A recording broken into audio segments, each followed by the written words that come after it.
Hello again. Welcome back to Hangar 51. What's up? So, yeah. Oh my God, not again. Yes, yes, yeah. It's me again. What can I say? Shadow, what's up? Yep. Holy crap! No, my God, not again. What? It's Kenny. Oh my God, not again. Wow, Bill, what's up? I'm lost again. Yeah, no, it's Thursday. You're not lost. George, how you doing tonight? JCB, what else? Shadow, what's up? What's up? What's up? So, hi, howdy, Ray. So I wasn't paying attention to my phone. Was watching some YouTube myself, and then I got a message from Fred that he got a new phone, and that showed me that GB had sent me a message that he's not going live tonight. So sorry I'm a little late. I would have liked to have started this an hour ago, but I didn't know. So and Reckham Roy's sending me something. Oh my God. Oh, it's a joke. Yeah, it's just working. Her hair smells nice today.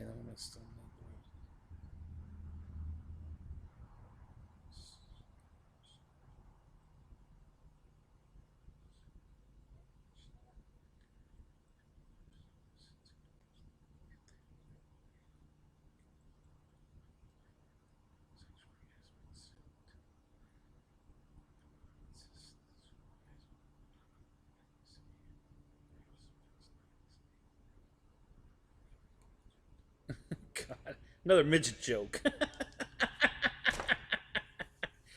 Oh God. All right. Okay, so Roy, are you here yet? Mickey, what's up? How you doing, man?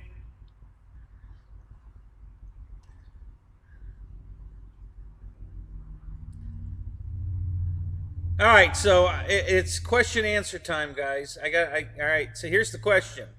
You guys obviously were all on YouTube and saw this post go up that I went live. So, what were you each watching on YouTube? Don't lie. Come on, I want to know. What were you watching on YouTube when you got my notification that I went live?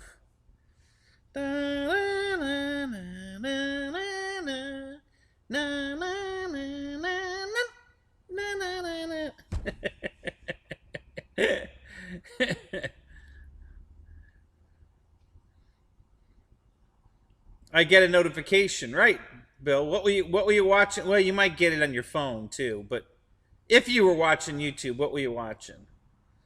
You were on Instagram, okay. I was watching live stream from Heathorne Airport. Yeah, I do that too, Mickey. I like watching that. I do that from time to time. I wasn't watching anything. Subscriber, so it shows pops up when you went live. Oh, okay. It popped up on your phone, Micah? Is that what happened? It's deja vu. Yeah, check 6. Yeah. Oh my God, again? Not this guy again. Oh my God. Yeah, it dings your phone. Yeah. Yeah, I'm not getting those notifications anymore. For anybody. I don't know what happened. I used to get them all, and now I don't get them again. I don't know what they keep screwing up at their end to, but I don't get notifications anymore. If I update the channel, like if I refresh, then I get the little icon up in the corner that shows new stuff is there, but I don't actually get a notification. Lyndon Stewart, what's up? Good to see you.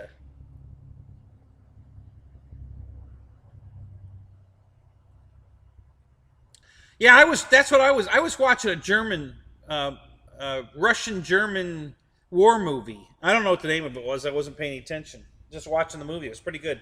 It had snipers in it, and they were in Moscow. The German the German, not Moscow, but they were in Russia, and the Germans were invading Russia. So, oh, your MS notification window on your laptop. Gotcha. What were you doing on your laptop? I'm being nosy. I want to know. I want to know what you guys are doing when I go live, and you actually give up whatever you're doing to come watch me. That's impressive. I'm thank you.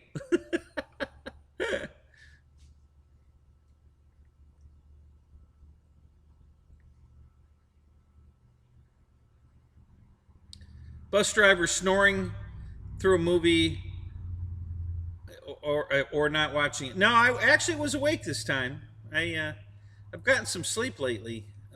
Been very tired. So yeah, when I get an interesting movie, it keeps me up, just fine. You were watching Skip Stewart, Melissa fly at Oshkosh. Oh, okay. Well, that's cool. Jeff in Lower Alabama, what's up? Good to see you, man. So, Wild Bill, yeah, I had a great time the other night with the giant AT6s. That was a blast. The formation flying was so cool. I really enjoyed that. That was a lot of fun. You were working on a video? Oh, yeah.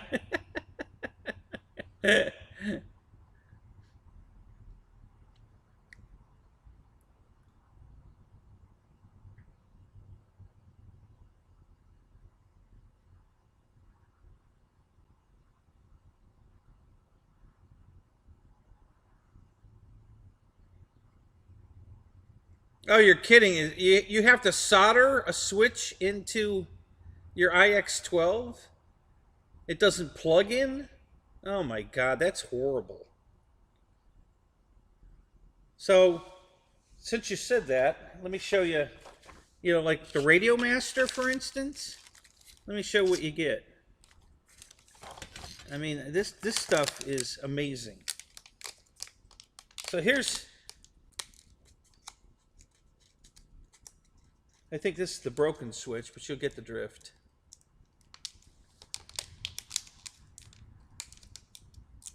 So it comes in one of these static bags, okay?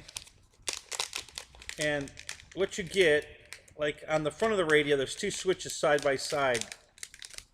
Oh no, these are new switches. Okay, so you got the flap switch, for instance, the big long flap switch here, and then the short one that goes to the outside, and they're already pre-soldered onto a board, a circuit board, and then the plug is pre-soldered to the board. So basically, you just bolt this in and plug it in. It's got a little electronic plug on it, and it just plugs in. So there's no soldering involved. It takes seconds to change this out. You just open it up, take the two nuts off the front, pull this out the back, put the new one in, put the nuts back on, unplug the old one, plug this one in, you're done. Simple. It's very good quality stuff, guys. I got to tell you. I can't believe that the IX12 doesn't have this kind of setup in it. You literally have to solder. You have to solder stuff. That's crazy. Even my Tyrannus has plug-in switches. Nothing needs to be soldered. The Tyrannus and the Radio Master both have, everything's already on circuit boards. You just plug them in.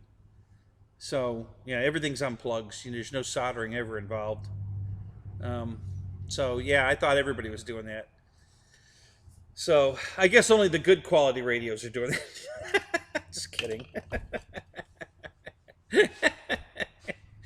Yeah, just got to get my little Spectrum, twist in there. So, so Matt, what's up? What are you doing tonight? Good to see you, man. Keith Christie, what's up? How you doing tonight? Let's see.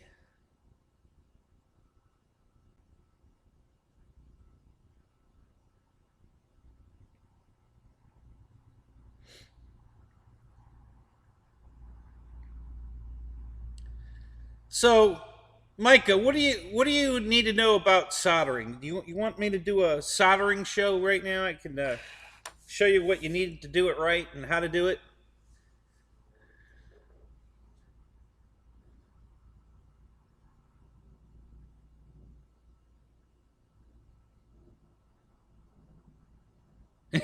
Like the crappy manufacturers. so, so I'm curious. With the service, so I've heard that Spectrum has. Why wouldn't you just send the radio in and have them fix it? It's only going to cost you the shipping and whatever the damn switch costs, like $3. They don't charge. Just they do the whole. They go through the whole radio. They tune it. They make sure it's tuned. They if it's got any updates it needs, they do with updates. They don't charge you for any of it, and they just they'll put the switch in for you, whatever the switch costs, a couple bucks, and then they pay to ship it back to you. So you only have to pay the shipping to them and whatever the part is. Um, yeah, Fred's shocked, stunned, and amazed, and saying to himself, "Oh my God, not this guy again!" Oh, so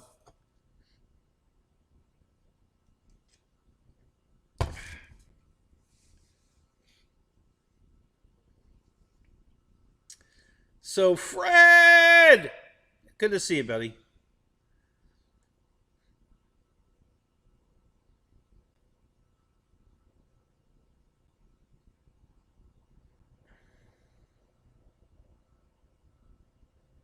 You don't want to do it twice in 3 months. So what exactly do you need to solder? And what did you do? Buy a switch from somebody else? Is that what you did? Like a three-position switch?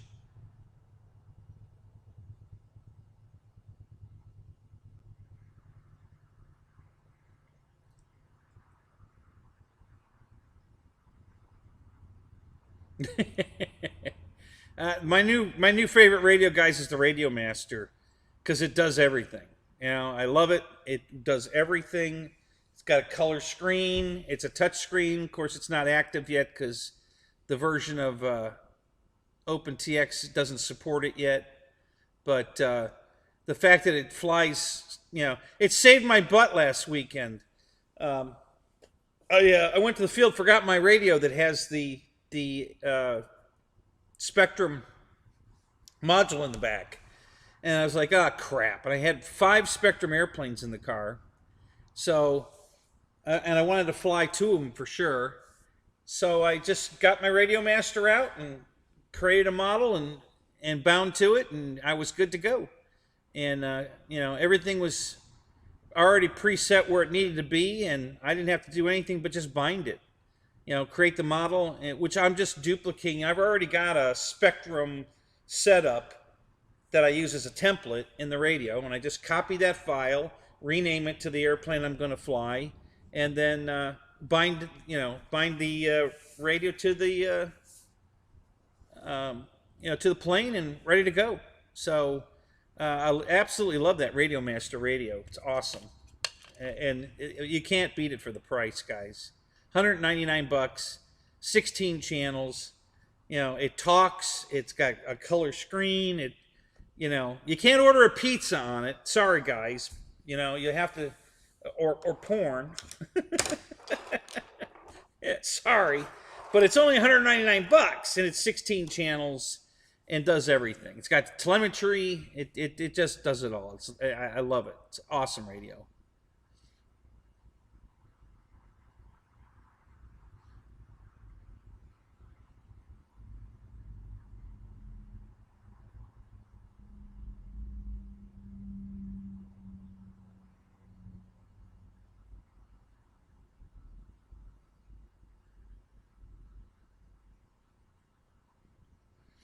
Okay, so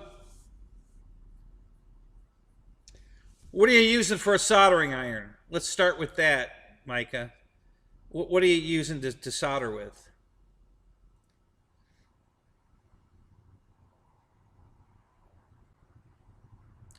Tim, what's up?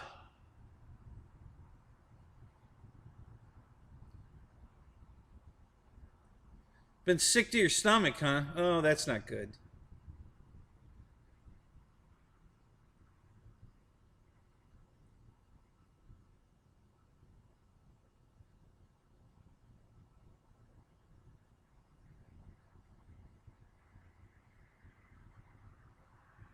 Yep, it could be 32 channel. Yep, it's got the same. It's the exact same OpenTX. It's in your.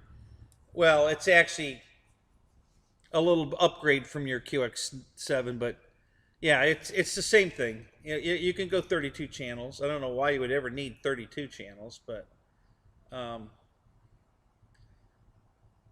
but yeah, same thing.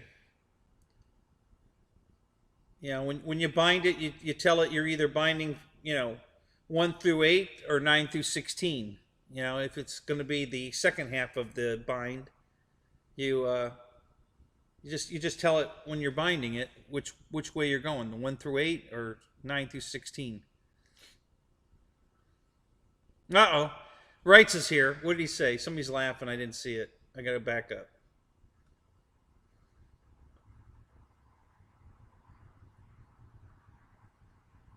Oh. No, you're on the right show. Right, so this is the Wednesday night show. Yeah, yeah. So for you guys that don't know, he's probably going to do that throughout the night because he's got Tourette's. So he's going to probably have an occasional BAM! Yeah.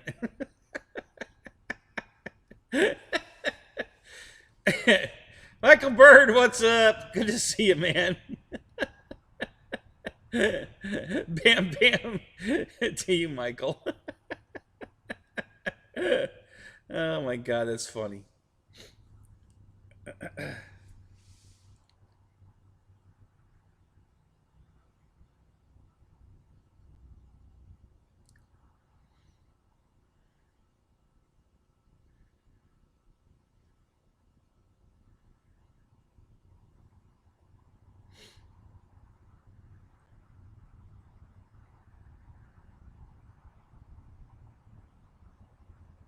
You're getting pills for it. Oh, yeah? They should help. Roach Coach, what's up? Good to see you, man. Great Scott. What's up tonight? Good to see you guys. Man, I'm glad all you guys are here, man. It's awesome. You know, as long as you guys keep coming, I'll just keep doing them. You know, you'll never have to be without a show because as long as you guys keep coming, I'll just keep doing them. Everybody can quit. I'll do them every night. Not trying to hog the air. I'm more than happy to give up, everybody's spot, give them back to them if they're going to do it. I don't just do this. Like I said, GB contacted me, told me he wasn't going to make it tonight. So he told me, feel free to go if you want to. So I'm here. I just got the message a little late, but, but you're all here, so that's cool.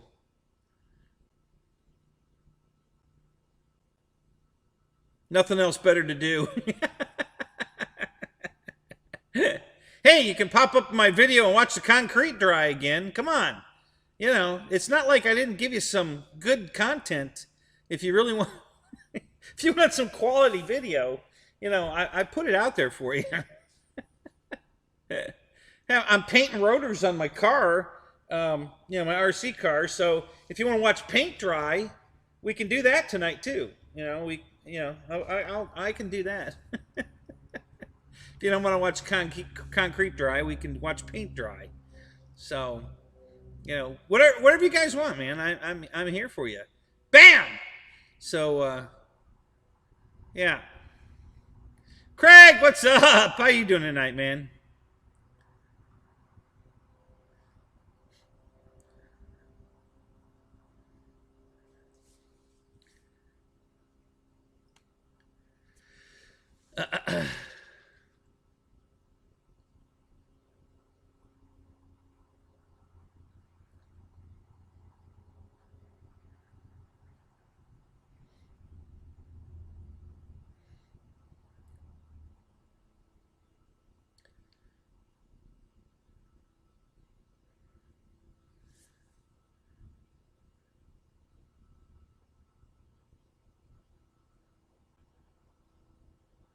Mike Nolan, what's up?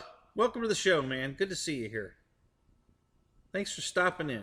It's good to see you guys.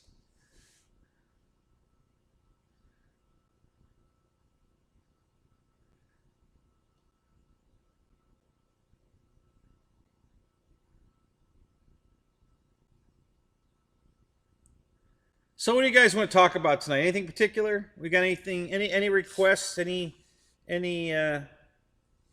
anybody have an idea they want to see, do?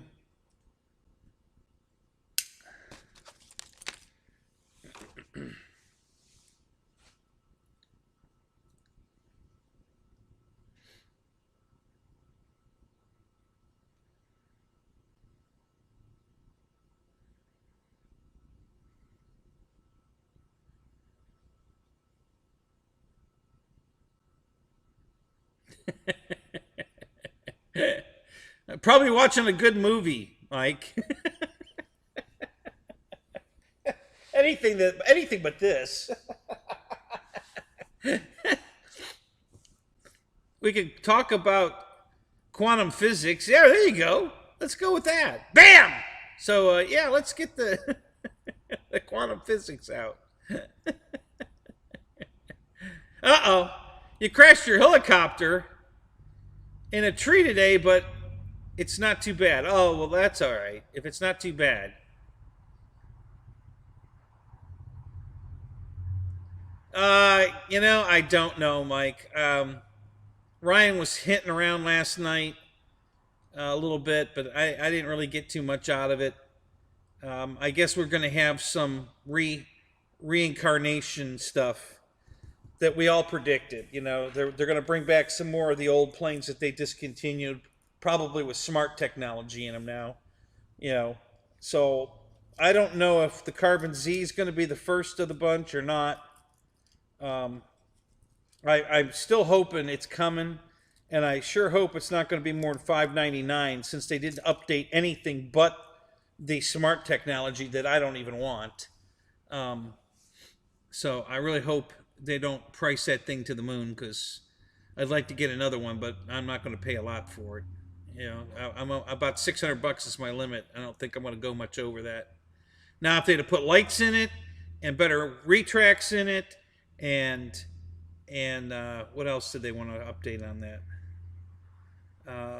Yeah, I would be willing to pay more for it, but since they didn't do any of that, I'm not willing to pay much more than $600. Is it?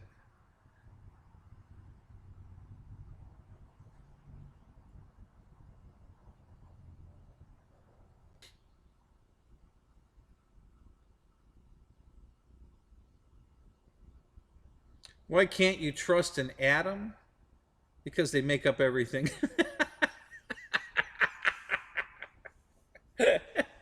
That's good, Bill. Yeah, that is actually the truth. Period. Oh my God, that's funny.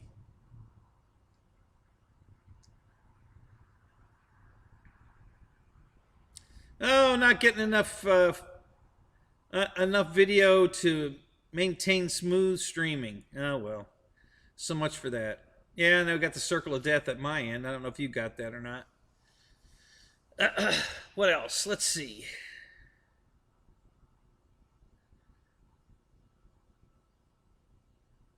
Engineering statistics and dynamics. Oh, that sounds like a great topic. Thermodynamics.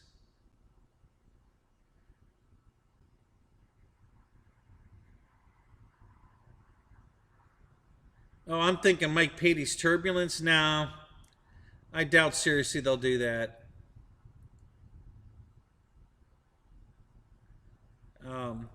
Here's why. Listen, it's that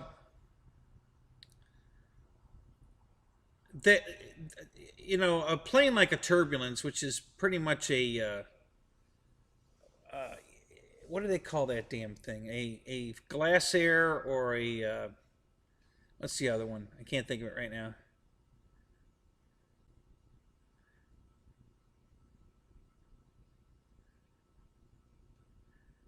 Please give me the length and breadth of an RC pitch runway.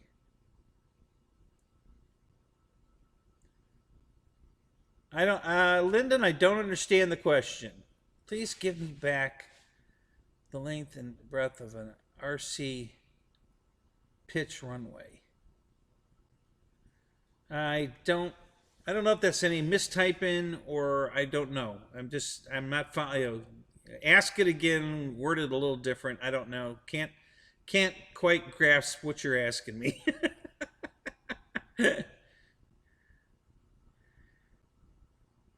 Need a new plane, can't decide. Got nothing. Trips my trigger. Suggestions. Yeah, well, I don't know, Keith. What do you like to fly? Give me some of the stuff you're flying now. The stuff you like to fly. You know, give me some ideas.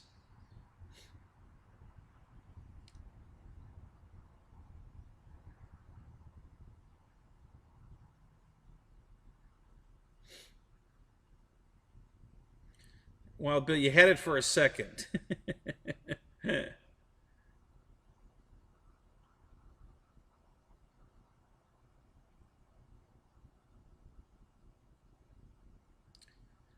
If a tin whistle is made from tin, then what is a foghorn made out of? God. Oh, Mickey, I can't wait to hear the answer to this one.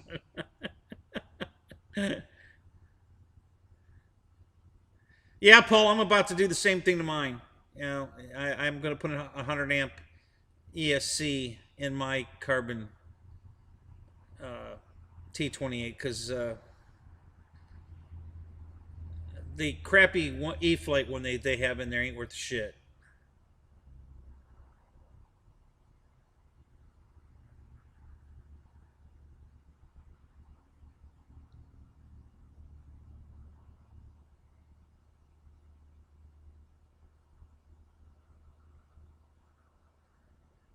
So, hey, all right, so that's interesting. Let's stop right there.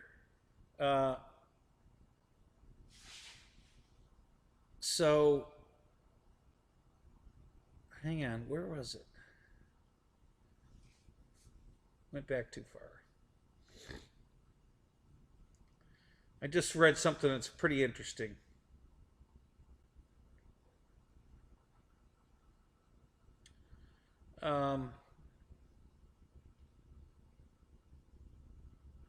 Jeff in Lower Alabama. So, new RC club on county land that's using the new Flight Test Community Association instead of the AMA. All right, Jeff, elaborate. Has Flight Test actually announced that they have their own insurance now for mishaps and all of that, and we can use that insurance instead of AMA? Is that what's going on? Because I hadn't heard that yet. I heard it was coming, but I hadn't heard that they actually implemented it yet. So yeah, give me some update on that, Jeff, because I'm very interested in that. Very interested.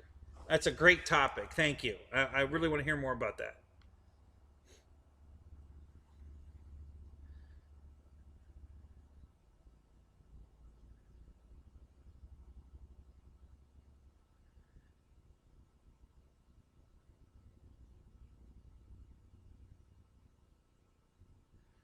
Oh God, through the wormhole.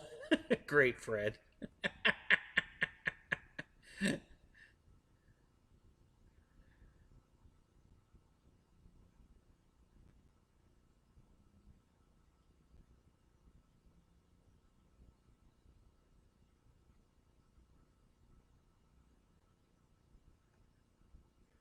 So for you guys that don't know, I'll give you a quick update.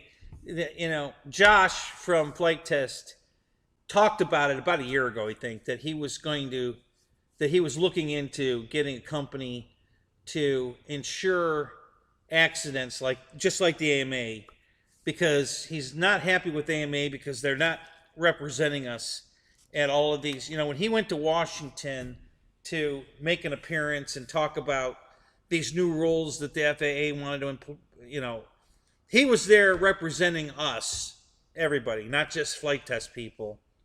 And the AMA wasn't there at all. And that lit a fire under his ass to say, well, then screw AMA, we can do this without them. So he started looking into getting insurance, just like the AMA, because you have like, I don't know, $1 million of liability insurance, if you kill somebody.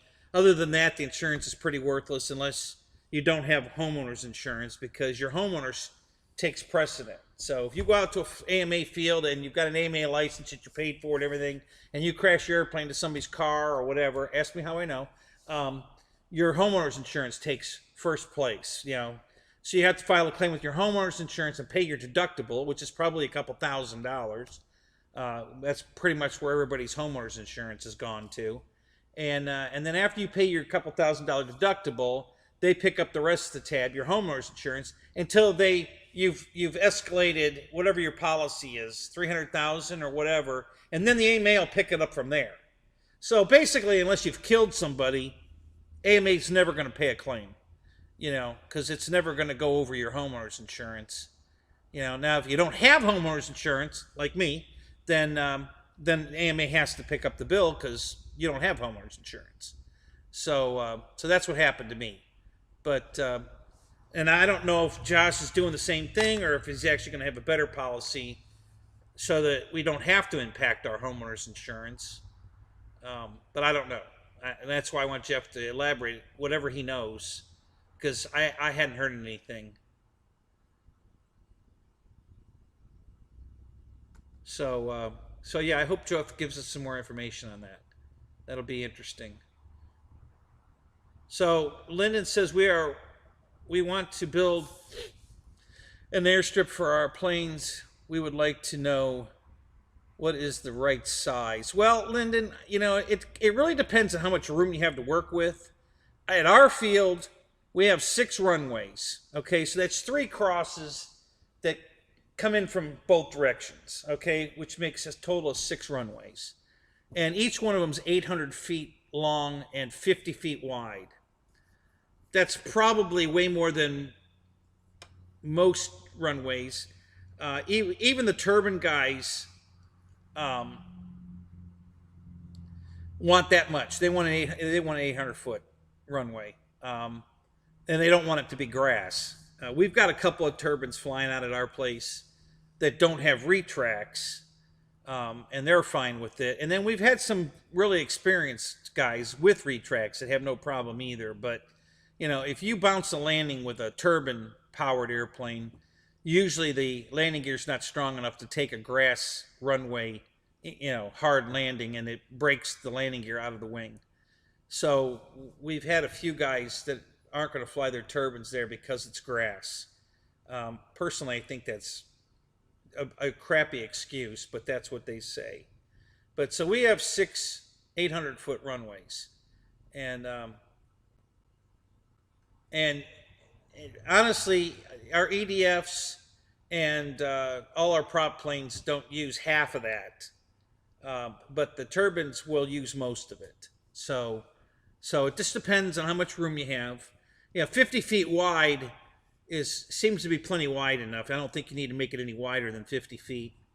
And then the lengthwise, just depending on what you're flying, if you're flying just no turbines, I'd say 600 feet's more than enough, I would say, in length. If you have enough room for that, and then if not, well, then make it as long as you can. If you're limited on space, and you can't quite make it 600 feet, then make it as long as you can. But I'd say 600 feet's plenty long enough for every prop plane and electric EDF that we're flying. That's more than what we ever use. The extra footage we have never gets touched, except when full-scale planes land there. We have some Cubs and Cessnas and ultralights and paramotors and stuff like that come out and fly. And the paramotors don't need the runway, but all the other stuff uses most of the 800 feet. Um, but yeah, I would say 600 is plenty, unless you're flying turbines. Then you're going to need at least the 800.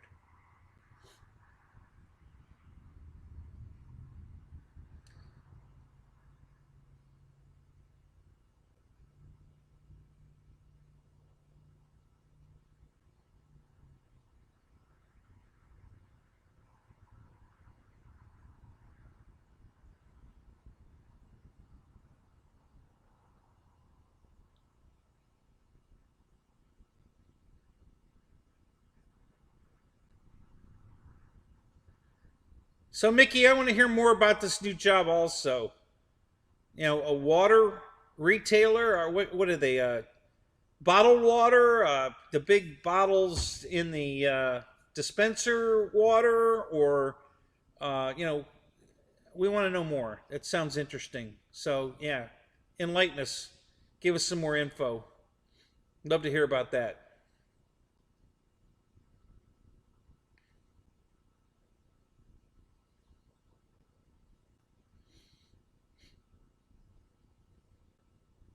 Yeah, the AMA's been pretty much worthless, guys. I got to tell you. Um, they haven't done a thing to represent us in all this crap. You know, Josh has done more for us without any backing, on his own nickel than any of the other stuff. And so he was talking, like I said last year, about uh,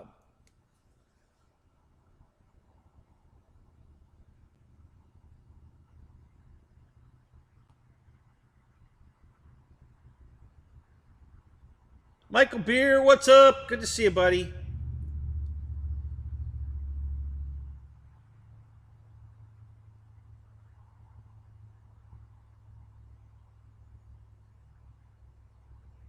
No, Paul, you're not wrong at all. Listen, Marshall's entitled his opinion. He's wrong. The AMA ain't done shit for us. Not a damn thing. They've just let them walk all over us. They've implemented everything they wanted to do, and hell, the AMA never even shows up at the meetings in Washington. They're not even there. So I don't know what he's talking about if he's saying that the AMA is doing something for us, because they don't even show up. So yeah, I would love it if all the fields would switch over. If Flight Test has got this implemented, and um, yeah, I would love to just cancel my AMA and start supporting Flight Test. Not happy at all with AMA.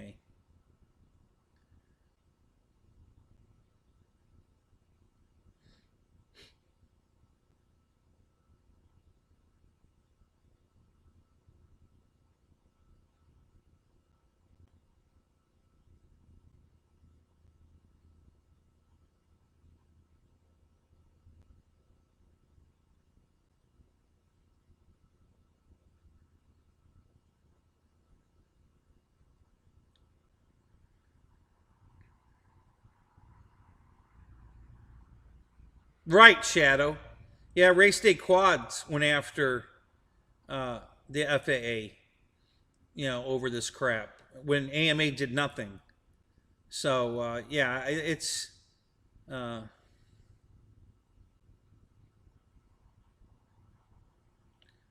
yeah, AMA and the FAA, when they started this whole, we had to have pilots licenses now and put N numbers on our shit for the $5, whatever. It was just a money grab. We're not getting anything out of that. Nothing. It's just a money grab.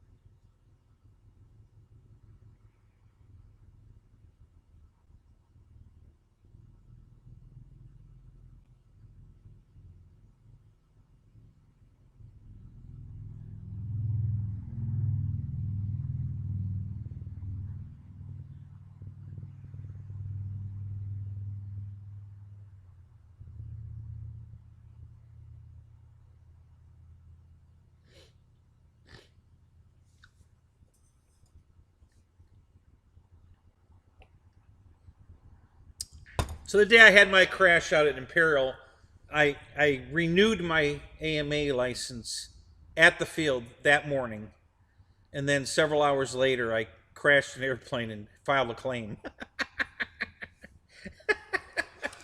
So, so there, AMA, there you go. No, it was not deliberate. You know, I have plenty of witnesses. It was absolutely, a legitimate loss of signal.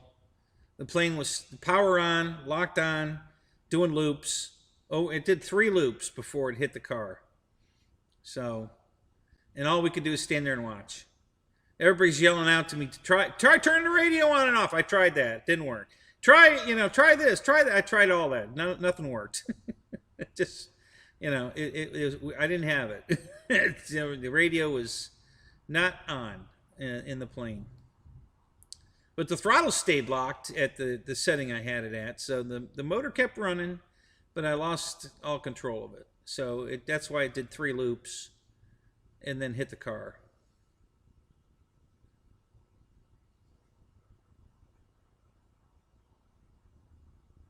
Yeah, Matt was there.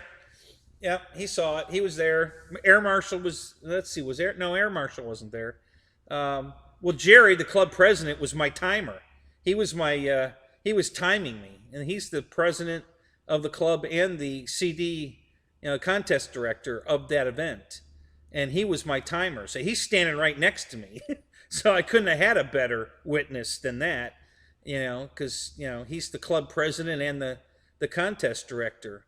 And he was standing right next to me. So, if they wanted to dispute anything, they're going to talk to the main guy.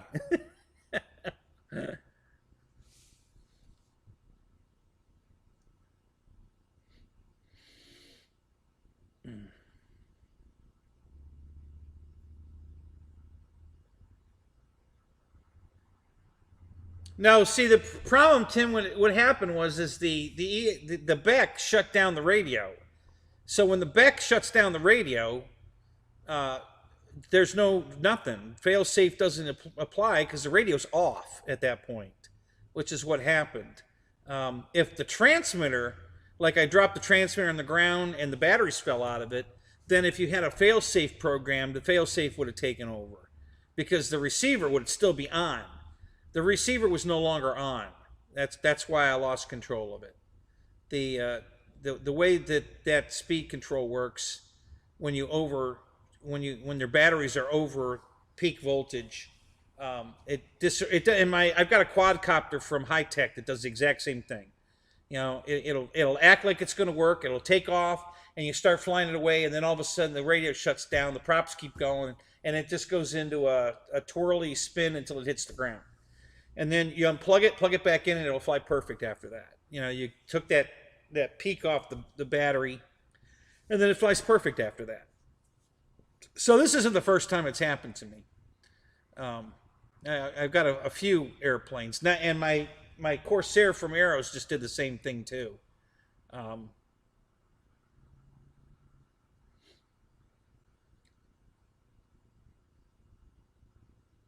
How long ago was that? What was it, Matt? 3 years ago? 2 years ago? I think it was 2 years ago. 2 years ago, February. So it'll be 3 years next month. It'll be 3 years ago. I think. I think that's right. So, yeah, not that long ago. It was my Avanti from Motion. It was a free wing Avanti that I lost signal with, and it had happened to me once before in that airplane. Well, that same speed control and motor, it was a whole new airplane, but I bought the Plus kit, and you have to reuse your fan and ESC. So it was still the original fan and ESC when I lost that. So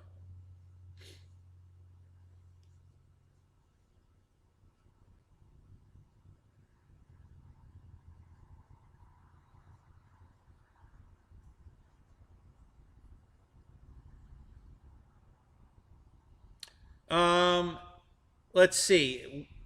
One was a crash where one of my aileron or elevator control horns pulled loose. That was crash number one on an Avanti. So I bought a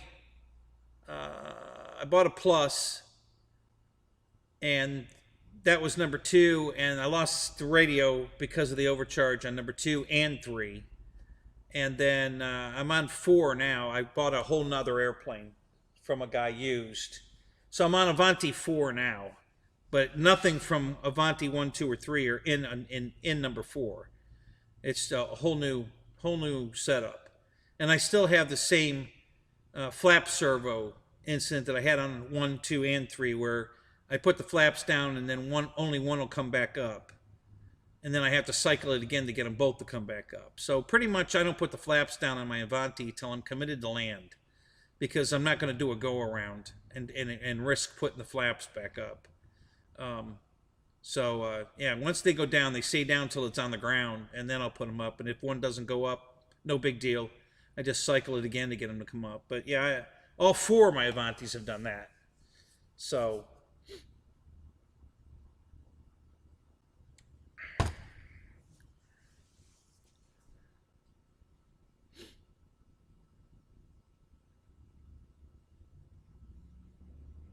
bam!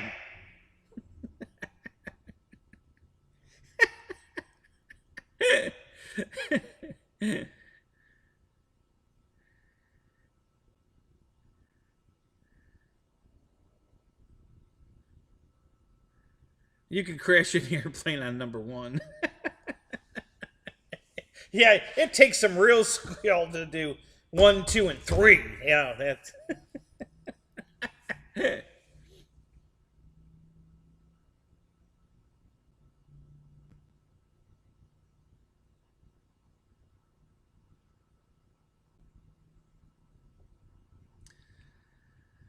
Well, Tim, I'm glad you said that. So what did you have the slowdown speed on your flap set at? What were you using?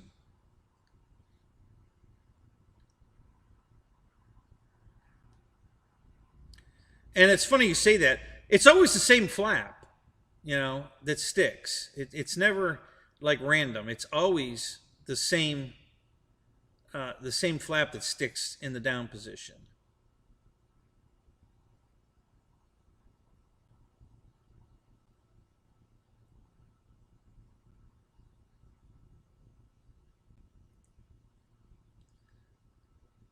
Yeah, 4 seconds is too long. Just for frame of reference, guys, never go more than 2 seconds on a slowdown. 2 seconds is plenty. Um, a lot of guys that do the 4, 5, and 6 seconds, and that's just way too slow. The servo, unless it's digital, is never going to like that. So I don't ever go more than 2 seconds. I pretty much only run a second and a half now. But and you'd be surprised how slow that looks. I know the 4 seconds looks like it takes forever. I mean, it's just way too slow. So, but the 2 seconds looks good. It goes down nice and smooth and slow, and the plane doesn't jerk. Nose up when it deploys. It's a nice gentle. So yeah, 2 seconds is it. I would never go more than 2 seconds.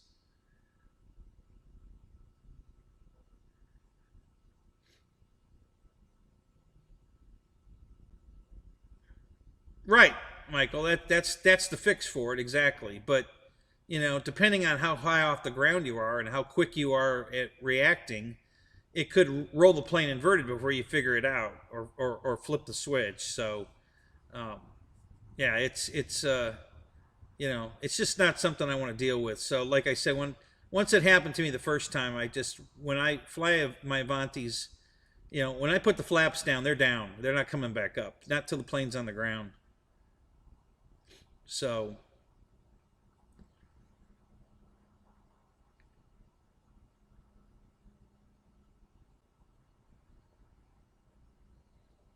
oh, it's coming today, Mike? Oh, that's cool. That's a pretty bird. I like that one. It's got a nice scheme on it.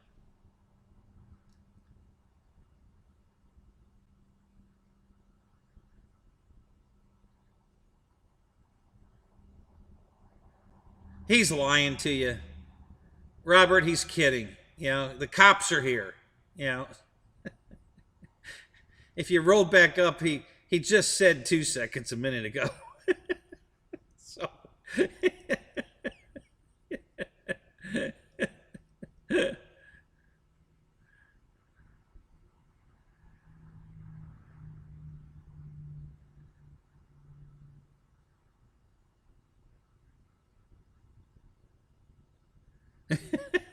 I like excitement. Ronnie, what's up? Good to see you, buddy.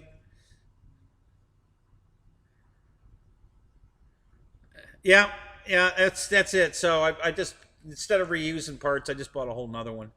It was used. It was cheap. So I took one more stab at it. And I've had nothing but trouble with it. But not electrical. It all the glue that put the plane together. Every servo came loose, fell out of the plane. Literally fell out of the plane. I had to re-glue every servo in it. Um, Something else fell off the plane. Yeah, it's just the plane's falling apart. I don't know exactly why, but yeah, it's just been stupid. So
a Russian porn bot, huh?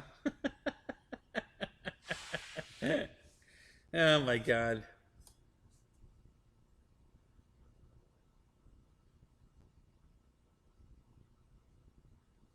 Right, Tim. Exactly.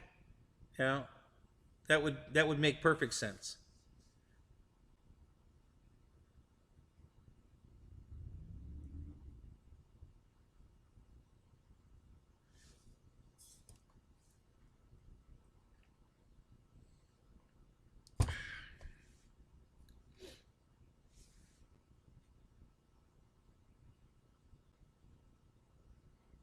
Yeah, yeah. They might be midgets. Maybe we should watch.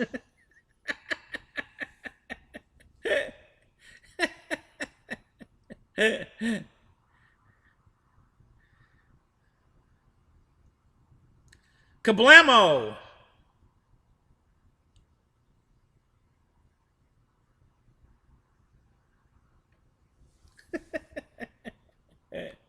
That's funny.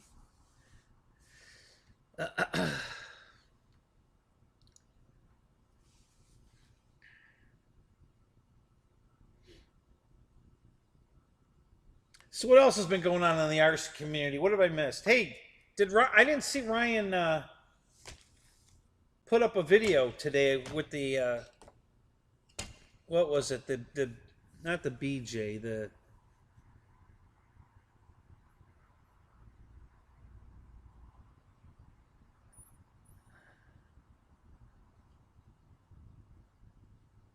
FJ? What was it? Private business, uh, business jet, or private jet? PJ? I don't know. What the hell? Yeah, Ryan was going to put a video up. Did he put it up? Did I miss that? Did he put a video up on their? They were supposed to get it today, and they were going to build it or something.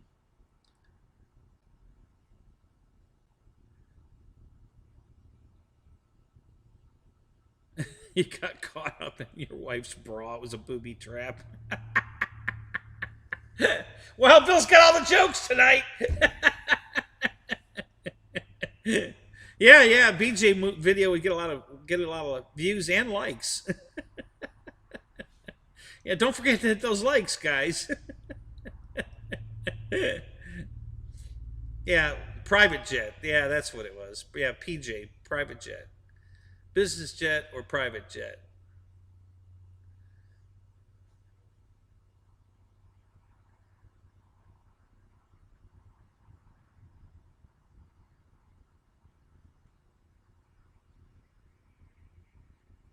Yeah, instead of it being the BJ 69, they changed it to just J65. You know, because they were in two traps there. I don't know if they did that on purpose to be funny, and it backfired, and got a lot of hate mail from whoever, or it was an honest mistake. I seriously doubt it. You know, BJ69. That wasn't a coincidence. I'm certain that was deliberate.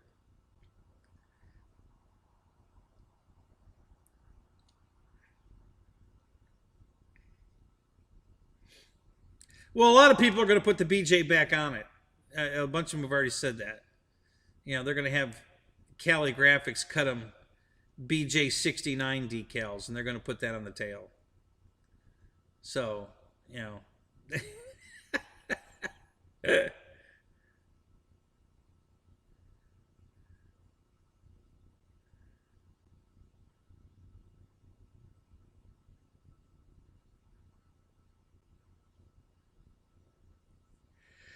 Yeah, that's well, wait a minute. No, but yeah, they're not getting that one. Ryan's doing the J65. They were supposed to, I'm sure he's doing that one. They're not doing the other one. I'm certain they're not doing the other one. So yeah, they've got to be getting that. Oh, for the love of RC. What's up, Eric? How you doing tonight, man?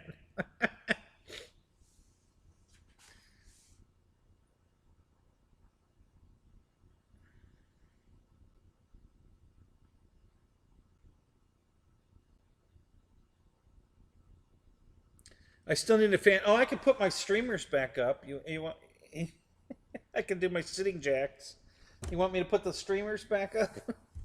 It's right there on the floor. I just got to turn the fan on. Um, you know what? I gotta try. All right, I'm gonna try something. I hadn't tried this. Let's try this. This would be cute. Let's see how this works. I'm gonna try something here.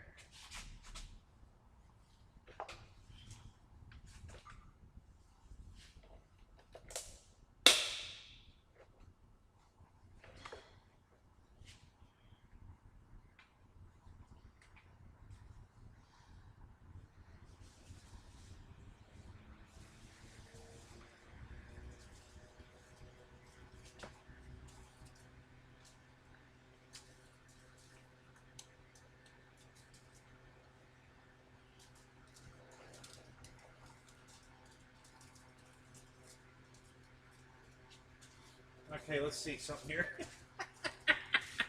I don't know if you're gonna see that or not. Hang on a minute. Let me look. Well, yeah, every once in a while. So I've got the fan directly under the other camera now. So if I do this, oh, it's stalled already. Hang on a minute. It was working perfect till I switched the camera. Let's try this.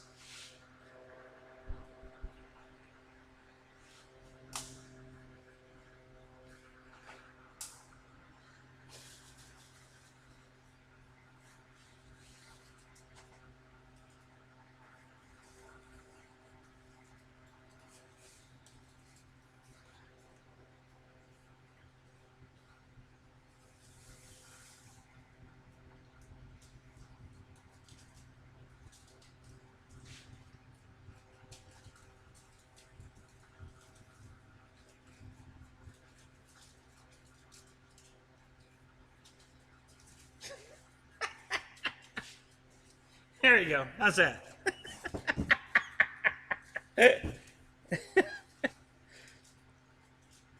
That's hilarious.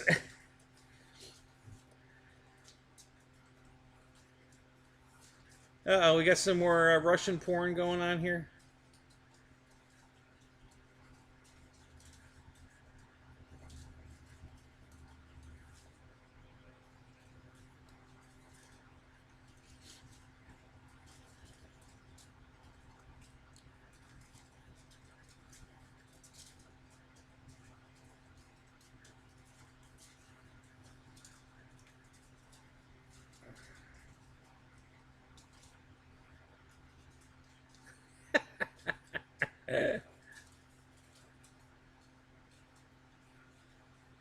My floaters are acting up.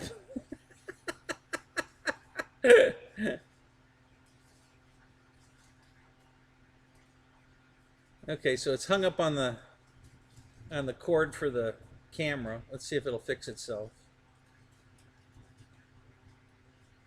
It's trying. There it goes.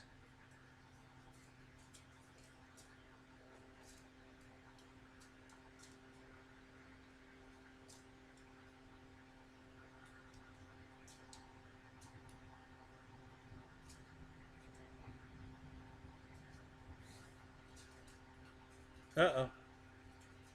No, now we're in trouble. Oh, I fixed it. Good.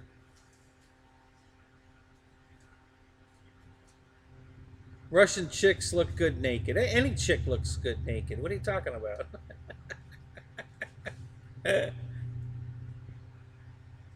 Yeah, I've been watching Russian porn again.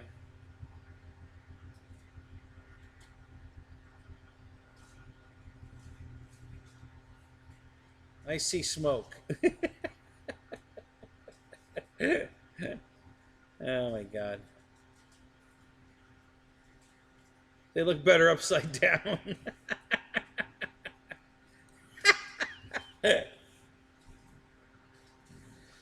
Oh, guys, you're funny.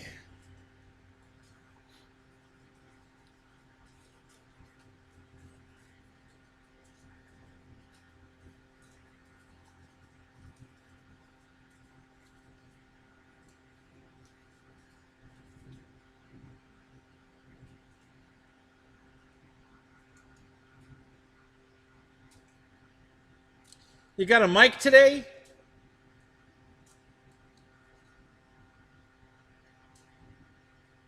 Blue snowball beats yellow.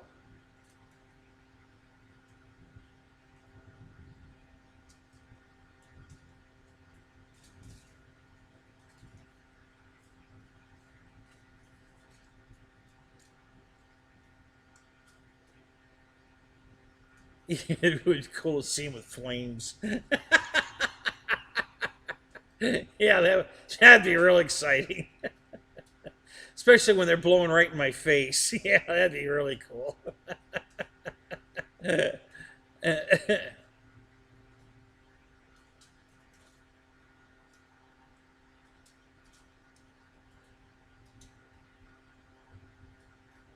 Yeah, no, I have one of those guys, Fred. He's 20 feet tall. He he won't fit in the garage. He'd be bopping his head on the ceiling all the time.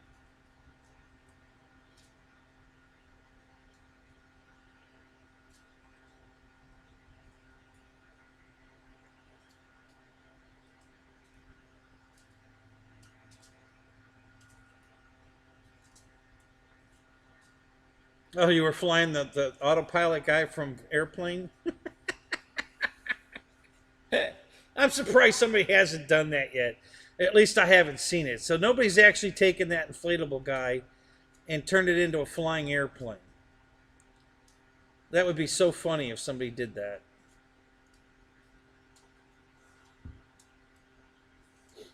Somebody took a pool, a jet that fills up with water, and you can. It's a squirt gun. It's a big floating jet you can climb on for in your pool, and it has a gun on it that's a water pistol, and it fills up with water, I think, automatically, just being in the pool, and you can fire it off and squirt somebody with it. So they turned it into an RC airplane, a flying RC airplane, and it was pretty hilarious.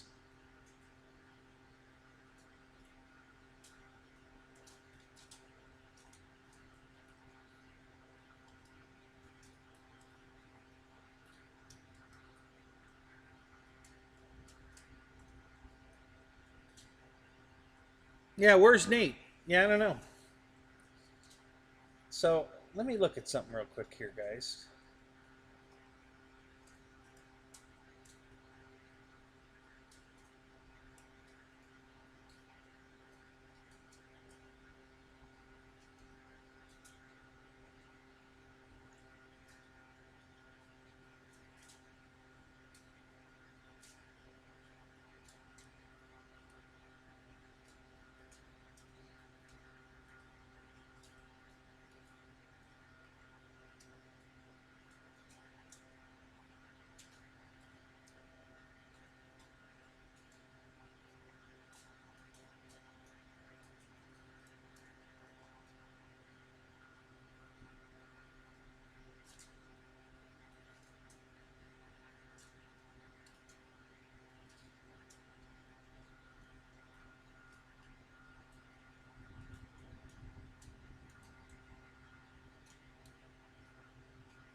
So I'm looking to see if I can find the pool toy.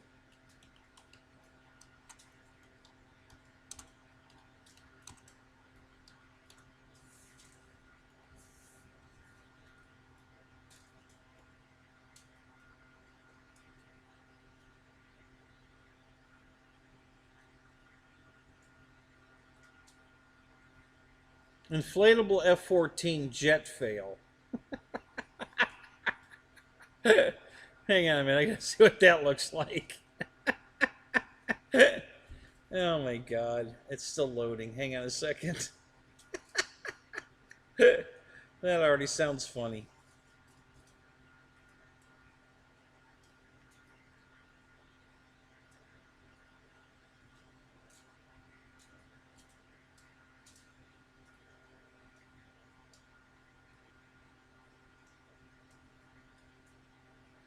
Oh my god. Have you guys seen that? Let's see a show of hands. How many people have seen the inflatable F-14 RC jet?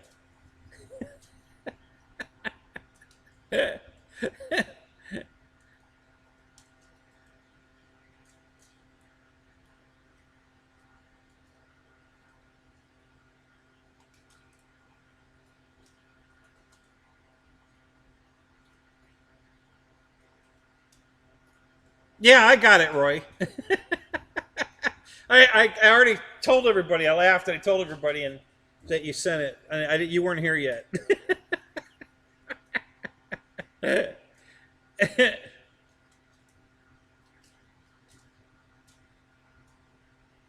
everything goes over my head.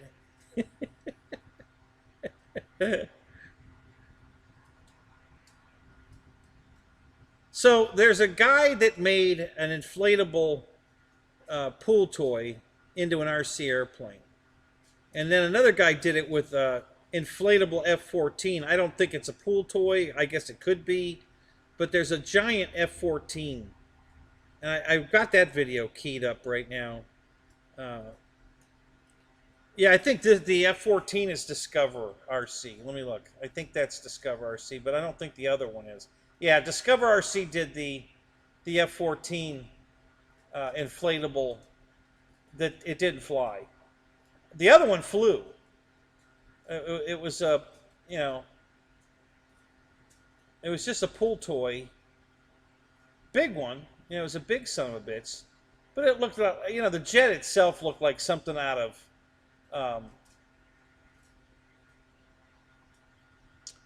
you know, the Jetsons. You know, it was a real comical looking, you know, jet. You know, not scale or anything. This F-14 is pretty scale looking. It actually looks pretty cool, but it doesn't, it doesn't fly.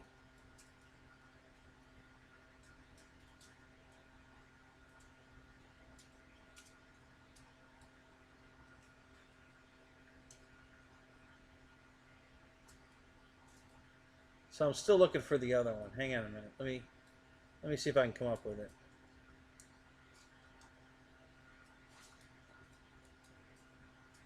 I was shocked it flew. I don't know. I just wanted to see if it would fly when I read the, you know,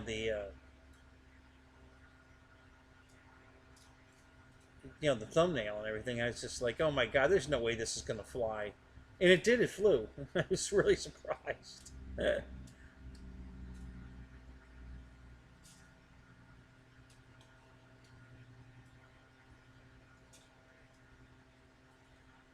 Yeah, I don't see it.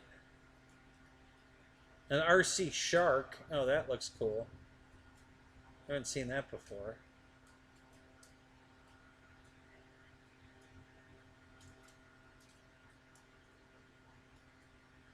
Yeah, I don't see it, guys. That's too bad.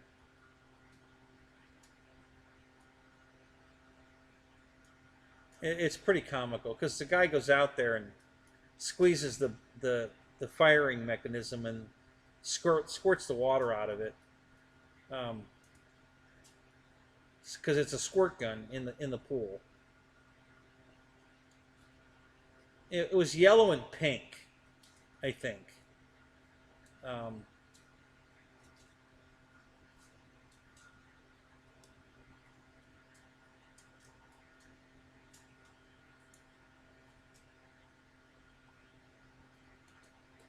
yeah, I don't see it. So I guess I guess they don't have.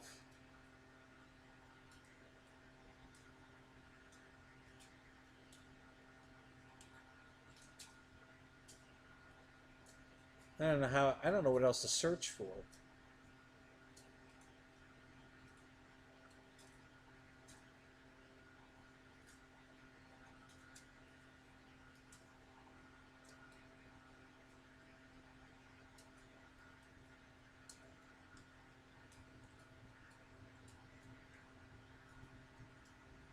Um,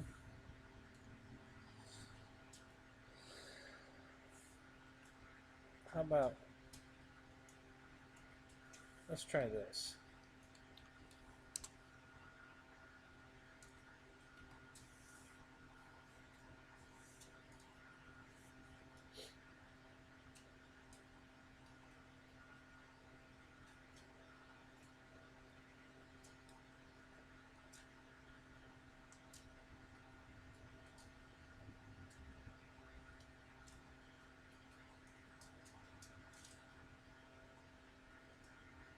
So did you guys see the inflatable Airbus A310 um,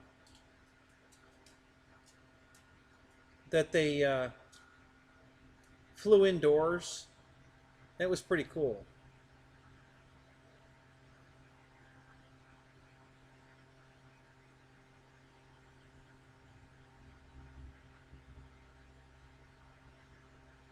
Yeah, I can't find it. Darn it.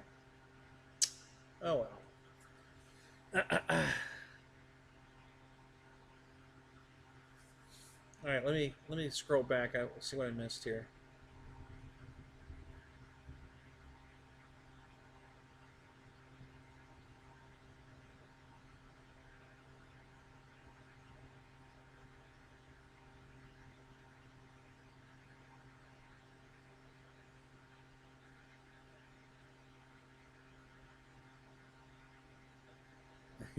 It looks like I'm hauling ass, huh? The streamer fell out of the fan, fell out of the airstream. I'm gonna have to restart it. It ran out of gas. Yeah, that's what I'm going with. It ran out of gas.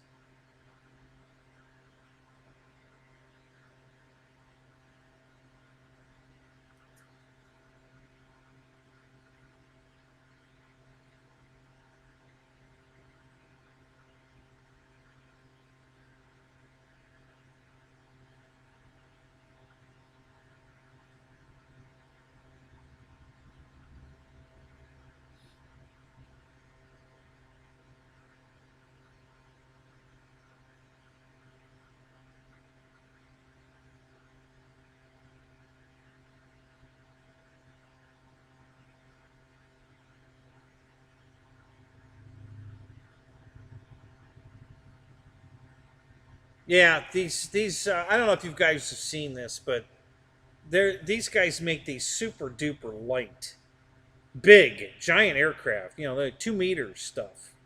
You know, gigantic airplanes that weigh nothing, and they fly them inside a building. And there's a Corsair that has folding wings and retracts um, that they fly, you know, super slow in the building. You know, it looks like it doesn't even look as big as a gymnasium.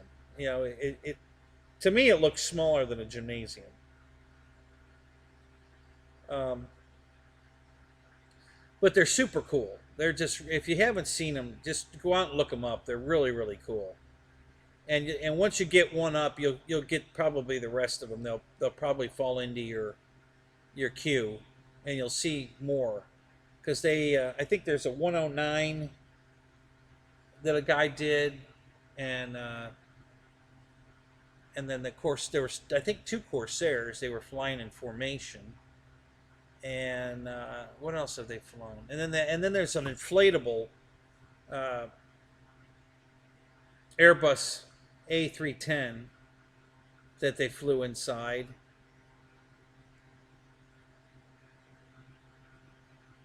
Yeah, yeah, Paul. The inflatable ones. These aren't inflatables. The Corsairs, the 109.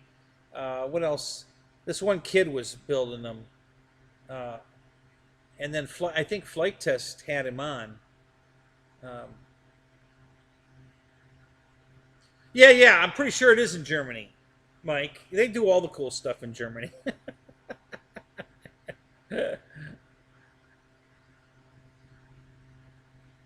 um, yeah, it's a 163. Isn't that the little uh, rocket powered Delta Wing thing?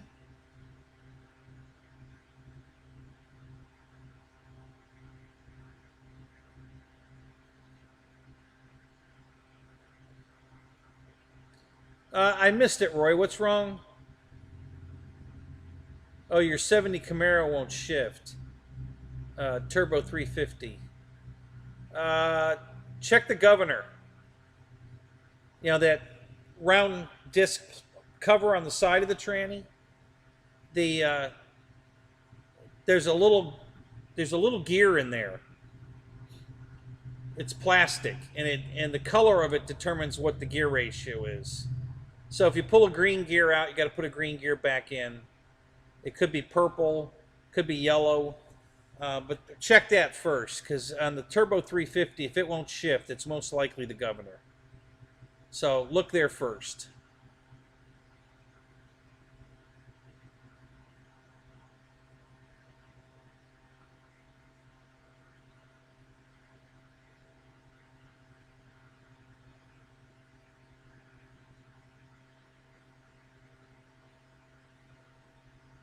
You saw an F4U that was an inflatable? Really? I haven't seen that. I've seen the lightweight build. I think it's made out of foam board. Um, there were two F4U Corsairs, and the wings folded and the gear went up. It was cool as shit. John Graham, what's up? Good to see you, man. Yeah, Roy, I just had that fail on my the wagon about a year ago. Um, it stopped shifting, and I called my tranny buddy and I told him what I thought it was, and he said, "No, I'm sure it's not that." And I said, "Okay, well, what do you think it is?" He says, "I don't know. Bring it over." So I took it over there. He pops the cover off, and he reaches up inside and grabs the governor and tries to spin it, because if you can't move it, then that's not the problem. And at first it did move, but then it let go, and he could spin it around. So, of course, we had to take the cross member out to get access to it to pull it out. So we had to jack the tranny up to take the cross member out. But then we could get the governor out, get the gear out, and I've got the gear in the house. It's completely rounded. The gears are gone. There are no gears. and it was the green one. So we put a new green one in it, and it's been fine ever since. So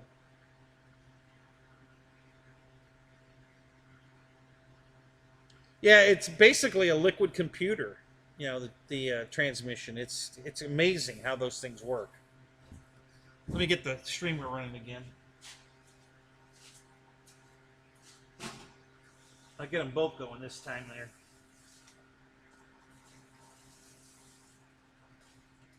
There we go. I don't know how long it'll last, but we'll play with it.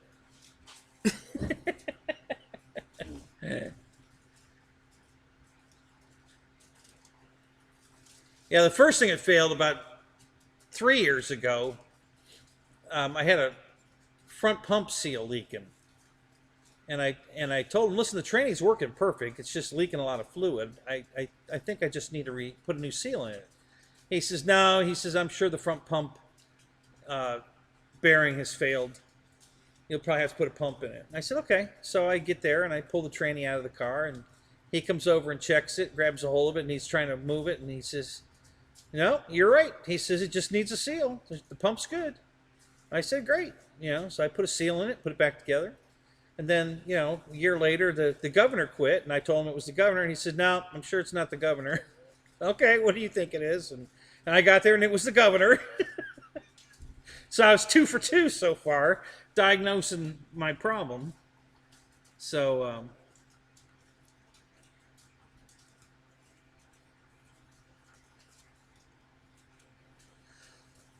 oh my God, we're down to 19. Where'd everybody go? Christ, it's only 11 o'clock. Everybody leave me to go watch Star Trek or something? 18. I'm losing them by the second here.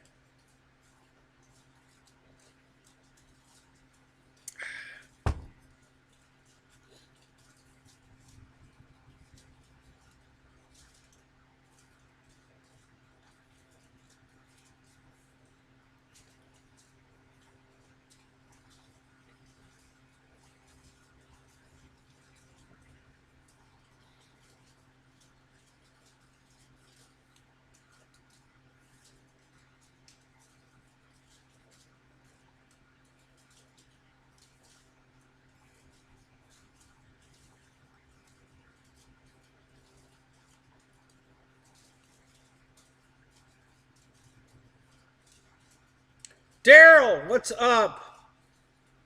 Is your other brother Daryl here too? I'm sure you've heard that joke a million times. Is Larry here? Oh my God.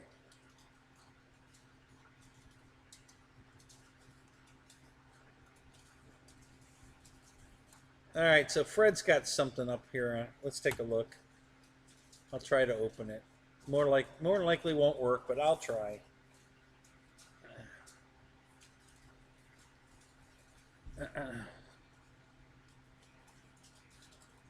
Yeah, you're still in the booby trap, Bill? Or did you work your way out of it? Why would you want to?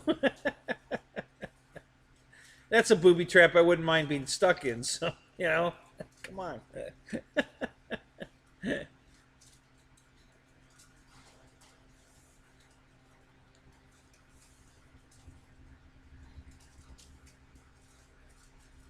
Nope, Roach just put a video up too. Let's see what Roach put up.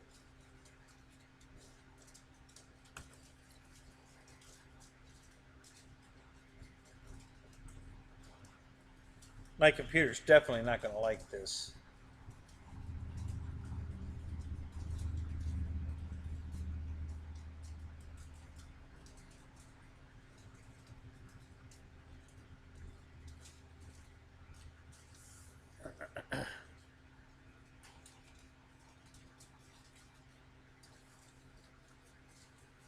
Yeah, it's definitely having a senior moment.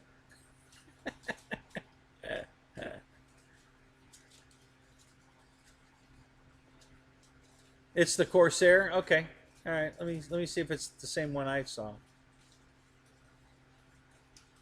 I've seen 2 different videos of the Corsair. Single, just the one guy was flying his by himself, and then there was the one where him and his buddy had matching Corsairs. They were flying around in formation together in the building. It was cool as shit. All right, I already have 3 extra windows open now. I can't open another one. Christ, the computer will shut down. Let me get through these first 2, and then I'll try that one, Mike. So they won't even load. Yeah, there's just too much going on.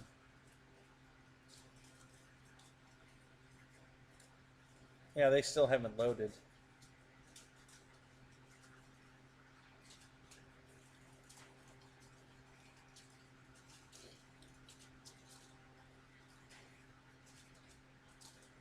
So now I have to very, very, very, very slowly cycle through the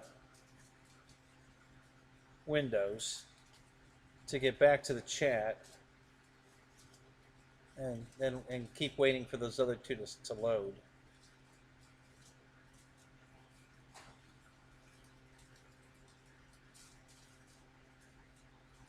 So the one streamer is twisted up tight for some reason. I don't know why it did that, and that's really screwing up the way it's moving through the wind.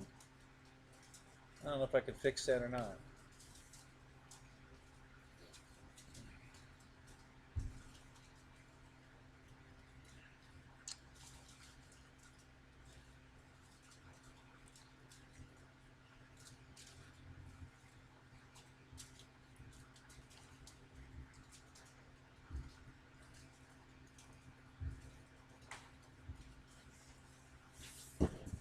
Let me fix the streamer here. At least try.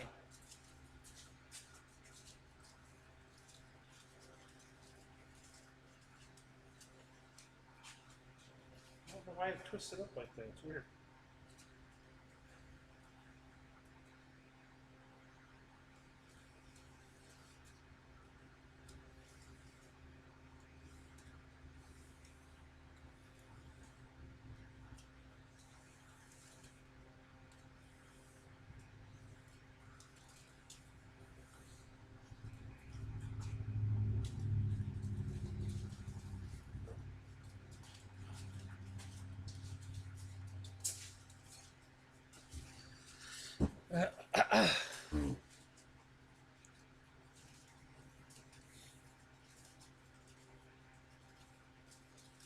Yeah, it's definitely they're definitely getting hung up on my the wire going to the camera. it's not doing well. Oh well, who cares? Just being silly anyway.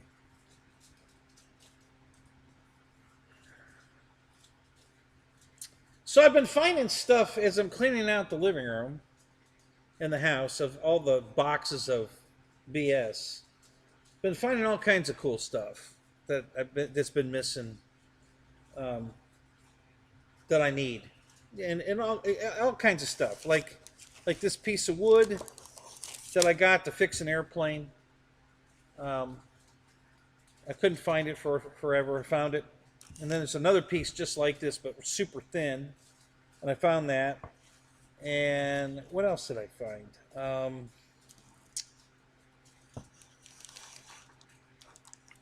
Yeah, I'm just finding all kinds of stuff that's been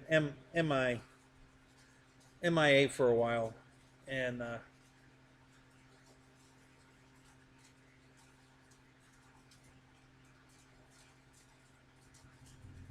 so that's cool.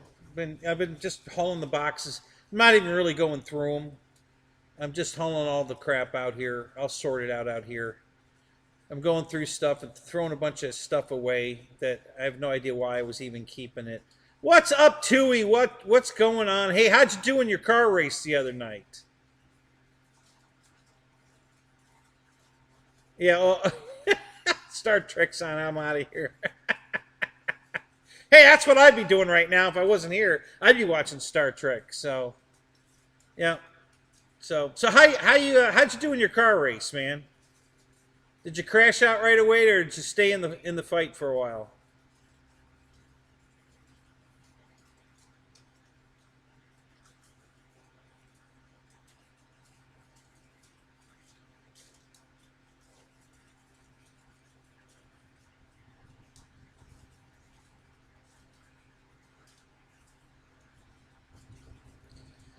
RC Air Marshal, a big fat FU to you, sir. How are you tonight?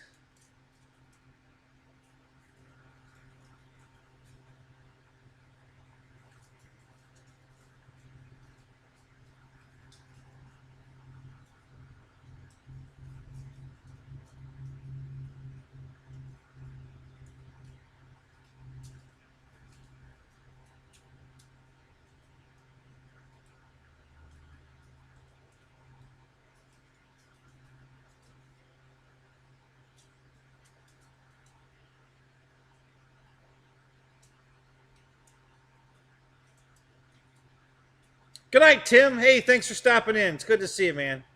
Have a good night.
Nice going. You got third?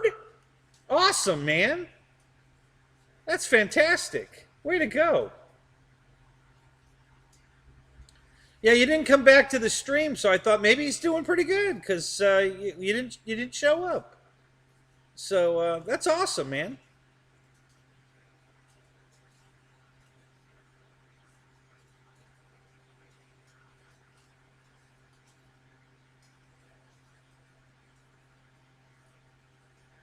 All right, Roach Coach.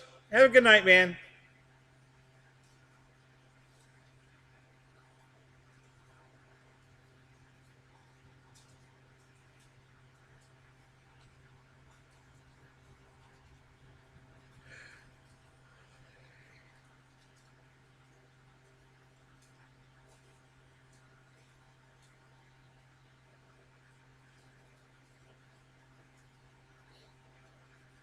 So what plane did you get, Tui? I missed it. What the hell did you get?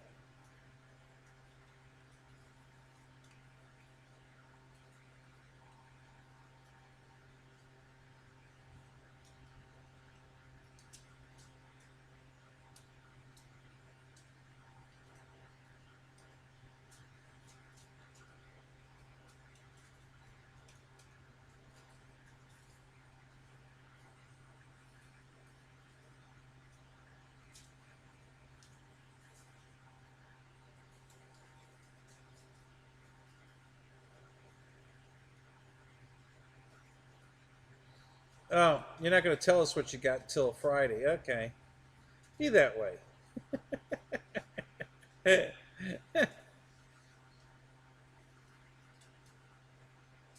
Jackson RC, what's up? Good to see you, Chris.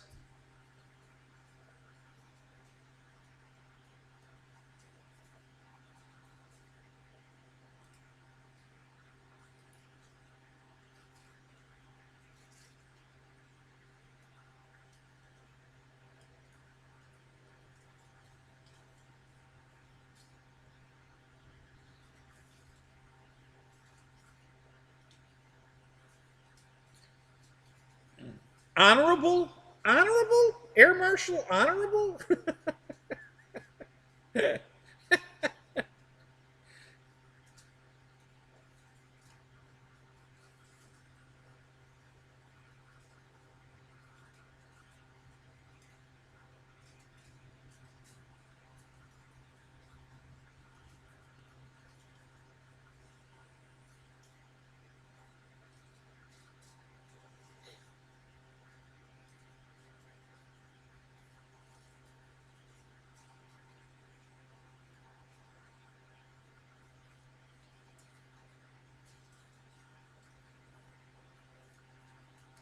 Oh, I've got a giant Spitfire out in the barn. It's the fuselage is fiberglass. Um, it's gigantic, you know. So that was another project my buddy gave me that he got and decided he ain't gonna do anything with it. So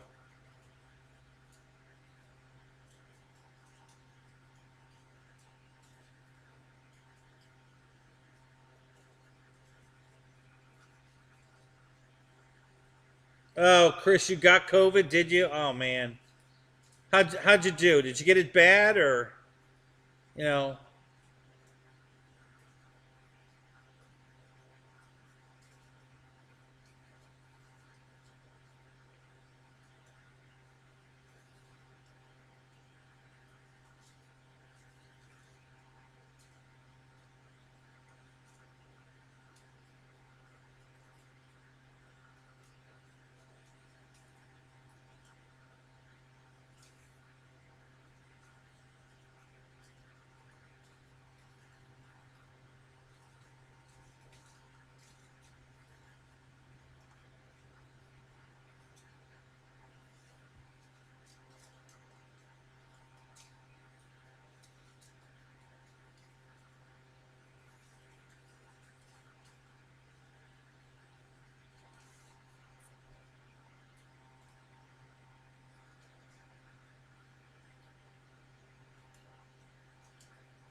Cops left. I'm back.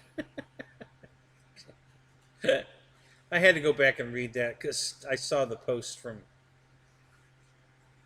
Wild Bill. Stop staying at Motel 6 and the cops won't show up.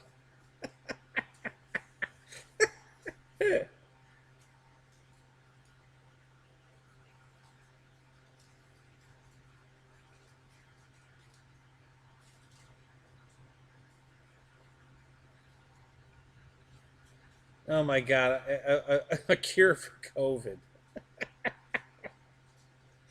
Oh God, you know what's coming, guys. Oh my God, yeah, yeah. Michael's got a cure for COVID. Yeah.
Uh oh, not streaming enough. Not streaming enough video again.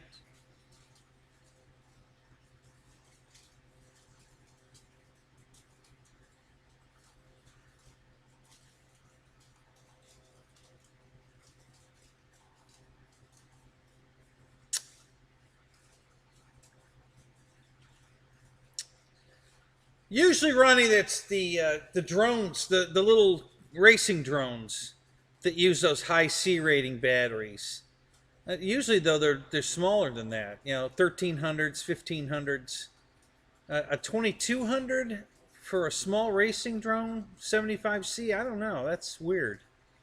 Um, but I'm sure it's targeted for the racing drones because you know those fast ass things take a lot of C rating to make them perform the way they want them to. Slap nuts, what's up? Well, welcome to the shit show. Good to see you, buddy.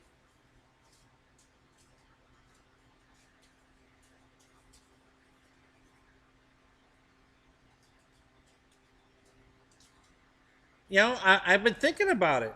You know, you guys could watch me sleep, take a shower, you know, eat breakfast.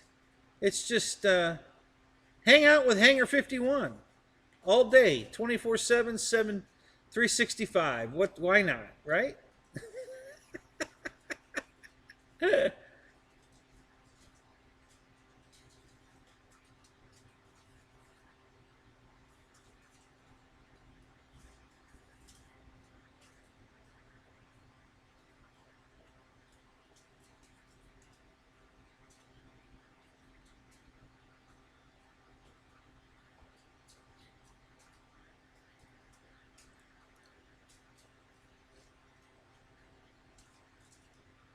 Sure, if you want to. Yeah, I'll bring a camera. I'll put it in the toilet, even, man. You can actually watch it coming out. What? How about that? We have the technology. Right, from inside the bowl. Sure, absolutely.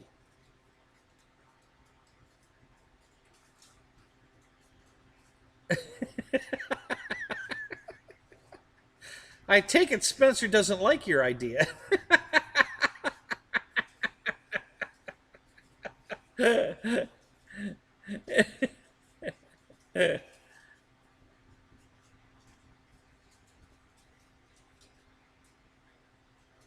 It had enough of the poop video, yeah.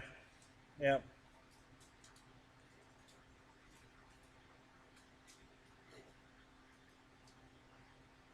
Oh, you got a 75C battery with your QQ? Well, same thing. If you're going to hover it, then, you know, it takes a lot of juice for that. So that's probably why they did the 75C. So you can hover it without damaging the battery.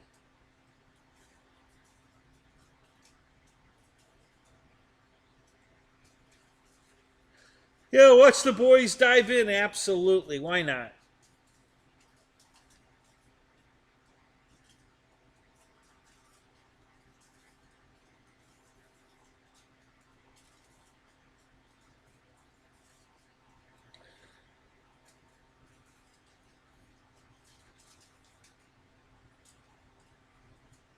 Over 40 channels disqualified because of the Botox? What?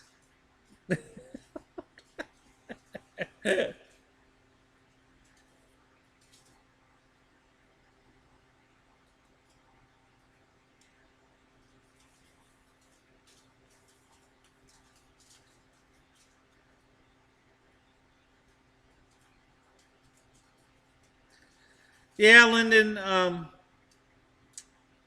I will never buy another E-Flight battery. They're absolute garbage. Um, there's so many better places to buy batteries. Um, I wouldn't waste my money on E-Flight batteries. They're just garbage. Um,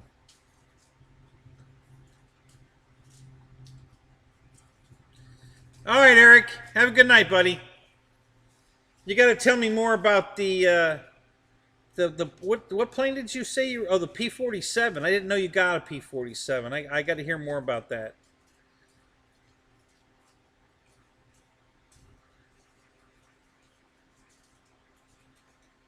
Yeah, the green ones were even worse. But yeah, the E-Flight batteries are garbage.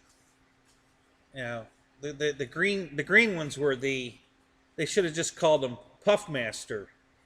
You know, because that's all they did.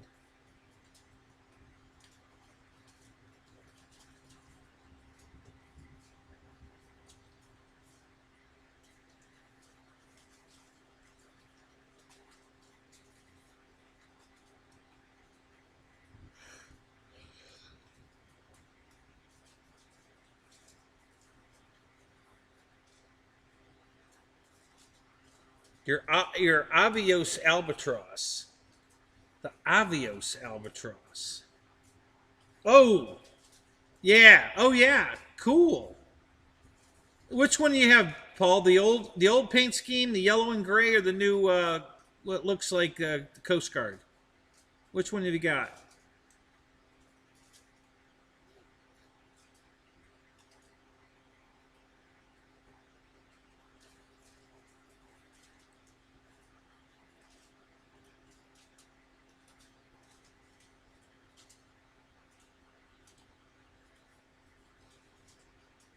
Yeah, I think honestly, Dave, the only batteries that are worse than the blue E flights were um, the green park zones. I don't think there's a battery on the planet worse than the blue ones, except the green ones from Park Zone, and that is the worst battery. So yeah. Horizon's batteries up until the smart packs have not been stellar.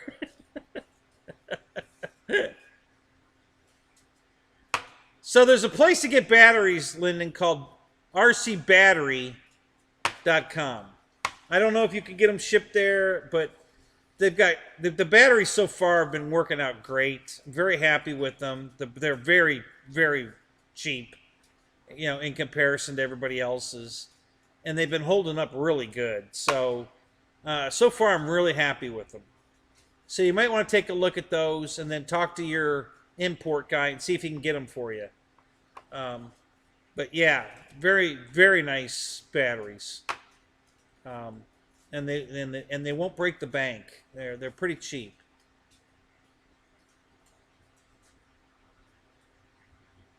Yeah, exactly, Paul. They're having a sale on batteries because they can't give them away. So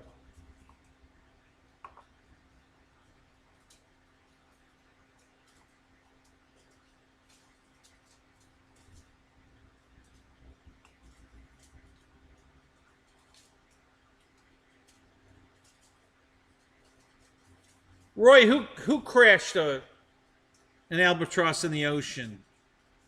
Um, in the tube deep? Because he does that a lot.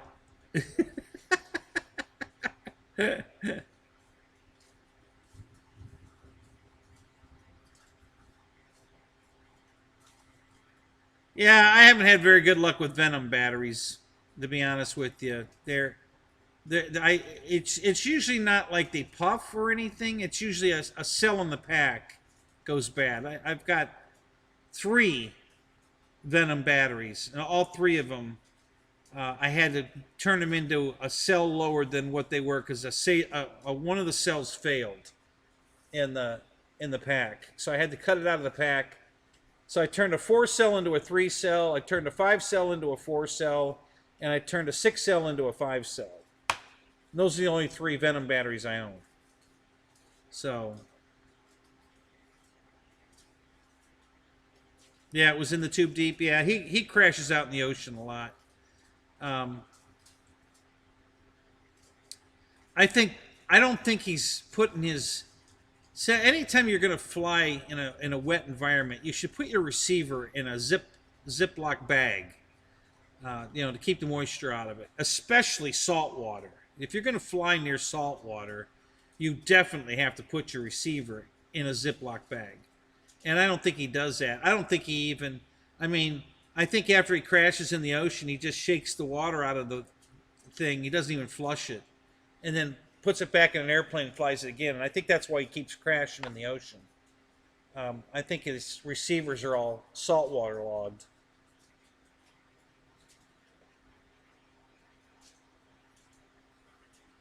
Yeah, that's just been my personal experience. I love their battery chargers. I've got 2 or 3 of the Venom battery chargers, and I love those. They work great.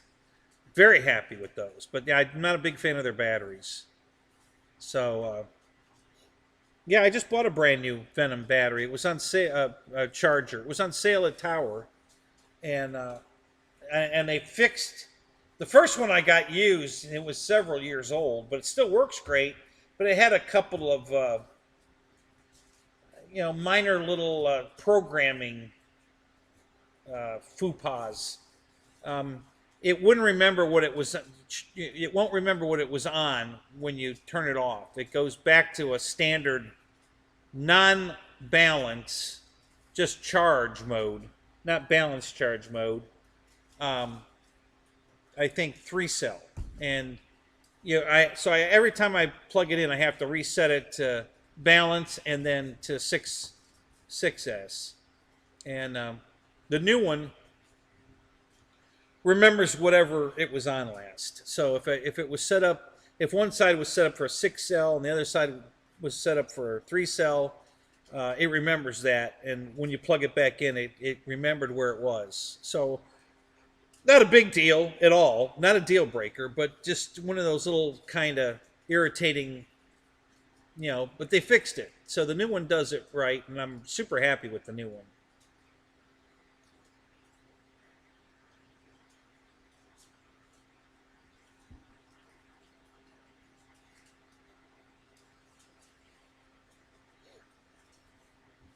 Yeah, in the Tube Deep, I've been watching him for years, and he's, flying at the ocean is not a great idea. The saltwater environment is just not good for the airplane. It's not good for the motor. It's not good for the ESC. It's not good for the electronics. It's just not a good idea. After he crashed the T-28 in the ocean, I think he took that receiver out and put it in his MiG, that red MiG-29 or something, and he took it out to the flying field, and that he lost the signal on that and crashed it. So I figured he probably reused the receiver that went in the ocean. So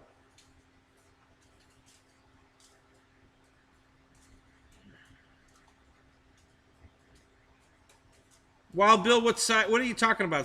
The small lipos. What do you mean by that?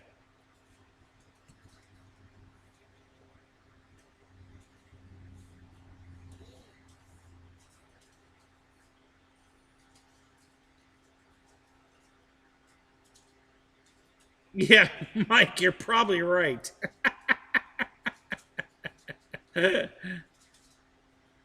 Yeah, because the RC sailors cut the lead off, Bill. That's why.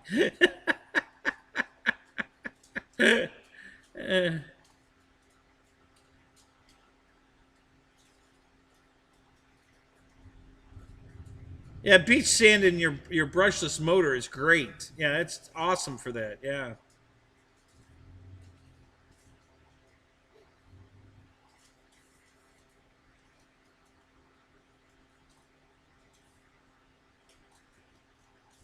No, all my 2-cell packs are they have balance leads on them.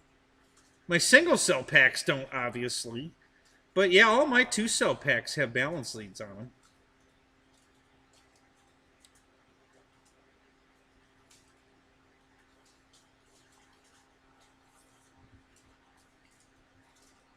Yeah, I have one 2-cell E-flite battery. It has a balance lead on it.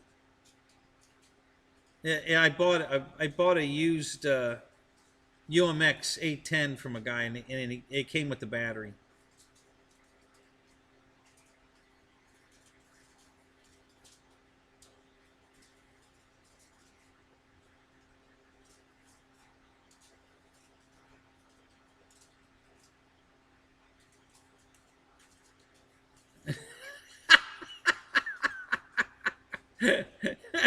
Really, Paul? Holy crap! They had to crank up another power plant just so you could charge batteries, huh? Damn.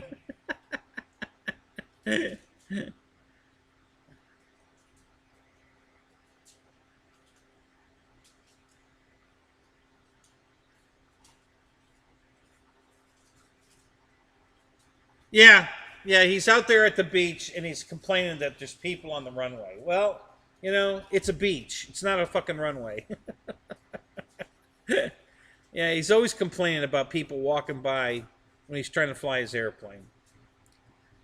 And The only reason he's there is to look at the girls in bathing suits. You know, he's got flying fields he can fly at. But he likes to go down to the beach, try to impress the women, you know, with his little RC airplane. Look at the girls in the bikinis. He's not fooling anybody. And he ain't flying at the beach because that's the best place to fly an airplane.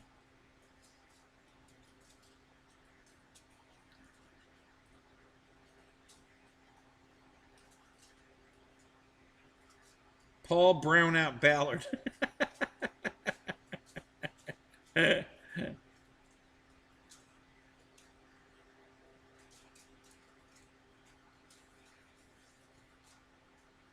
Yeah, I stopped watching his videos years ago.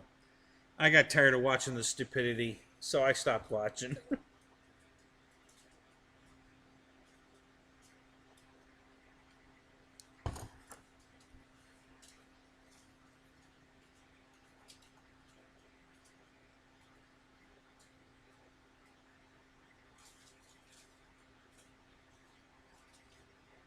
Yeah, slap nuts. I'm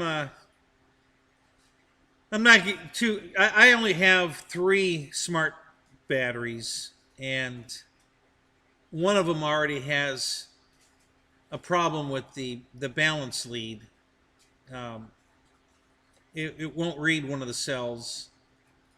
Um, and for the price, yeah, I was pretty impressed at the beginning, but they're already starting to go south. And for the amount of money I paid for them, I'm not too impressed. I don't think I'll be buying anymore. If they're on sale, maybe, you know, but not real impressed with those anymore. At first I was, but not anymore.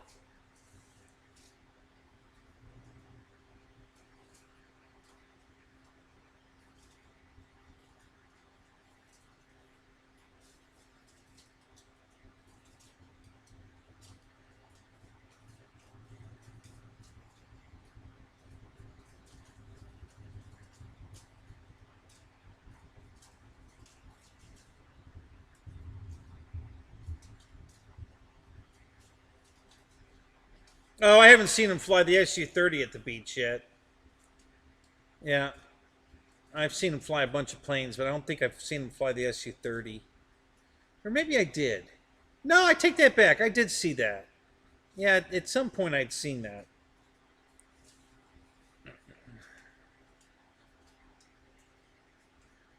Yeah, especially him, Roy. Yeah, I'm amazed he hasn't hit someone yet either.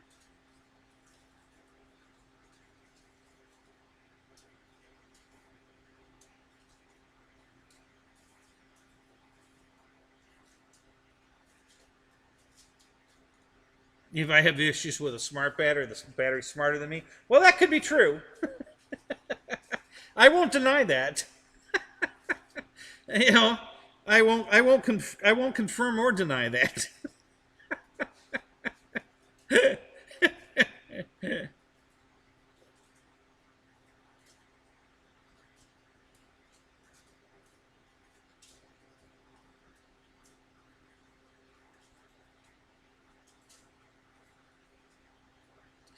RC truck guys waterproof theirs with balloons. Yeah, that's a good idea.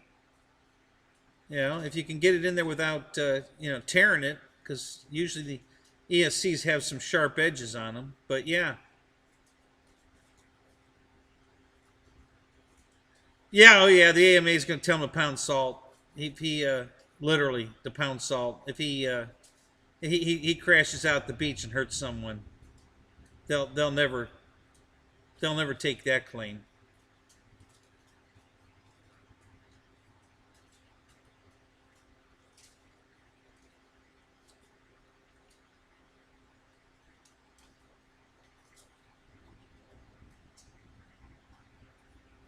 Is he is he in California or Hawaii? I forget.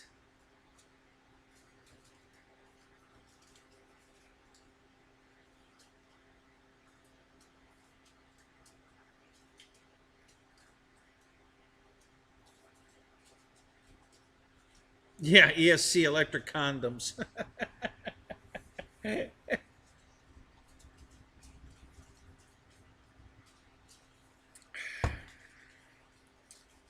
Need to get a ribbed one for your protection.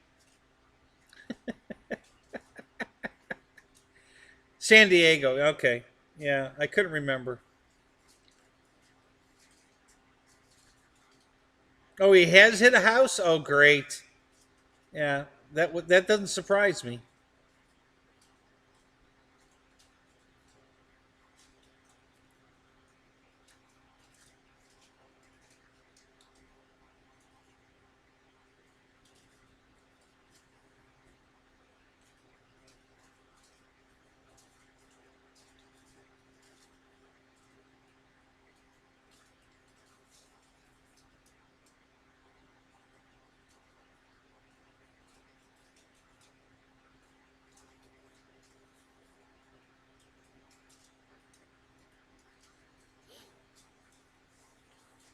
Yeah, maybe we'll see him on an episode of LAPD.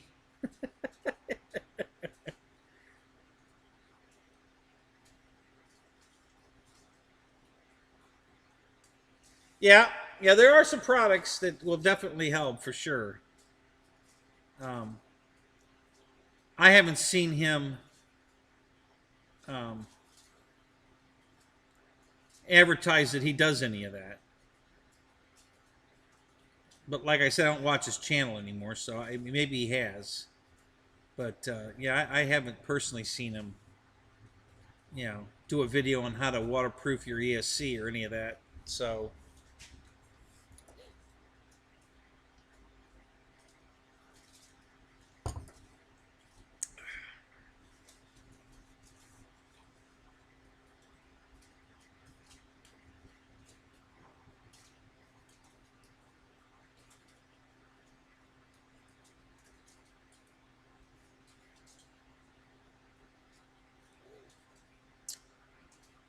well, it's not a height issue as much as we're not supposed to fly over people. So, if you're out in a cornfield and you want to fly low over the corn, not an issue. But we're not supposed to fly over people at all. So, obviously, not low. Um, but yeah, we're just not supposed to fly over people. We have we're supposed to stay under 400 feet high or 400 feet above a structure. So, if you're flying over a building, you can go 400 feet above the building top, and that's all the farther you're supposed to go. But yeah, as far as flying low, no restrictions on low as long as you're not flying over people.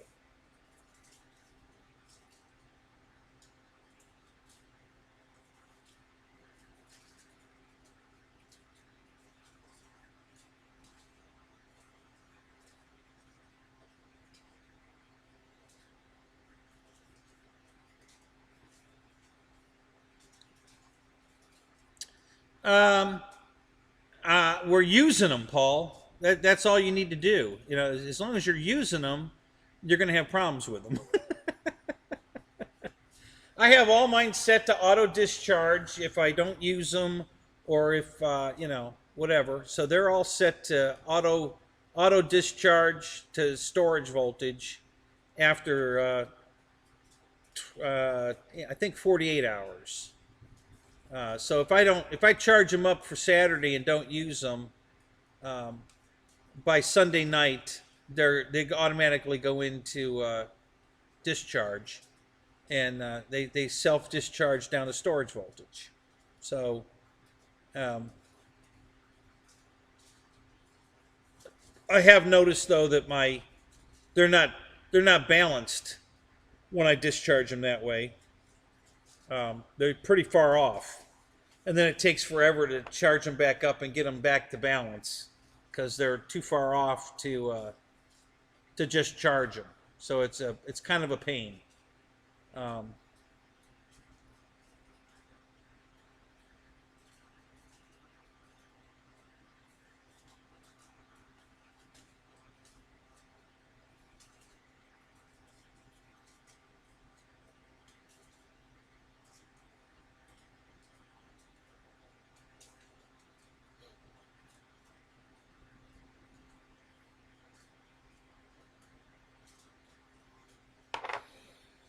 yeah, when I first got my first 2 batteries. Oh, I take that back. I have 4. Yeah, I thought I only had 3. I have 4 smart packs. And I have 2 6 cells, 1 4 cell, and 1 3 cell. And at first I was really impressed with them. But the 2 6 cell packs are the ones I'm having the issues with. Because I mostly just fly the jets with them. Not totally. I fly my F7F with them. And what else?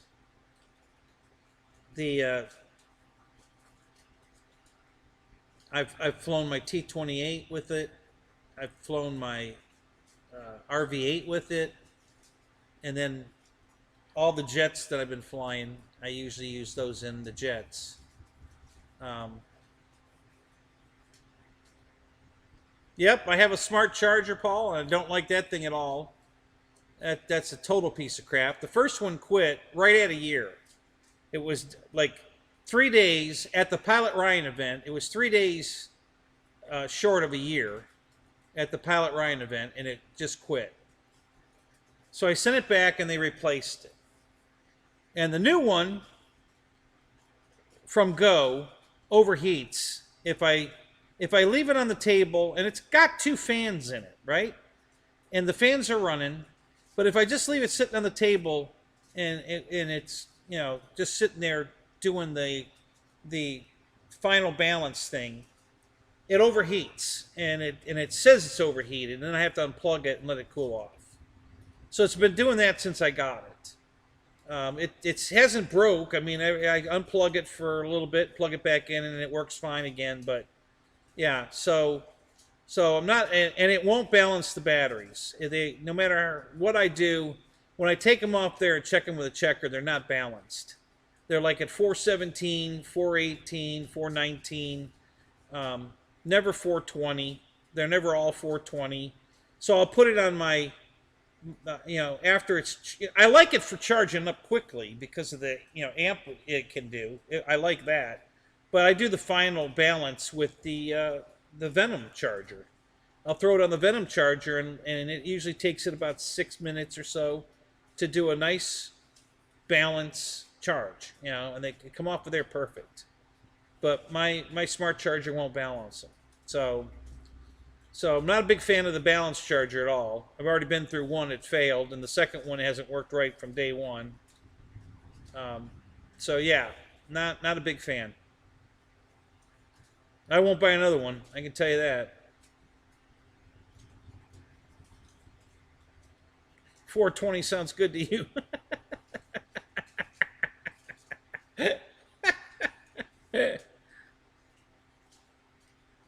Be right back. Okay, Bill, we'll be right here.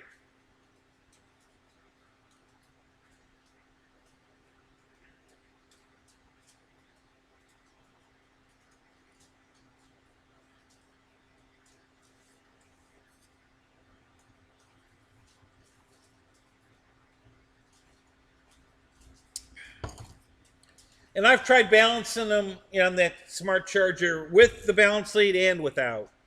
And it doesn't work right either way. Yeah.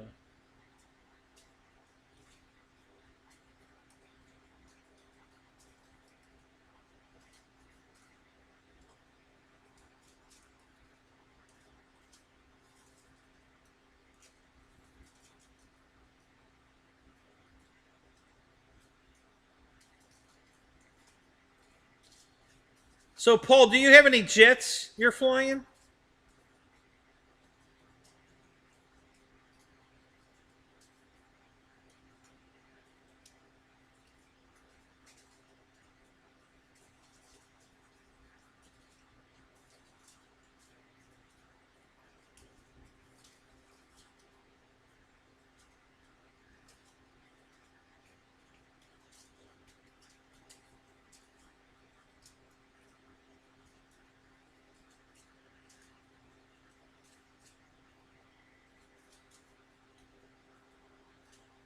Yeah, Lyndon, I tell you, God, have you thought about moving to the U.S.? Yeah, I just, man, that would just kill me. Yeah, that's what mine is. It's the S2100. I think that's what it is. Let me look. I think that's what it is.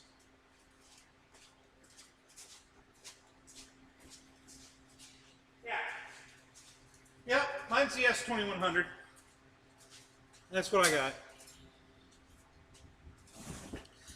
Yeah, Paul, I'm curious. Have you flown any jets? Yes, on the jets. What jets have you been flying?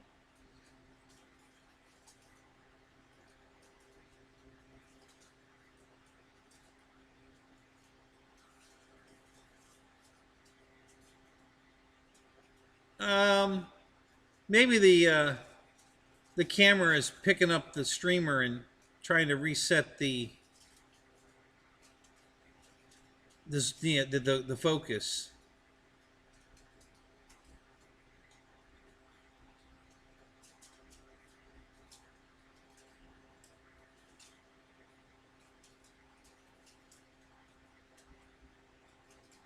Because the only pack, the two 6 cells are the packs I'm having trouble with, and they're the only ones that fly jets. The 4 cell hasn't been in a jet, and I'm not having any trouble with that one. And the 3 cell hasn't been in a jet, and I'm not having any trouble with that one.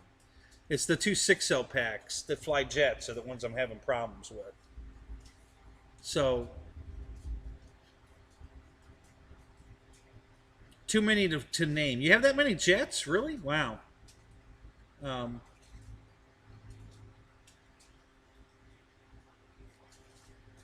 yeah, it's probably me. I'm just an idiot. What can I tell you?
I was actually I flew at a guy's funeral.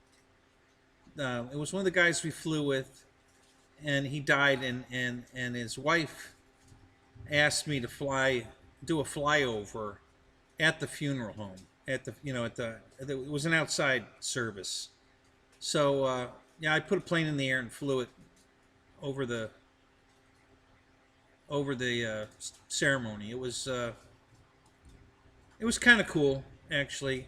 I really liked the guy, and so I was honored that she asked me to do that.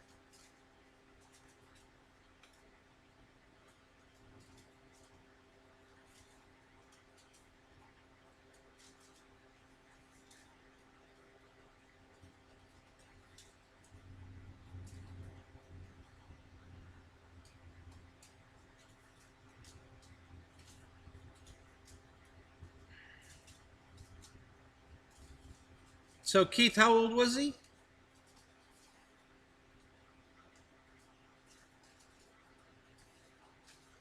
Uh oh. Okay, so that was one of the videos that didn't load, so I'll close that. Did the other one load?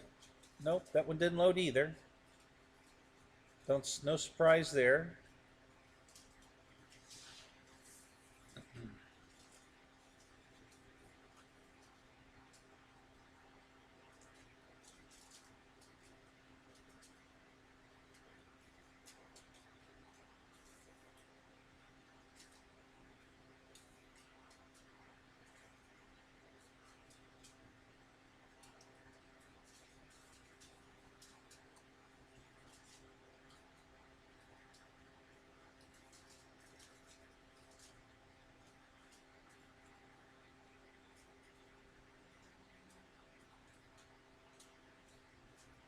He was 84. Wow.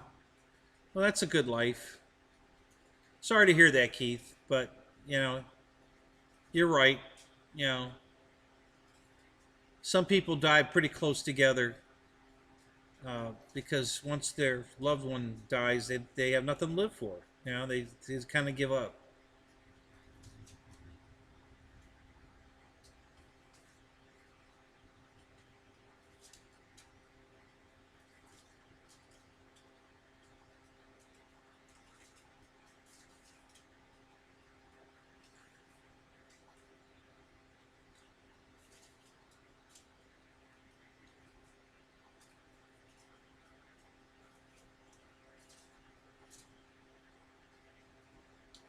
So, Lyndon, if you ever get a dead battery like that, there's a couple of things you can try.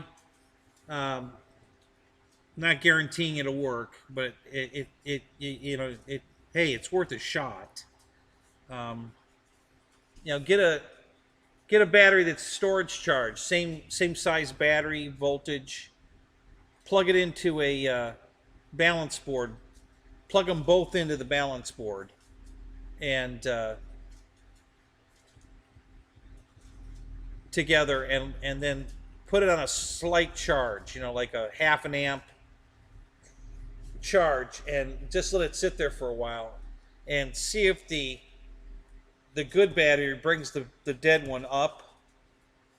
Um, I've been able to recover several batteries that had gotten killed all the way to zero, and they came back by doing that. Um, so you can try that if it's completely dead. Now, if it's got voltage in it, but the charger won't charge it, you can use like nickel metal hydride setting or nickel cadmium setting, and try charging it that way, and you know, just to get it back up to lipo voltage, and then switch it back over to lipo and try to go from there. And I've had some batteries come back that way too. So just a couple of thoughts. I don't know if you've ever tried that, but you know, give that a shot. If you don't plug the dead battery into a fully charged battery, you know, the balance leads will probably melt off of it. You want a storage charge, you know, dead storage charge, and then the one that's dead, and then see if your charge, you know, and plug it into the charger, and then put it on a half amp charge and see if it'll bring them up. I'd probably let it go 10-15 minutes, and then pull the pack that was dead off, and put a battery checker on it and see if it's got voltage in it, if it's taken a charge. If it is, you're probably okay. If it isn't, then it's probably never going to come back.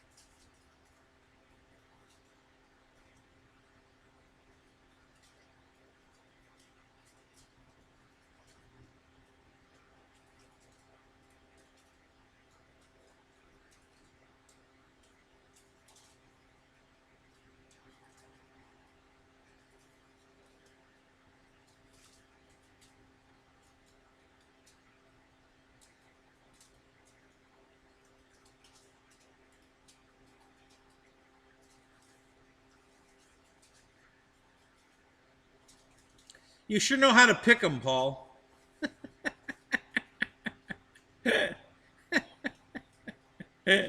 You and Juno, you two got to get together, man. You two have the worst ex-wife stories I've ever heard.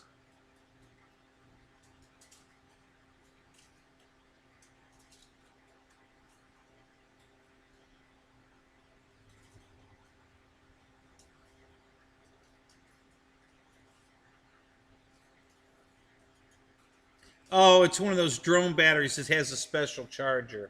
I gotcha. Well, you can, Lyndon, but it's tricky. You know, you have to get some kind of probe into the cell where it goes into the charger. You know, using alligator clips and some kind of probe to clip in there, and you know, you have to find the right leads. It's way more complicated. It can be done, but it's way more complicated than just hooking it to a charger. I've recovered a couple of Um, I have an electric chainsaw battery that was dead on arrival, and I was able to bring it back. I had to put electrical connectors into the slots that go into the special charger, and then alligator clips to that to hook it to my charger. But I had two of them like that, and they both recovered. So so that was cool. But yeah, it can be done, Lyndon, but it's very tricky to do it. Listen, you got nothing to lose, right? The battery's dead. You're gonna either throw it away. So you try it. If it works and you recover, awesome. If it doesn't work, well, so you spend a little time farting around with it. You got nothing to lose. It's already a dead, no good battery. So, you know, give it a shot. You just got to figure out, with a voltmeter, which side's positive and negative on the charger, and then or a similar battery, just like that one, so you know which way to hook the leads up, and then you just stick probes in there, whatever you got to do. Tape a lead to the side of it if they're pins that are stuck out. I don't know what exactly it looks like, but you know, you can't hurt it. It's already dead. So if it works, it works. If it doesn't, no harm, no foul.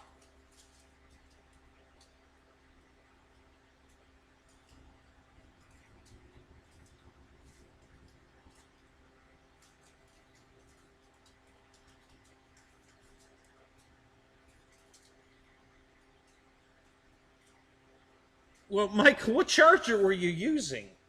Because most of these chargers have a maximum time. After so many minutes of that's set in the settings, the charger just stops. It shuts off. It says over time. So how in the hell did your charger run for 24 hours?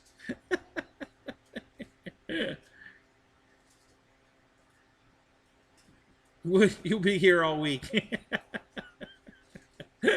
All right. Good to know, Keith. Thanks.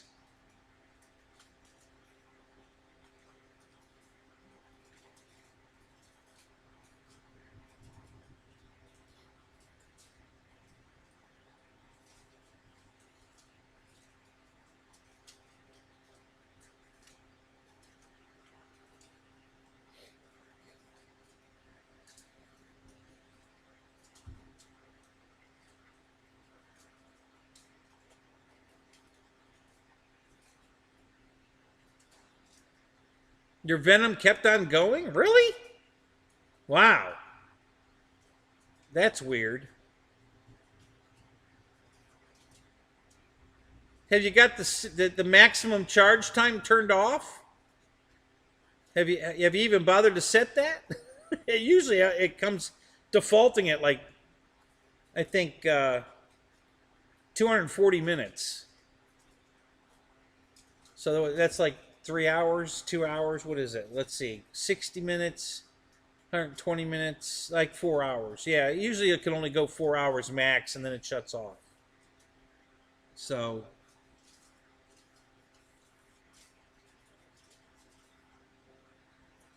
well, right. It should shut off with the voltage. So yeah, there's two ways it's going to shut off. Either by time, if you didn't reach 420, it should have shut off at like 4 hours, and if you did reach 420, it should have shut off when it hit 420. So I don't know what the hell you did.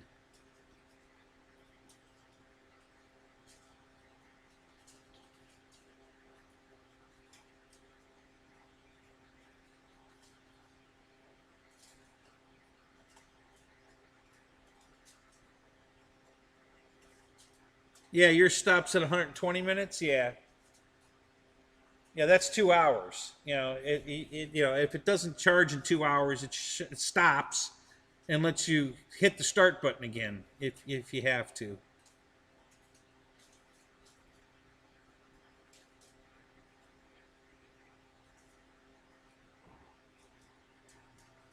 I've never had one. I've got plenty of batteries I'm still flying that are puffed, Lyndon. You know, I don't consider it bad until the cells don't match. As long as it charges up evenly and discharges evenly, I'll keep using it. I don't care that it's puffed. Um, the So that's how I base it.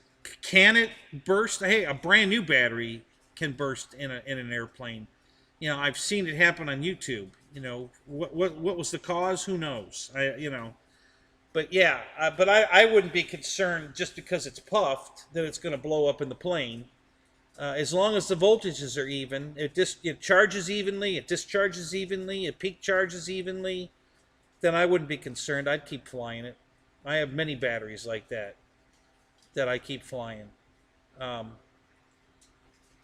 so that I base it on.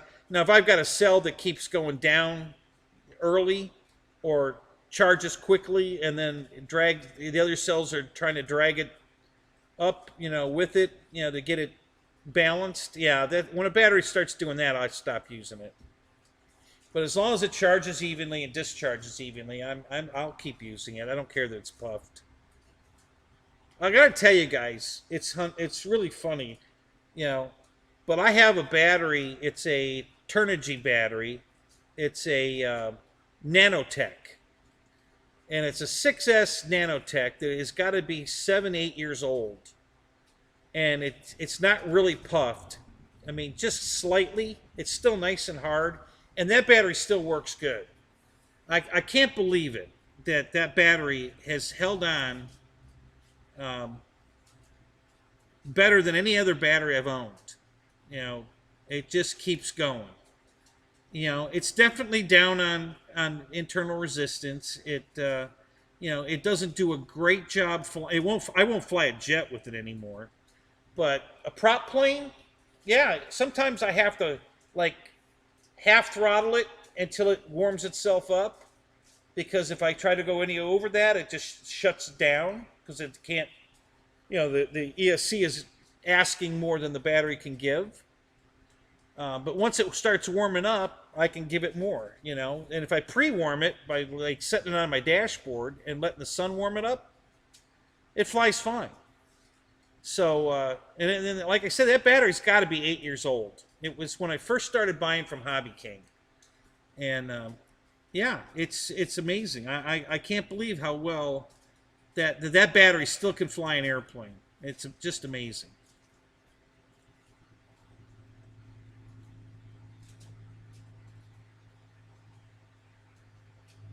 Yeah, so Roy's got the same experience. He's got a nanotech that, yeah. So I've had, I think I only have one nanotech battery, um, and I probably would have bought a lot more, but then I boycotted uh, Hobby King for 4 years. I didn't buy anything from them, so I didn't buy any more nanotech batteries, and I just now started buying a couple things from Hobby King. Um, I'm still not a big fan of Hobby King, but like the deal on the Lancaster was one I couldn't pass up. I just couldn't. So I bought those. Um, the Tundra, I loved my Tundra. I had great fun with it. And when they came out with the new colors, I sold mine to buy a new colored one, and I finally did. So I haven't flown it yet, though. I'm dying to fly it, but I've just had different airplanes in the car until I get the trailer back. I got to get the tranny fixed in the car so I can pull the trailer, and then I can take a whole shitload of planes again. But yeah, I just haven't had room in the car because of the other stuff I want to fly. Um, so I actually got. I think I told you guys this, but I got the Freewing F-22 in the car with the RV-8 and the HSD 182. It's hilarious. I actually put the two. I was carrying the RV-8 nose in and the 182 nose out the back gate, and I couldn't get anything else in there. And then because of the way that the F-22 was configured, I put both planes nose in and then I slid the. I picked up the tail of the RV8, and I slid the F-22 under the RV8. It's already under because it's a nose gear. The whole back of the 182 is in the air, so it slid underneath that, no problem. I picked up the tail of the RV8 and slid the nose under the landing gear of the RV8. The nose went underneath that, and the wingspan fits inside the cavity of the wagon, and just slid it right up underneath the tail wheel of the RV8. And then I put a piece of foam under the tail of the RV8 to hold it up above the elevator of the F-22, and those three big planes, plus the P-47 from Horizon and the Timber X were in a rack that's in the front of the wagon. So those two are sitting in the rack, and then these three planes are sitting behind the rack. And then I put the Night Radiant upside down, bridged over top of the RV8 and the Cessna, just laying on top upside down. And then I had the E-1500, the EC-1500 in the front seat. So that's 6 airplanes, right? Or 7. That's 7 airplanes. So I had those 7 planes in the car, and my quadcopter, the Blair Witch Project. So,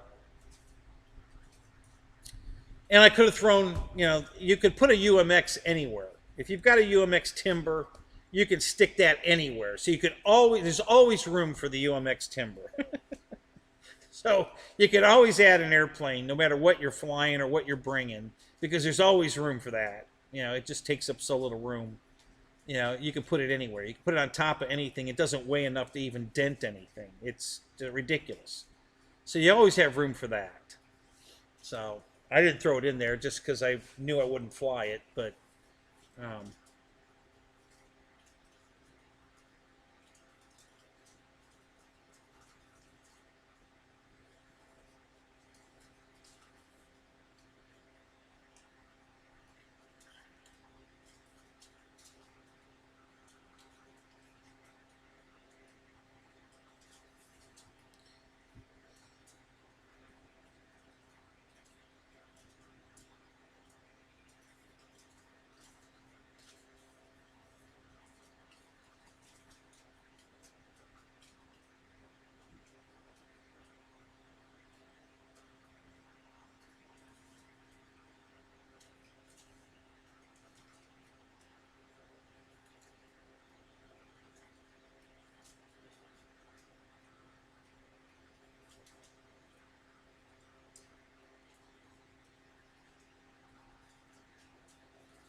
I'm trying to find the post where Royce says somebody. Who are you talking about that still looks pretty high? I'm trying to find. Oh, your ex sent you some naughty pics the other day. Really? Wow. I missed that post. And why did she do that, Roy? Is she looking for a booty call?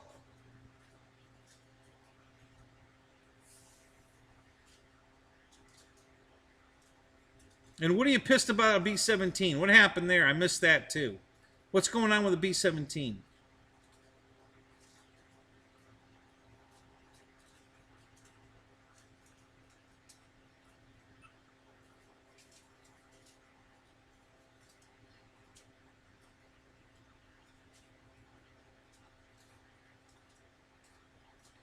No, I didn't, Keith. Sorry about that. I didn't see what you posted that you were flying. What are you flying? What do you like to fly? I if you said, I missed it. So yeah, what are you flying? What do you like to fly? Both style and size, you know. And I'll tell you what's a good buy. Yeah, it won't be a plane for motion. No, that's not true. Listen, if I think it's a good plane, even though I will never buy it, I would tell you, I would get that one. I'm not gonna piss in your cornflakes because I don't like motion. If they've got a plane I think might be good for you, I'll tell you. You know, I'm just not gonna buy it. But you know,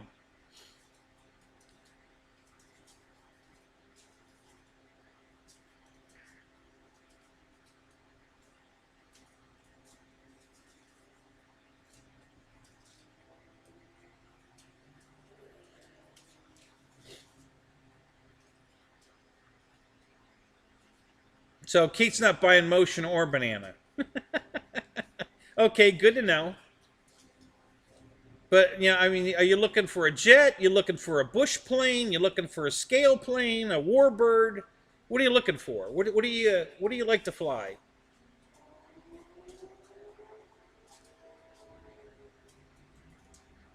Well, I'll be honest with you, uh, Spence. It's not. Listen, I really wasn't a fan of Motion's airplanes in the first place. I never liked the Avanti. Was the only plane they came out with I ever liked. Um, and I was buying planes from Motion because of the customer service I was getting. And when the customer service went away, there was no reason for me to buy anything else from Motion. I don't like their planes. The free wing planes, I'm not a big fan of. I'll buy FMS all day long before I'm going to buy free wing. So, there's just nothing they have I want other than that Corsair or the Spitfire, the 1600 Spitfire I want. And when I finally get some money put together, I will buy that airplane. But yeah, Motion just doesn't have anything I want. Never been a fan of their stuff, honestly. I just don't care for the quality of it. I would buy FMS all day long over what they have, and especially now that FMS's planes are cheaper than free wings. Um, yeah, there's just nothing other than that Spitfire I want. I'll get that one day.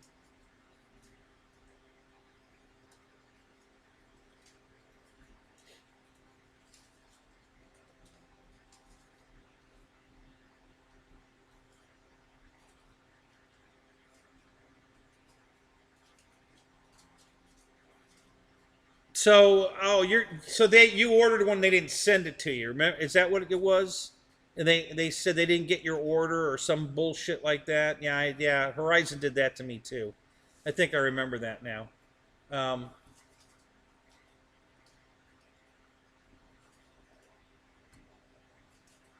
and good luck on the booty call.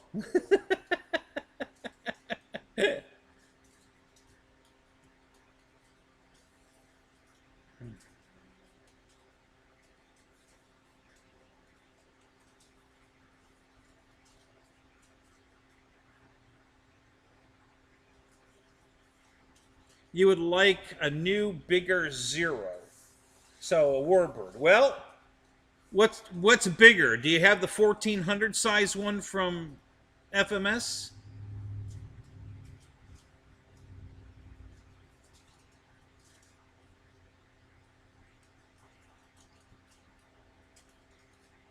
It's too bad you don't want the one from Banana, Keith, because that plane's awesome. That big P40, the 2 meter P40 they have is beautiful. I love that plane.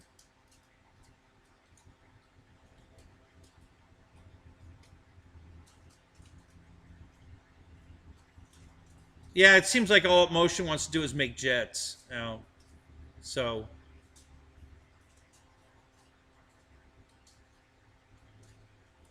yeah, Roy, I agree.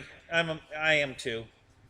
Unfortunately, no zeros yet. FMS only is 10 years old.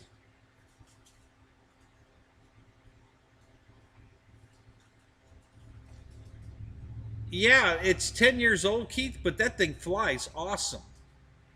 You know, even Pilot Ryan agrees that that's one of the best flying airplanes out. Is the FMS 1400 Zero. It's an awesome flying airplane. I have one here. If you want me to grab it, I'll grab it, bring it over to the camera. It's actually right there. Um, awesome airplane. Flies fantastic. Um, I wish HSD would go back into production because they have the molds to make a 1450 Zero, the old airfield. They have the molds or whatever to build that plane, and they're just all they want to make is jets now too. So, um,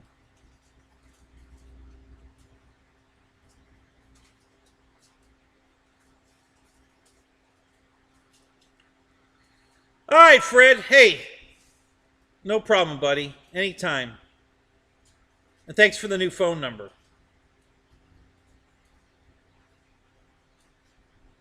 Yeah, Keith, I would be great if I think that would probably if they did a 1.50 with the snap off wings because everybody seems to love that. Um, yeah, I think that'd be awesome. Um,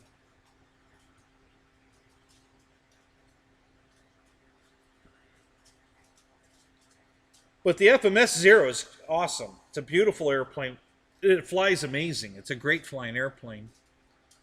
So yeah, if you're looking for something like that, hey, it's 10 years old because it works. It's very popular. That's why they're still selling it 10 years later, is because people keep buying it. It's a good airplane. But if you're looking for something else around that size, 1500 in a Warbird, um,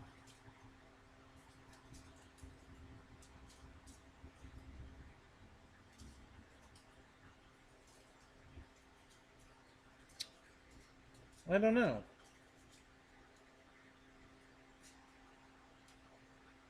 FMS makes a beautiful Corsair also that's 1400 if you want to stay in that. Or you could get the new big one.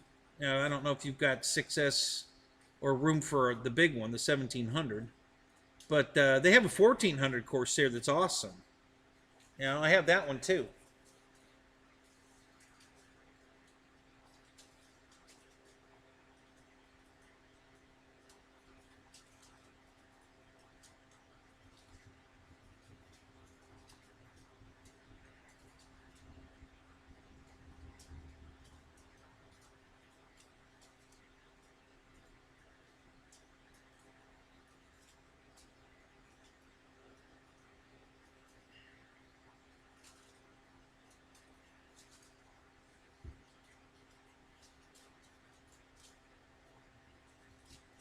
So did you repaint your P-47, Matt?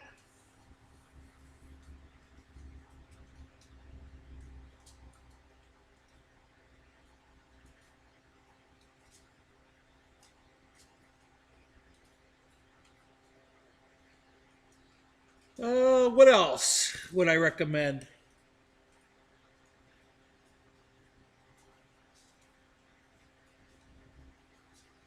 If you want a nice, like a 3D plane, you don't have to fly 3D. You can just fly.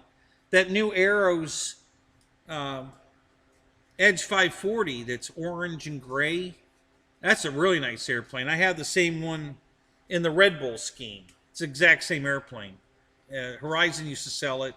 It's 1300 millimeter, um, but it's a really nice flying airplane. So if you want to pick one of those up, that'd be a good choice.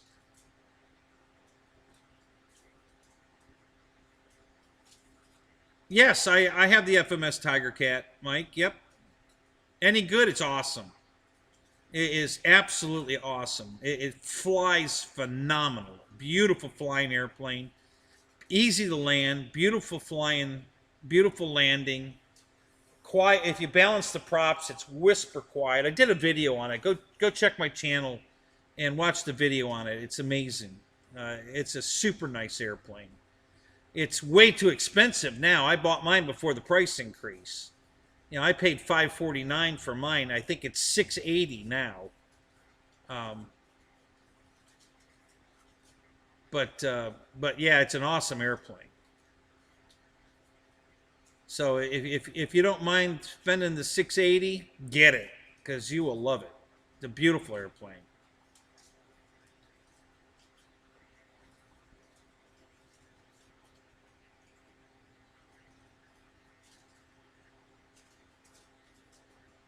Yeah, Keith, that's true. The extra 300 is a little bit smaller, but yeah, it's close. Very similar airplane. Yep. So if you already have one of those, let me think here.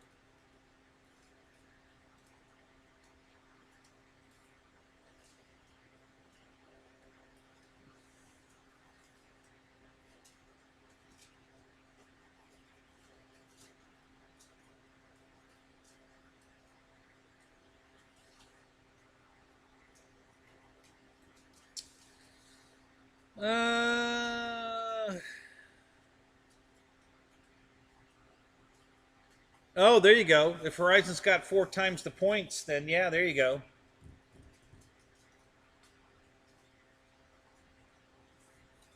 Let's see. What else would I recommend that you can still get?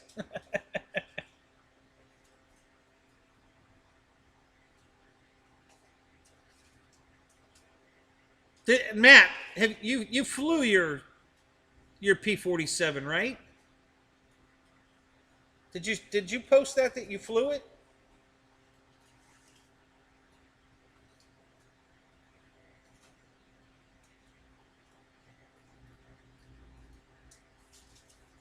Yeah, I'm not a big 3D flyer, Keith. I can do it, but it just I'm not real good at it because I don't do it enough because it really doesn't excite me. I'm just not a 3D guy. I don't really care for it.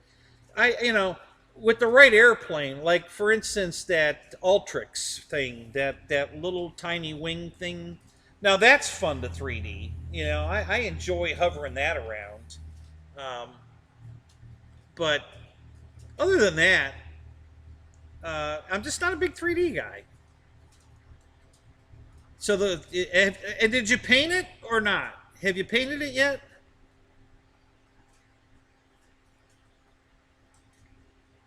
So Chris, Keith, I would recommend that P-47, the FMS 1500 P-47. I don't have that one. I have the 1400 P-47 that they don't make it. Well, no, they still make it. FMS does. Yeah, they still make it. Um, I think they still make it.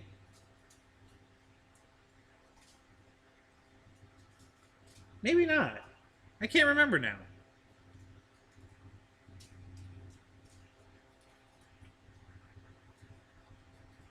No paint yet. Okay. Yeah. So the 1500. I thought that maybe Horizon's just not carrying it. Hang on a minute. Let me go look at FMS's site and see if they're still making that thing. Because I thought I saw it.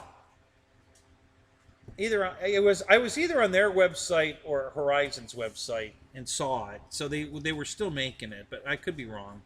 Let me check.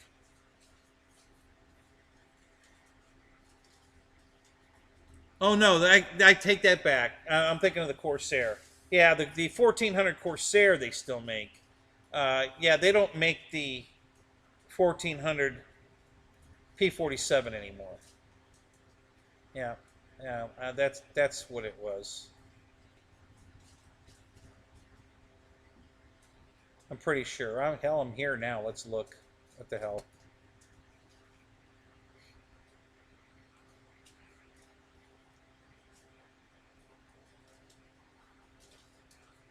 So the 800. Load more planes.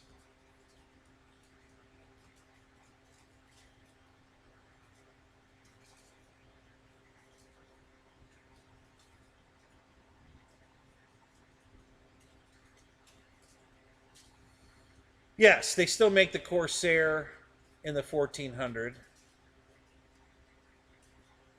And they still make the Zero in a 1400. The P40 in a 1400. The T28. And then the 1500 P-47.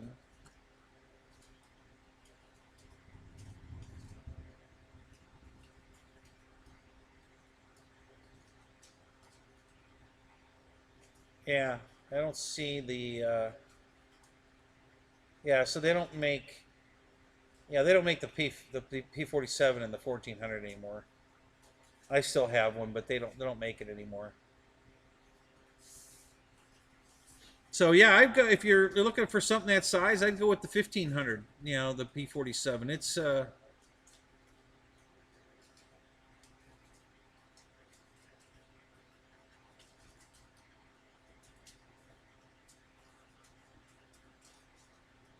the Pitts. Yeah, if you want a biplane, the FMS Pitts is awesome. Yeah, I bought two of those.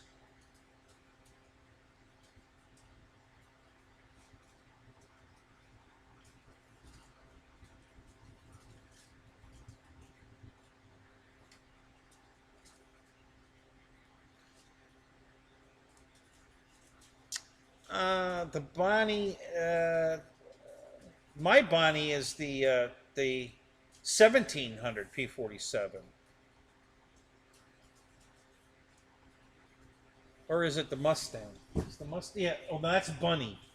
Yeah. The I think Bonnie was the name on the side of the 1700 P-47. I have that too, um, but that's not available anymore.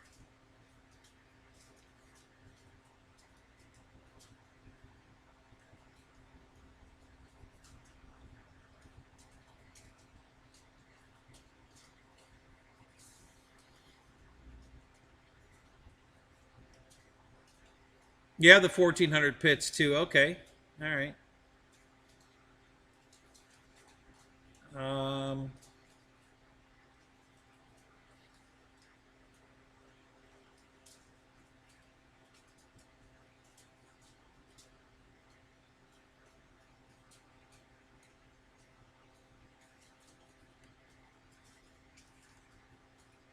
is that what's on the side of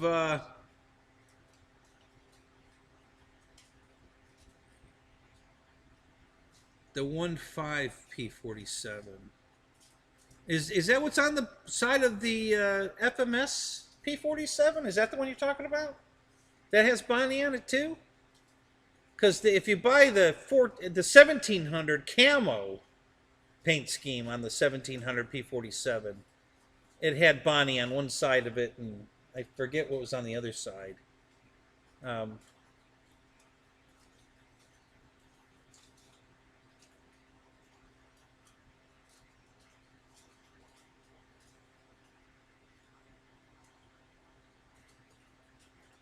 I'm spoiled.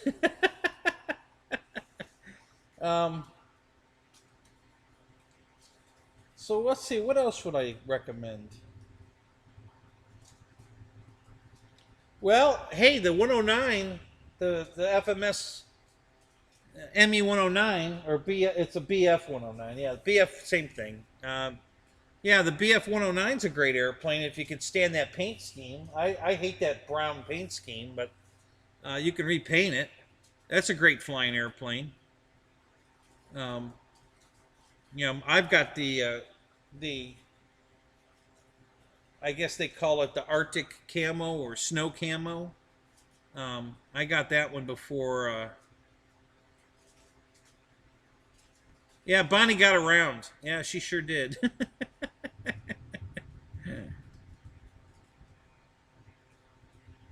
So yeah,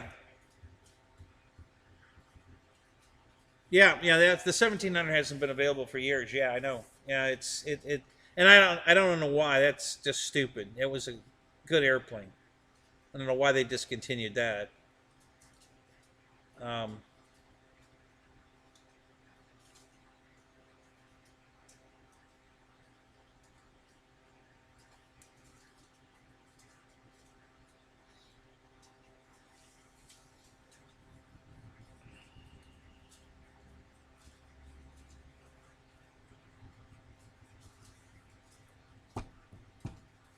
Let me take. Hang on a second. Let me take a quick look. Uh, there's a chance. Do you have the 1.2 Corsair from Horizon? The Corsair with the green stripes on it. Do you have one of those? Do you like that plane?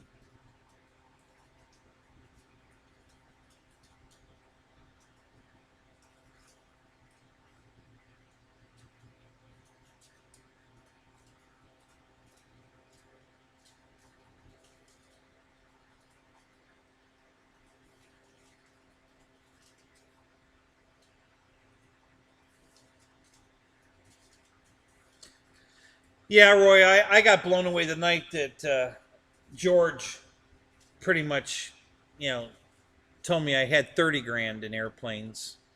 And he's probably, I'm sure it's under that, but not by much. I think he's pretty accurate on that. You figure 100 airplanes at 300 bucks a piece, uh, but most of my planes were nowhere near 300 bucks. So I'm sure I'm under the 30 grand, but I'm sure I'm over 25 grand in airplanes. So yeah, when he said that, I was like, I hadn't thought of it that way, and that I was like, oh my god, holy shit, wow, yeah, that's a lot of money.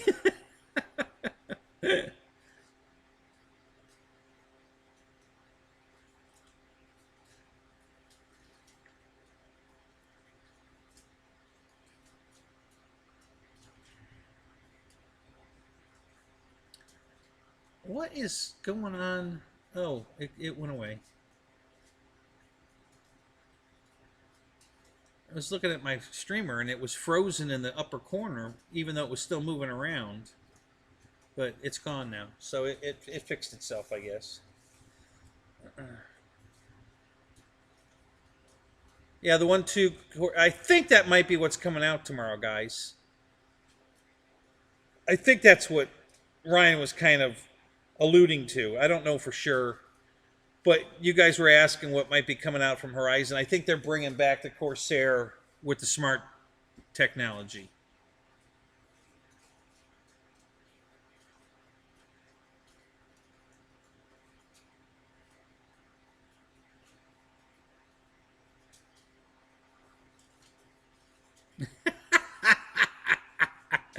Really, Mike? Yeah, the country club told you not to come back because your swing sucks, huh? That's funny. Never heard that one before.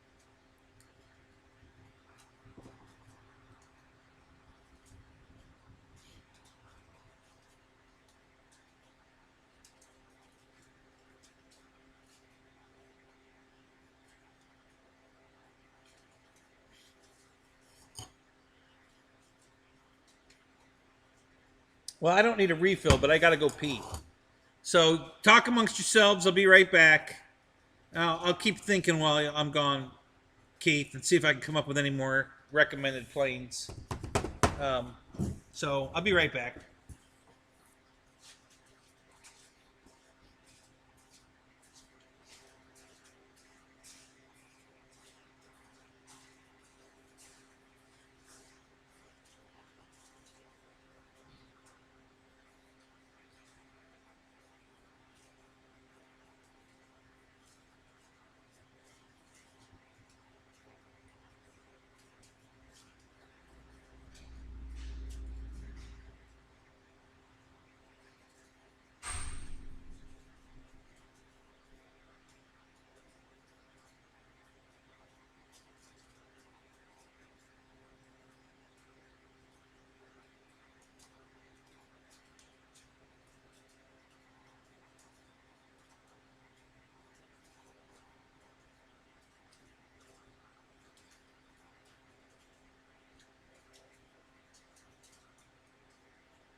Wow, Keith, that's awesome. So, hey, let me ask you: what do you think of the new King Air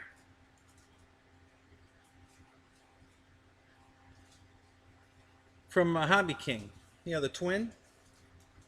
Have you thought about that one? I like that plane. I was gonna get it. It's been out of stock for a while.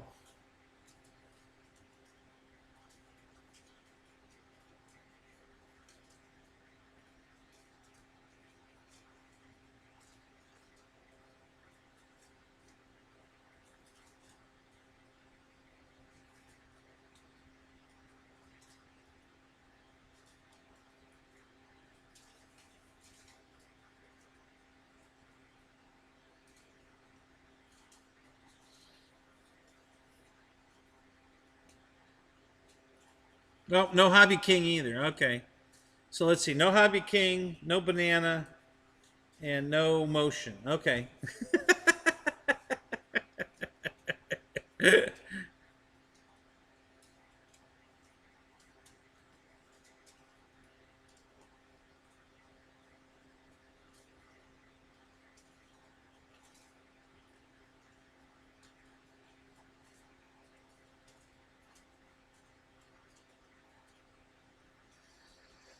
Uh, God, what's left? What would I recommend?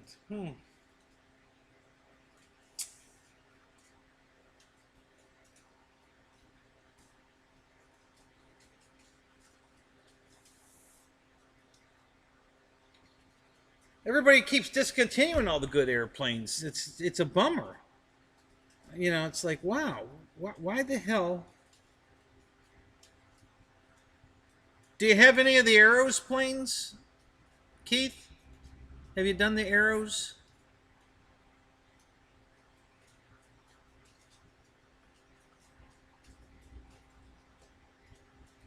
Uh no, but the only other company that has one is Banana, and you don't want to buy from them either. So yeah, so yeah, that's out. P-38's out.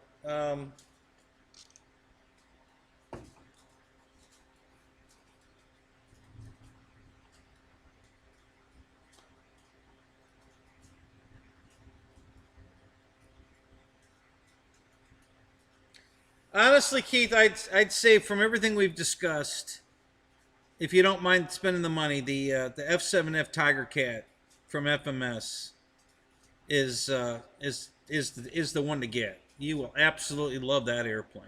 It's amazing. You know, it's absolutely amazing. So that's my best recommendation. Um, well, yeah, if you want to listen, if you want to scale Cessna, yeah, the 182 is awesome. The HST 182 is an awesome airplane. Um, and then anything from Flex, you know, if you want the RV8 or the Cessna 170, um, make sure you get the Night Fly version. It's worth the extra $50, I think, for sure. Um, so you have the Aeros Corsair, the Bearcat, the Viper, and other jet, the Marlin. Oh, but you sold that. Um, oh, you have the 1700 Tiger Cat. Oh, you weren't asking. Who was asking about that? Mike Bird? No, somebody asked about that. Um,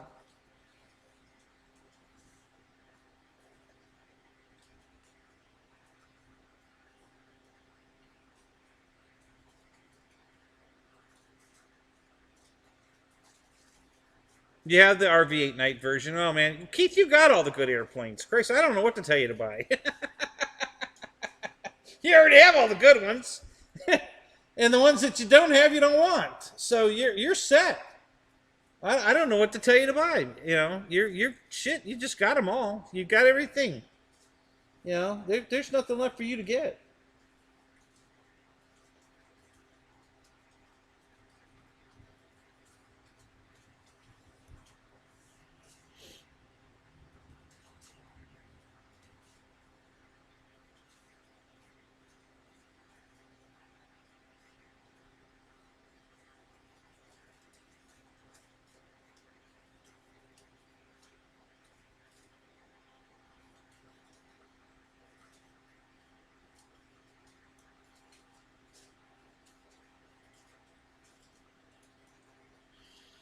Yeah, he didn't mention that he wanted a jet, so that's why I didn't bring that up. Yeah, yeah, yeah, well, we're all fine. Right now, Keith, nobody's making anything that I want. Um, so yeah, there's nothing new coming out that I want. Um, I've been pretty much saving my money for the Carbon Z T28. Yeah, if they don't ask $900 for it, I want to get a second one because I love my first one. Um, I've been pretty much saving my money for that because there's nothing else out there that I really want.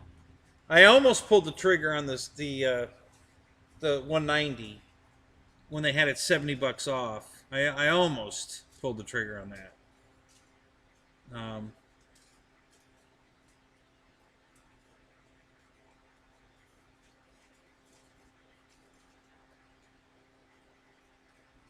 yep, I agree, Keith. I'm done buying jets. I mean, unless they come out with something I gotta have, but the jets I have, I love, and I'm gonna spend time. Like my Taft Hobby jet's got a retract problem I can't figure out, so I'm gonna get on that because I want to get that back in the air. I really love flying that jet. That's a really good flying jet. Um,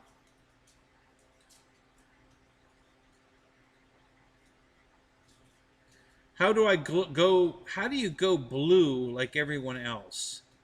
I have no idea what that means. What's blue?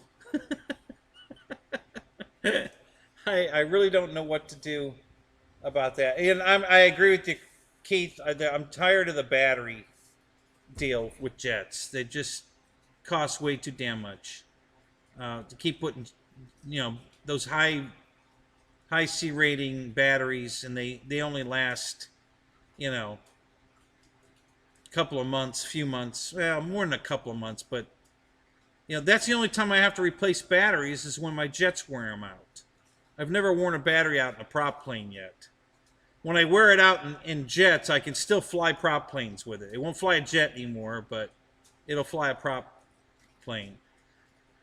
But I'm just tired of replacing batteries for jets.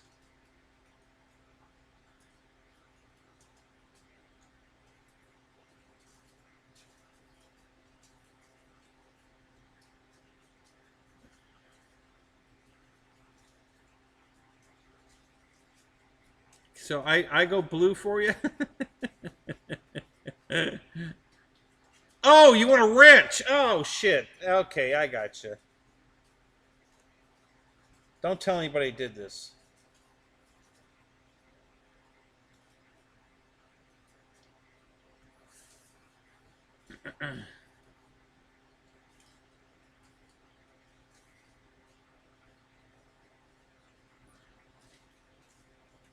Yeah, not everybody's blue, Mike. There's a few people that aren't.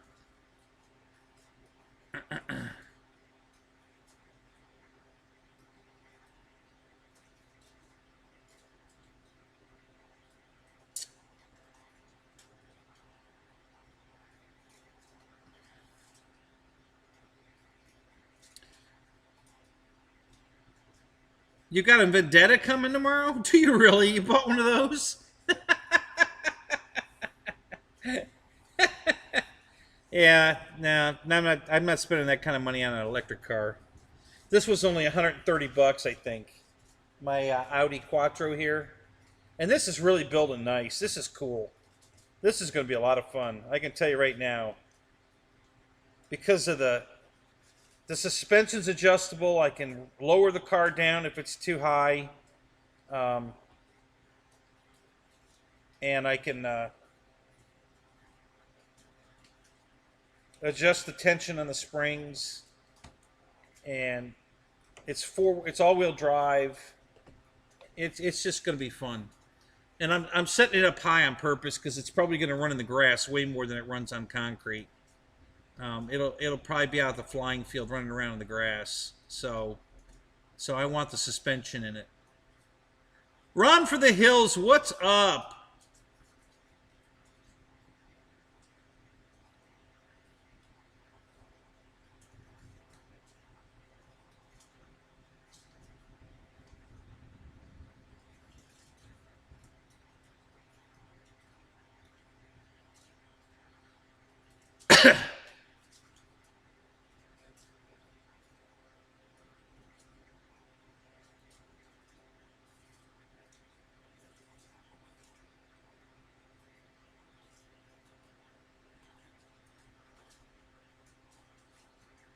Yeah, Matt, you should have bought the 190 when it was $70 off. You know, if you were going, if you were thinking about that one.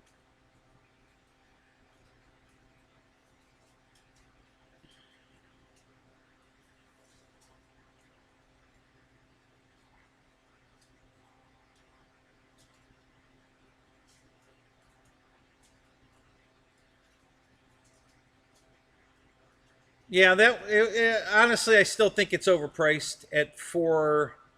What the hell would it have been? 480, I think, something like that. 470. I think it's still too much for that plane, but at least it was in the realm of reasonable. So I almost pulled the trigger on it. If the Carbon Z wasn't coming back out, I probably would have pulled the trigger on it.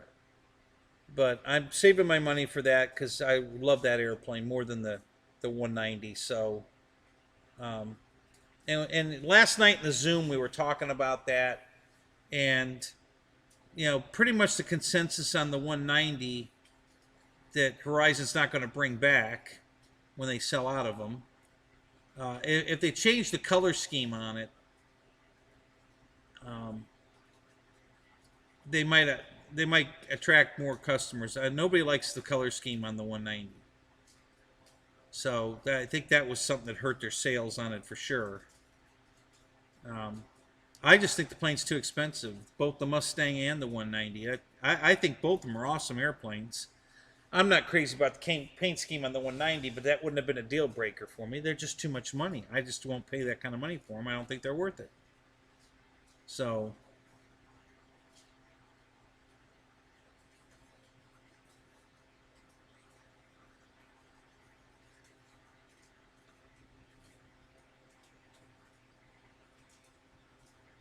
which one's a better deal now? What are you talking about, Matt? Don't care about the receiver. Which plane are you talking about?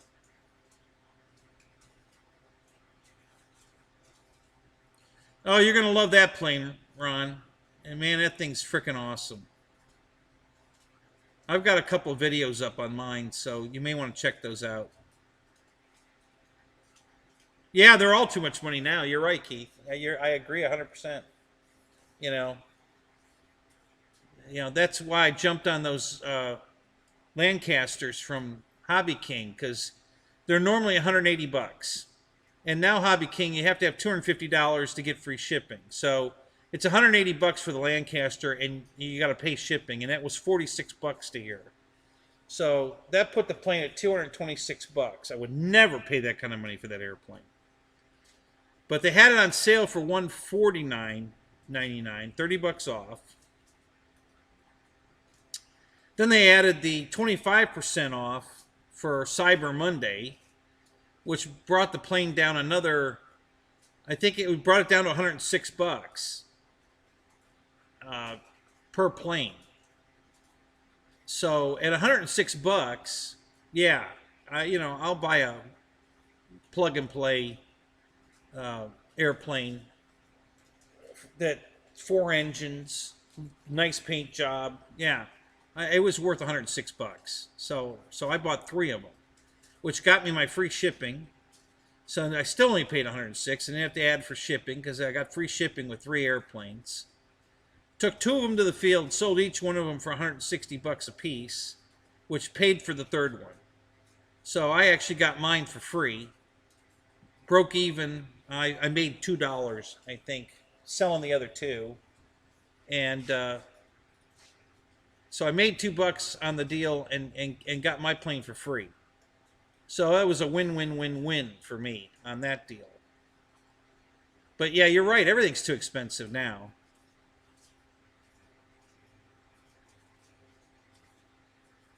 No, Keith, I've already flown it 3 times. It flies great. I don't have any issues with the plane. It flies fantastic. It's very stable.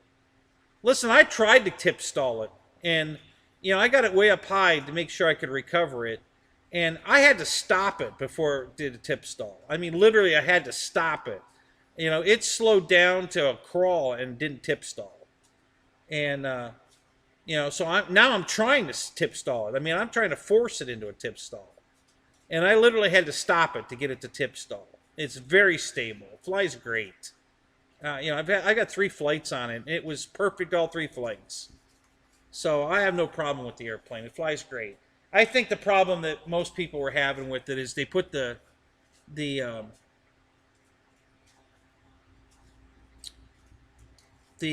differential thrust on it, and they hooked it to the ailerons, which was exactly the wrong thing to do. So they're just doing a yaw-induced spin is what they're doing. It's not tip stalling. It's a yaw-induced spin because they've got the differential thrust on it. I didn't put the differential thrust on mine, and it flew fantastic. So I'm super happy with the plane. It looks great. It flies great, and it was free. So that was all around win for me. I got a free airplane that flies fantastic and looks fantastic. So I'm super happy with it. Nope, it doesn't have rudders. You don't need them. Even Hobby King said, listen, unless you're going to put retracts on it for ground handling, you don't even need the differential thrust. They only recommend the differential thrust if you're going to put retracts on it so that you can steer it on the ground better. So yeah, it doesn't need the rudders. You put it in a slight bank, slight up elevator. It comes beautiful. The banks around beautiful. I did a couple of rolls with it. I don't think I looped it because the spar in the wing is not that great. It doesn't go all the way through. I mean, it's only going about halfway out on the wing, and I figured, I just didn't want to try the loop idea, so I didn't. It's a bomber. You don't loop a bomber. But I did a roll, and it did the roll fine. I did a couple of rolls with it, no problem. It flew inverted, fine. No problem. It flew inverted okay. So yeah, I like it. It flies great. It's very stable. I didn't have any tip stall issues at all. Like I said, I had to force it into a tip stall. I think everybody with the differential thrust is just creating their own problem with a yaw-induced spin. It's not a tip stall. It's just a yaw-induced spin because they've got the differential thrust probably hooked to the ailerons, which is a big no-no. You definitely don't want to do that.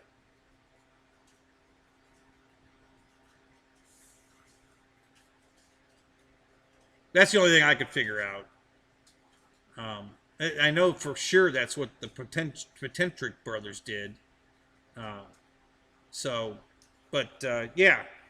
I like it. I think it's a great airplane. I wouldn't buy it at $180. I wouldn't buy it. But at $106, yeah, I think it was a good deal. The quality of it's pretty good. It's not bad at all. It looks really nice. The paint's really good on it. They did a nice job painting it.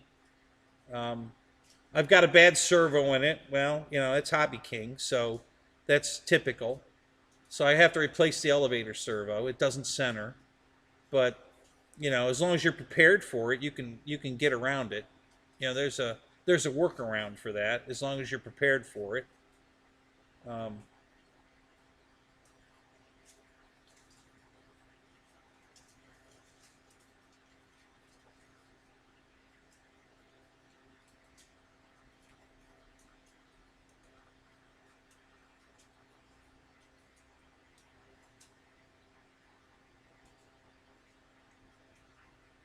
You look at it this way, I much more than what it is now. Not that it is okay, but we can spend $3,000 for one plane. See, I'm never going to spend $3,000 on one airplane. And you're probably talking a turbine. And my biggest problem isn't just the price of the plane being $3,000, but it's going to be $120 a weekend to fly it in fuel. That's 6 flights on Saturday and 6 flights on Sunday. All right, it's $10 a flight basically. You know, Jet A. You know, so yeah, it's about $10 per flight for fuel. That's $120 a weekend if you fly it 6 on Saturday and 6 on Sunday. You know, it's just nuts after paying $3 grand for the plane. So yeah, I'm just not doing it. You know, after I figured that in the fuel cost, I decided that I will never own a turbine unless I win the lottery.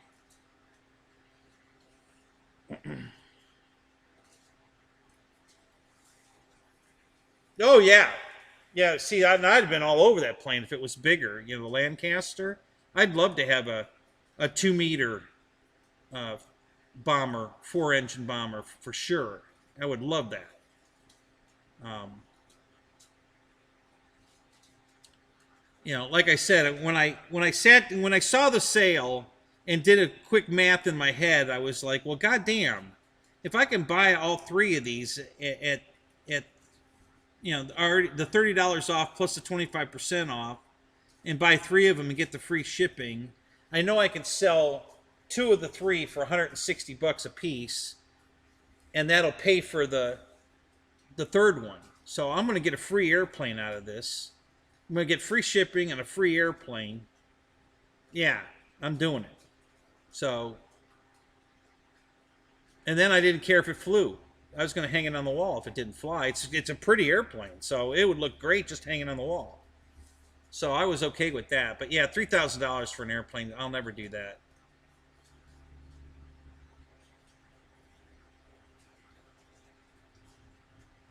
Yeah, yeah, I agree, Matt. You know, I'll do 500 or 600 for a plane. I'm not going over 6. I mean, it's going to have to be something that's just, you know, goddamn gorgeous, crazy good, or to go over $600. Otherwise, I ain't doing it. Um, but yeah, I'm just not going to do $3 grand for an airplane, and especially, and then have to spend, you know, $10 a flight in fuel. No, not doing it.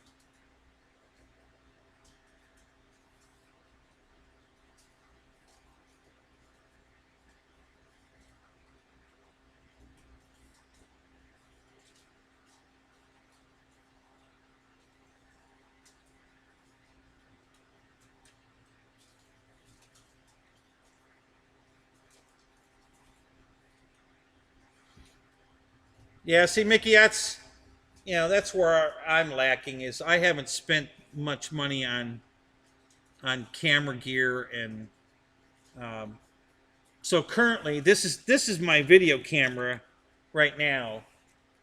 Uh, this is the other camera here. I don't know if the other camera's here, but this is my new good camera, which has a lot of options. Too many options, honestly. It's got way too many options. But it's a, you know, the flip out screen, it's color.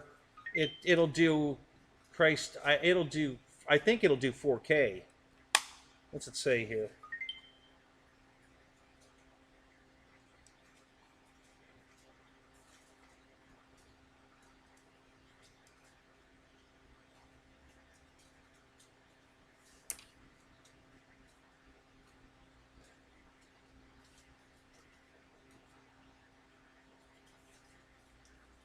Now, this was a cheap camera, guys. This is not high-tech shit at all. It's an HD camera.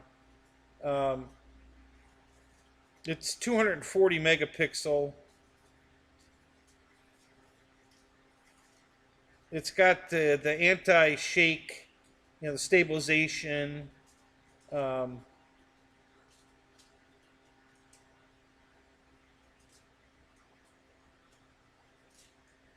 trying to see what the zoom is. So it does a pretty good job. My complaint with this camera, honestly, is the video files are too large. They're huge. Um, and I haven't figured out the settings yet, so I'm still working on that. But it's got the boom mic that plugs in, and you know, it's okay. And I've got 4 of these little batteries for taken with me. So if I start running low on a battery pack, I can just swap out the pack. I got 4 of these packs.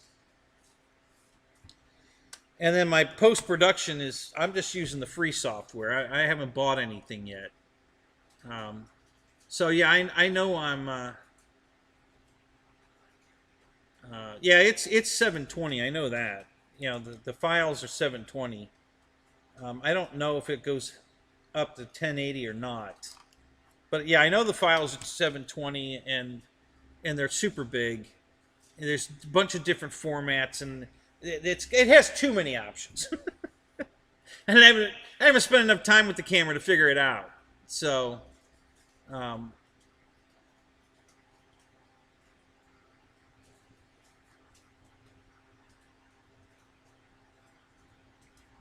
yeah, Paul, I agree. You know, I haven't cut it off at $300 yet, but um, I also won't buy a 1.2 anything that costs $300. You know, it's just too much money. I'm not I, you know, I'm going to buy flight test planes. I'm not kidding. I mean, I'm dead serious.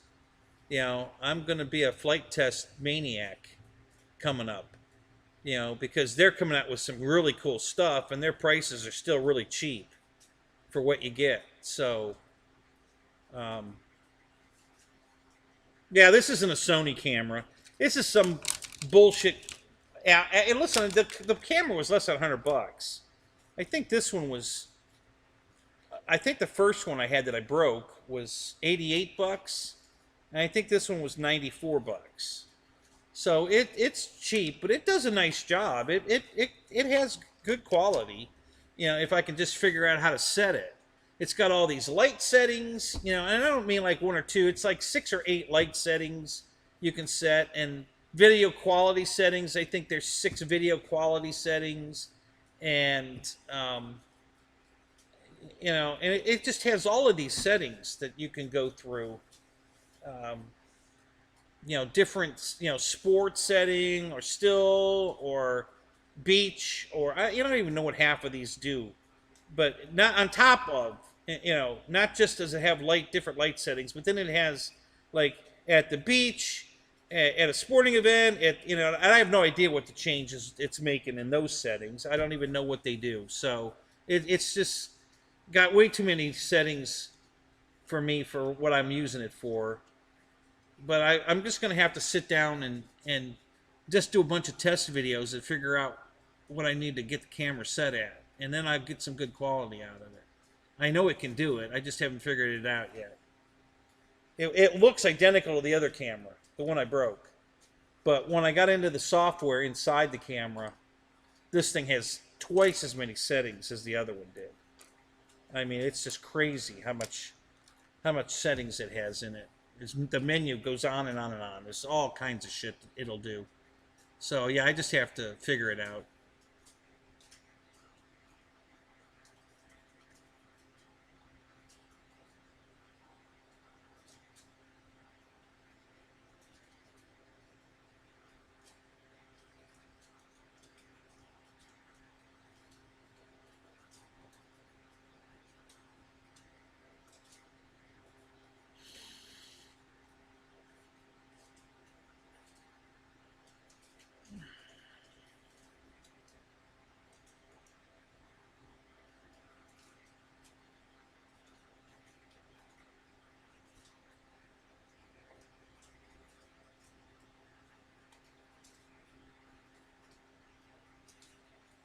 Yeah, exactly, Mickey. The best camera is the one you have with you. So we all have cameras on our phones.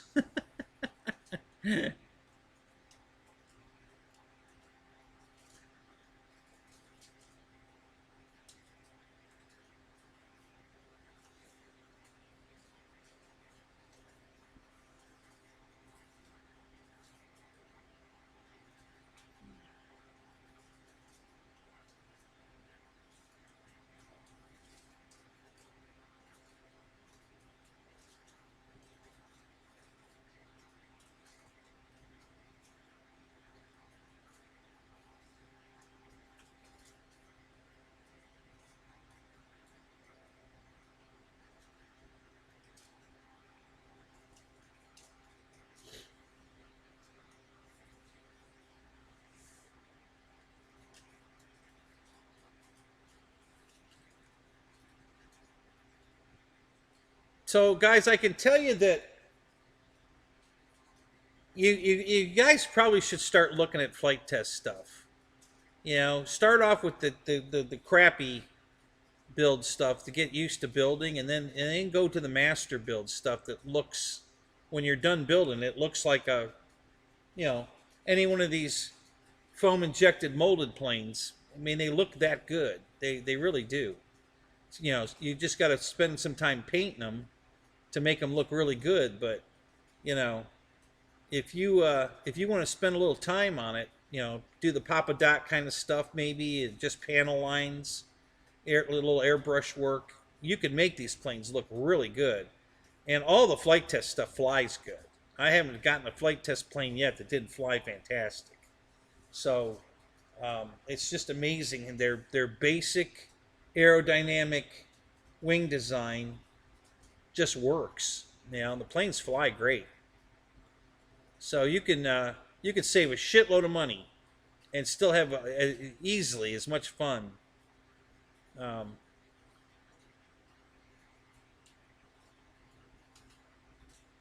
Yeah, I know, Matt. You know, and you may change your mind. You know, when you run out of money, you may start thinking, you know, maybe I need to look at this stuff.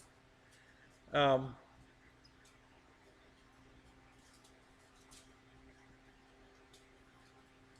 yeah, you learn to fly with the flight test guinea pig, right? I mean, that's a great flying plane, right? You know, and it got you in the hobby cheap. So yeah, it's. Um, I think either once you see, Matt, the new stuff, because Michael Beer's going to send me the T-28 in one of the print schemes. I guess there's going to be 8 different schemes. Or no, the P-40. That's what he's going to send me. He's going to send me a P-40. And it comes pre-printed in 8 different schemes. So when I get that and build it, and you see what it looks like for the 80 bucks, yeah, that's all it's going to cost. No, I think it's 62 bucks. Yeah, I think it's 62 bucks for the kit.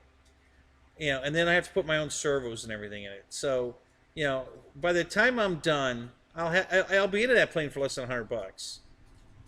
And when you see what it looks like, I think you'll be impressed. And then the plug and play AT6 Texan I'm getting, I think, you know, after I'm done painting it, I think it'll really blow your mind. You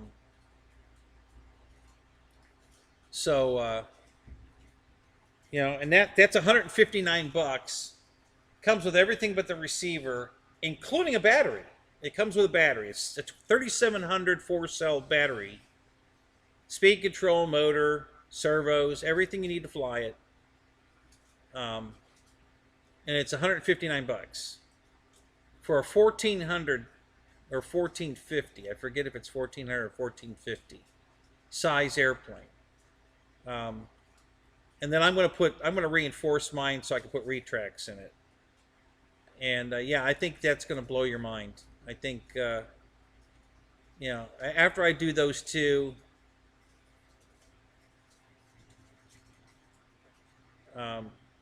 if money starts getting tight for you and you want a new airplane, you might just look at these.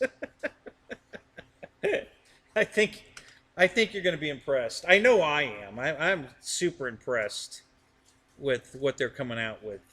You know, I'm guessing the next one they're going to come out with is that I think they're only adding 20 bucks to the price of the kit to pre-print the paper, you know, the foam board before they send it to you. They cut it and then they print it.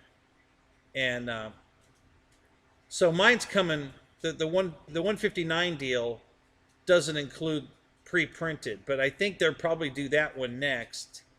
And it might be a little more because it's bigger to print it. But you're probably going to get that one for $179, $189 plug and play with printed, you know, the paper will be pre-printed. And I think when they do that, for a plug and play airplane, it's 1400 millimeter. and printed battery, motor, speed control, servo, everything you need. Just put your receiver in it. I think it's going to be pretty cool.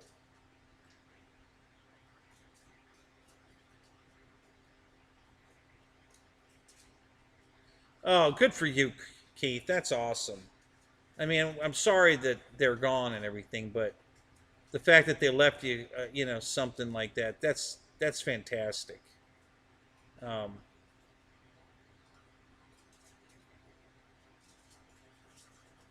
so yeah, I hope you do something nice for yourself. So I'm the kind of guy that would buy something with that money that will be with me forever. In remembrance of them. I like to buy. Like I won something on Blitzo's show, um, and I bought. I spent the money on something that I'm going to have forever. So I bought a knife set, an X-Acto knife set. This isn't it. It might be right here.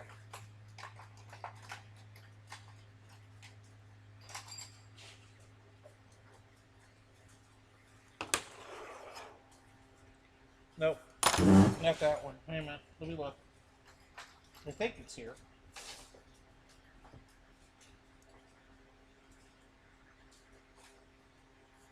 Yeah, this is it. So I bought this knife with the money I got from Blitzo. And I bought a cutting sheet, one of those cutting pads. I actually bought two cutting pads. And two sets of screwdrivers. These Dubro um,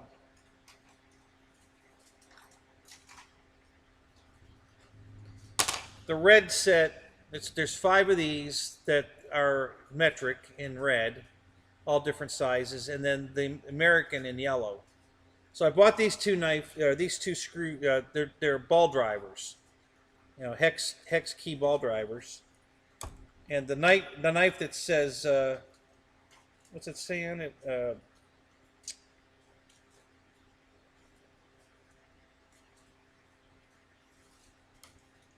It's not X-Acto, it's the other brand. They came out with their own knives. I can't remember what it's called, but so the knives set with blades and the 10 different ball drivers and the two cutting pads. So I'm always going to remember that Blitzo RC. You know, I won this stuff on Blitzo show. So that's just me. I'm really sentimental. I like to, I don't want to waste it on something that's gone.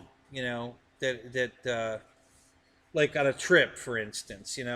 After you take the trip, it's over, and then you have nothing to show for it. Maybe pictures.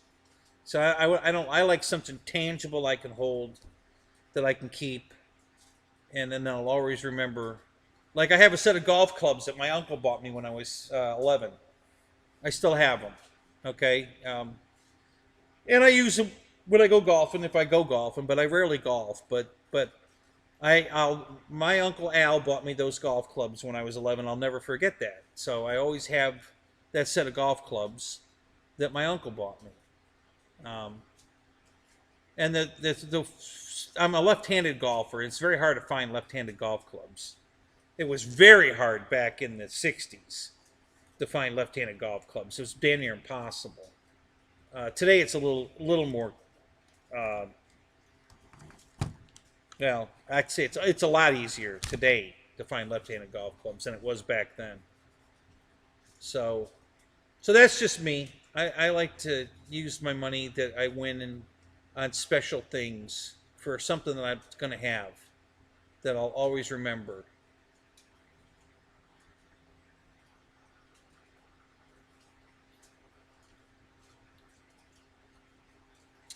Nothing wrong with building balsa other than it's pricey. I mean, the balsa planes today are not cheap. Um, and then we were mostly talking about this flight test stuff and everything because of the price of everything. And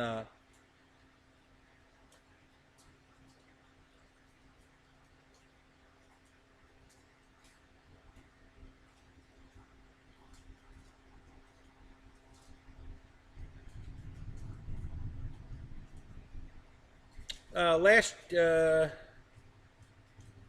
year's model of what?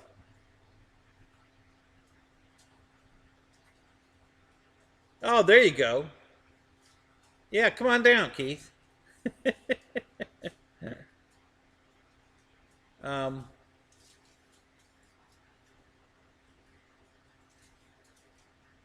so anyway, that's just me. I like to, yeah. I don't want to buy quarts of oil, or I don't want to use the money for stuff like that. I want golf clubs. So yeah, yeah. Last year's models are on sale. Really? Where at? I'm not a big sports guy. I don't buy sports stuff hardly ever. Um, Yeah, and the funny thing is, I'm really pretty good at golf. We grew up on all golf course. Right, it was right at the end of our street. Our best friends owned the place, so we got the golf for free. Um, Keith, I really don't know. The housing market to me is nuts, but I have no idea what I'm talking about. So I really don't know. Of course, everything's expensive right now, everywhere. Um, I think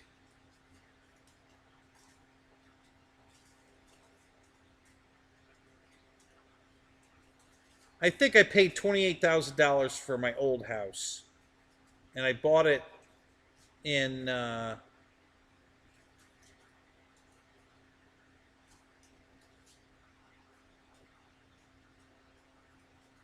can't remember. Let me think a minute here.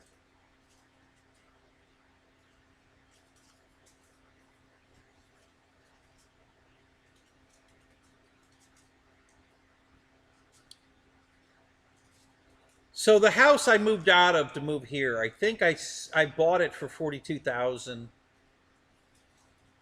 and I think the lady that bought it listed it. She's renting it now, but she lives in California. She bought it as investment property, and she's held it for 8 years doing nothing with it, and then she finally rented it. Um, but she's on, she's not doing it right at all. I don't know where this woman got the idea that she could do this and make money at it, because she's blowing it big time. It's a 4-car garage house, and she's got it listed at a regular 1-car garage house listing for just anybody to rent a house. It's not just a house. With 4-car garage, a car guy's going to want it, and he'll pay a premium for it. And she's not doing that. So she's just doing it all wrong. The woman that bought my house has never seen the house. She doesn't even really know what she bought. So there's a 2-car garage on the front of the house and another 2-car garage on the back of the house that I built. I put that on the house.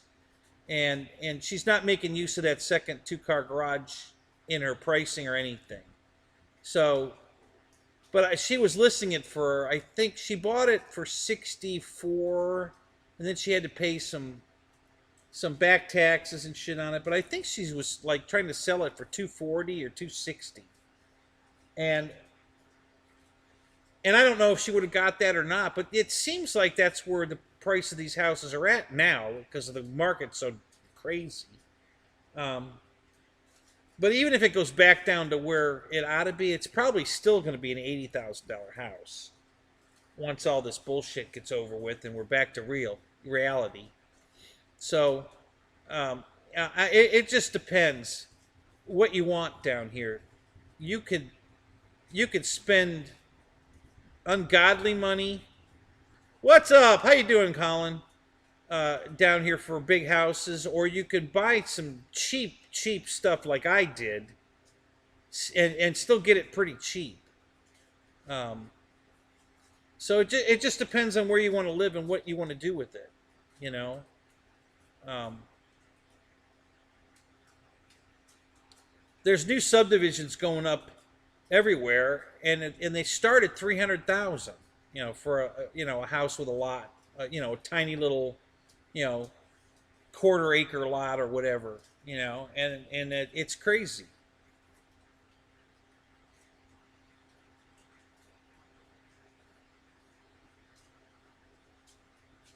Because Ronnie, I'm still the same size I was when I was 11. I didn't grow any. You know, the clubs are fine. They're long enough that work for me. You know, I'm a short guy. You know, so I'm about the same height I was when I was 11. I probably only grew 4 inches, maybe. And the clubs I got were full size. They were men's clubs. They weren't kids' clubs. You know, because my uncle said you'll grow into them, and he was right. You know, so yeah, they're Lee Trevino, or I forget the name on them. I think they're Lee Trevino.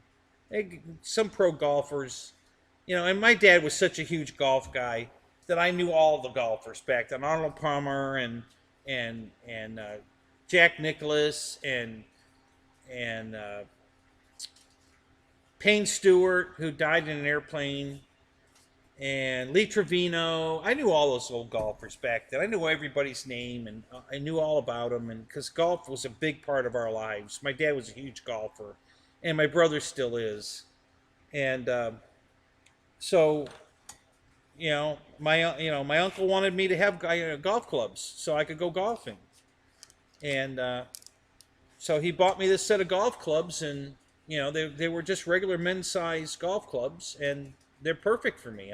They work fine. I had to stretch the club out a little bit more when I was 11, but they're fine, perfect now. So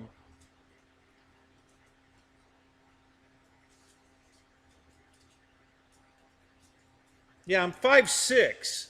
I think I was probably, when I was 11, I was probably 4'9", 4'11", maybe 5 foot.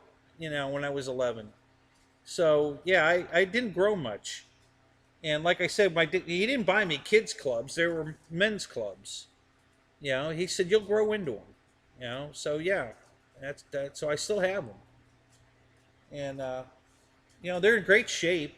The woods are beautiful. They got a nice wood,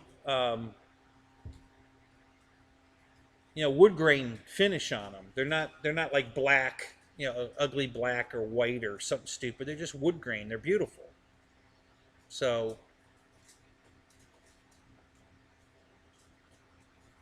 I honestly, at the moment, I'm not sure where they are. I think they're in the barn somewhere. Thinking about it, I don't know where my golf clubs are at the moment. They're around here. Oh, they might be in the trailer. Actually, I think they are in the trailer. So I still have one trailer I haven't unloaded yet, the big trailer. I think they're in there, because my dad's golf clubs are in there because he wanted my brother to have them when he died, and so there's 2 sets of clubs in there for my dad that my brother is supposed to get, and I think my clubs are in there with those. So yeah, I think all the golf clubs are together. They're in the trailer.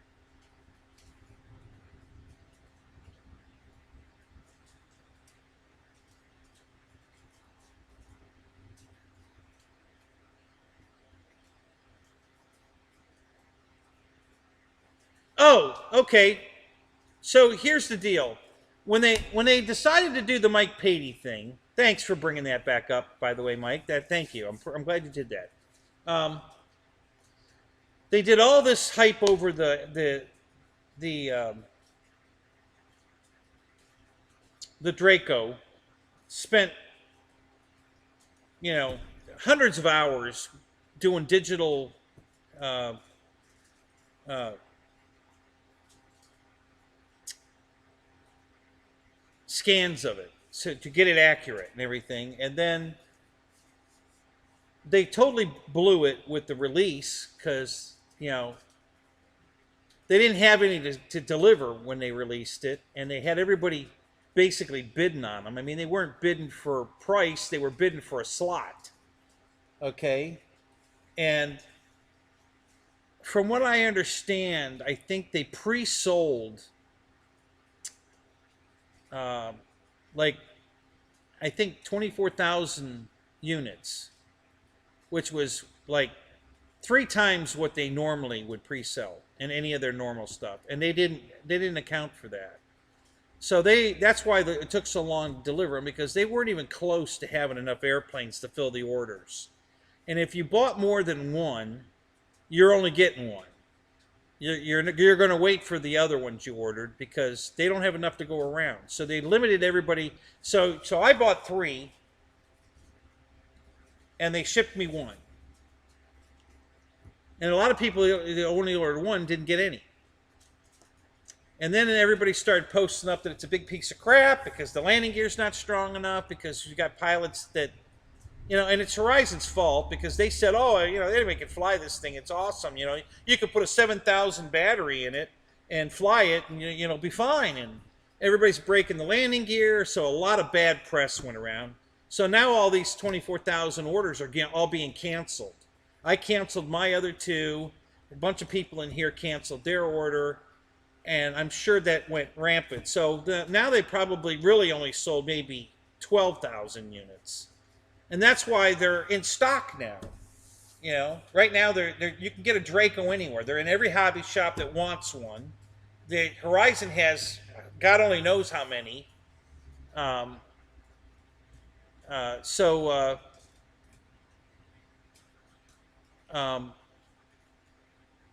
they're not out of stock, right? They got 1 shipment in, and they covered all the orders they still needed to fill, and they still have stock. So I don't know if you guys remember when Motion released the Avanti, but the first 6 shipments of that airplane, I don't know how many planes they got each shipment. Is that 1 container, 4 containers? I don't know. All I know is that the first 6 shipments were all pre-sold. Okay? When the shipment hit the door, everything was already sold and out the door, and they were back order again. Back order 6 times in a row. Back order, back order, back order, back order, back order. And then finally they had planes on the shelf that they could sell. The Dracos are on the shelf now, after the first order. Okay? And they can't sell out of them. So I know they didn't sell shit. Everybody that canceled their order, now they have way too many. They're overstocked. Every hobby shop has them on the shelf. So you can get a Draco anywhere. So it was a big letdown for if they could have delivered all 24,000, people couldn't have returned them. They would have been sitting high and pretty. But after they released it and it had all these problems, the tail wheel was breaking off, and everybody canceled their order, and now they're stuck with a bunch of airplanes they can't even sell. They're not going to want to do that again. They're not going to want to take that chance again. So, and Mike Patey doesn't own that plane anymore. The Turbulence, he sold that plane.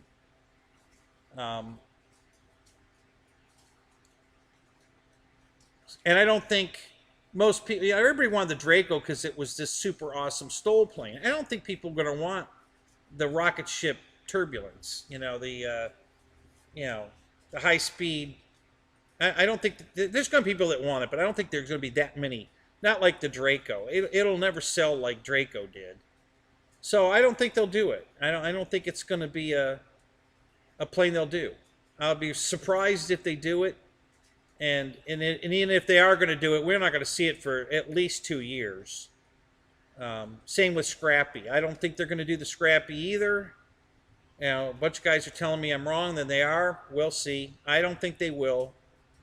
I have a feeling that Scrappy's not going to sell like Draco either. It's certainly not getting the hype that Draco got in the public eye. So I don't see Scrappy being done either. I could be wrong, but I wasn't wrong about Draco. And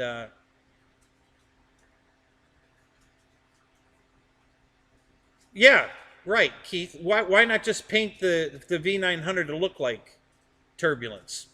Instead of actually building Turbulence, just put a paint job on the V900 that looks like Turbulence, because the plane already looks pretty damn close to Turbulence. So yeah, I can't remember the name of the other plane. There was the Lancer. Yeah, I think it was a Lancer. Yeah, and I heard that too, Keith. But also I've heard that Jason lies. So, so I'm not going to 100% say they're not going to do it because Jason said so. Um, I don't think they'll do it. Jason's already said they're not going to do it, but that doesn't mean they're really not going to do it. So, is there a chance they would do it? There's a chance. I don't see it happening personally, but I could be wrong. Um, Jason has said. Jason also said that the Carbon Z T28 would be back out before the end of the year, and that didn't happen. He said it wouldn't be here for Christmas in time for shipping for Christmas, but he said we'd have them by the end of the year. Well, that didn't happen. So, is he lying? I don't know. Or did he just miscalculate because we're having all these problems with shipping? I'm hoping that's what it is. It's just, the expected shipping time is delayed, and that's the issue, not that they're just not going to do it. But yeah, I don't see Turbulence or Scrappy getting built, um, and I still think we're going to see a sale on Dracos because I think they ordered a shitload of them to make up for all the sales they had, and too many people canceled their sales, you know, um, and still don't want it. I'm on the fence. I kind of want it, but not at the price because they raised the price of it. Now it's like $630, and at that price, I don't think I want it.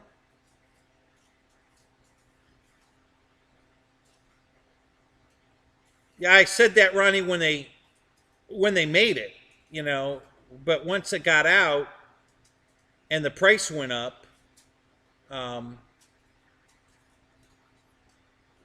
I still want one. I still think it's a great airplane. I just don't want to pay now that it's an even. It was $549 when I ordered it, and then I canceled my order. So now I have to pay the inflated price, which is like $629, I think. Um, so yeah, that's my fault. I canceled the orders. So okay, but that doesn't mean that I still want it now because it's more expensive. I do, but I don't want to. If they put it on sale, which I'm expecting them to do, I'm expecting it to get a free battery like they did with the EC 1500. They threw in a free battery and sold a shitload of them. And the Havoc jet, they threw in a free battery and sold a ton of them. So I'm expecting them to throw a free battery in Draco. And if they do, I'm going to buy it. I've already made up my mind that if they throw a battery in to sweeten the deal, I'm going to buy it. And I'll pay the extra money to get the free battery. So I'm just waiting to see if they throw a battery in Draco like they did the Havoc and the EC 1500. And then I'm going to get it. So that's all I'm waiting for on Draco. So that's another reason I didn't pull the trigger on the FW190, because I'm still thinking that they're going to throw a battery in the deal on the Draco to sweeten the deal. Try to move some of those because they got way too many on the shelf. So we'll see. I still want one. I mean, I think it's awesome. I'm not worried about the landing gear issue or the tail wheel, the main gear or the tail wheel issues. I'm not worried about it. I'm not going to fly it with the 7,000 pack. You can get 8 to 10 minutes on a 4,000 pack. My buddy does it all the time. Get rid of the streamer, please. So that's so everybody knows I'm still awake. Everybody thinks I'm sleeping because I'll stop and just stare at the screen reading, and then everybody says, "You're frozen." No, I'm not. So the streamers keep, so I'm not frozen. All right, I'll turn it off. That was my gag joke, so you knew I was still awake. That's what the streamer was about. So they said I needed something moving in the background. So I said, well, how about this? And I threw the streamer up because I could do it instantly. I had what I needed sitting right here on the floor. So, but that's okay. Yeah, it's more of a joke than anything else. So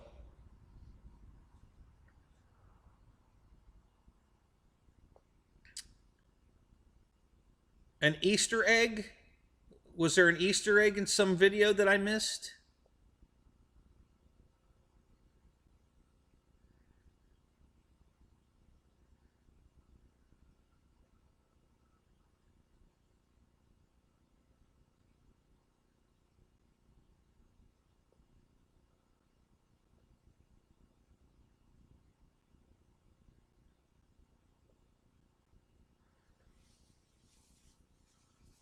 So, Mike, what video are you talking about? God, I always miss these. You know, I am not the guy that catches something in the background, or like when the Dracos were in the background on the floor.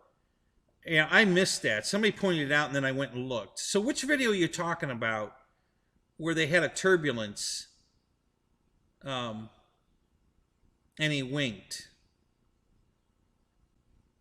I do remember him winking, but they were talking about more than just the turbulence. I think they were talking about Scrappy and the turbulence and maybe something else. So, yeah, it kind of implied that they're working on another plane. But, I didn't read too much into that. So, but which video was that you're talking about?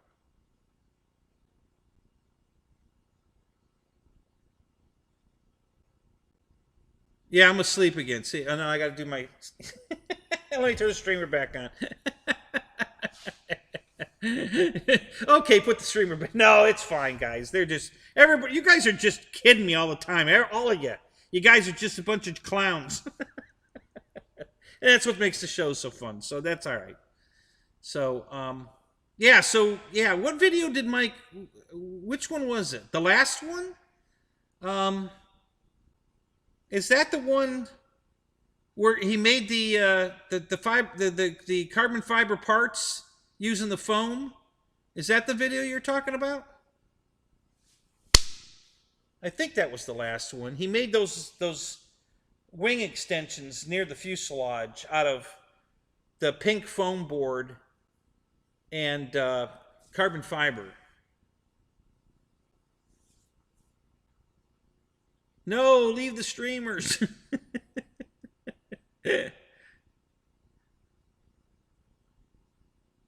Oh, you gave a wink in the comments. So somebody asked him if there was going to be. Oh, I didn't read the comments. Okay. All right. Let me go read the comments, and I'll get back to you tomorrow. Tomorrow we'll be here again tomorrow night, so we'll touch base on that tomorrow. I'll go back at the video and read the comments and see what's going on. Maybe again, like I said, I don't know everything at all for sure. So maybe there is something coming. I don't know. Um,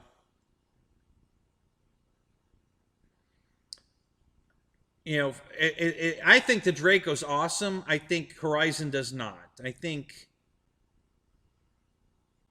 Um, I think, I think Horizon's very disappointed in the Draco. I think they were super excited when they released it, and they way underestimated.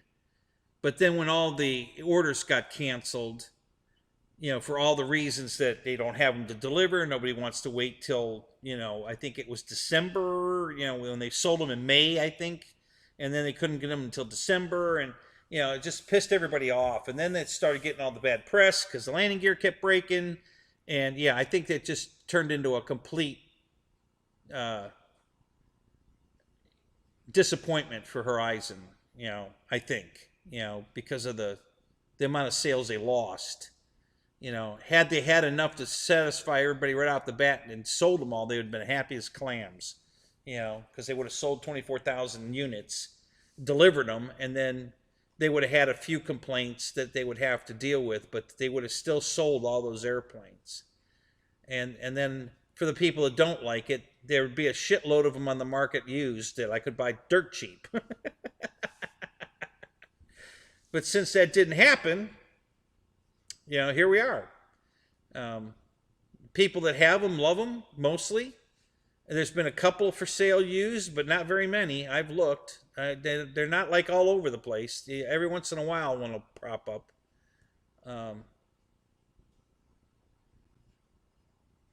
Yep, that's exactly what I did too, Mike. After all the gear problems everybody's complaining about, which really wasn't the issue for me, it was all the months of waiting. And the projected delivery date didn't come, delivery date didn't come, delivery date, and I just said screw it. So I called up and canceled the two that I was waiting on, because I was going to be waiting even longer. I ordered plug and plays, not bind and flies. I found out from Jason later that they're going to fill all the plug and play orders, or the bind and fly orders first.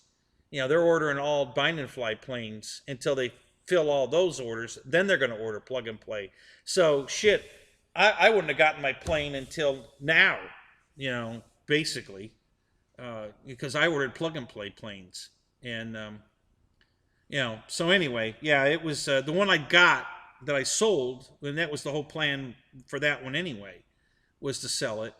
Um, you know, I got that one and it was still in the box, and I sold it and made $125 on it. So that was the plan for that one. That was the only bind and fly I bought. The two plug and plays, I was going to wait till I got it and flew it to decide whether or not I was going to keep the other one as a backup for later in life, or if I was going to sell that one too. But the bind and fly one was definitely I'm going to sell it. I'd never even opened the box. It was still in the shipping box when I sold it, and I sold it the day I got it.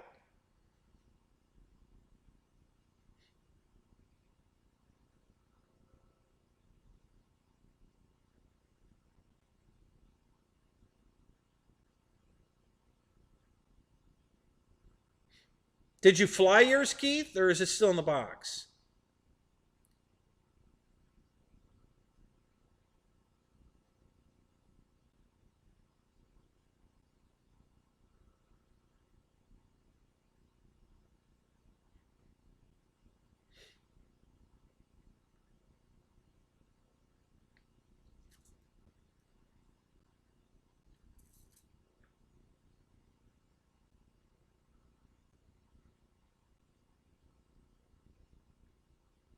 Yeah, see, I wish I'd have known that there. I had no idea.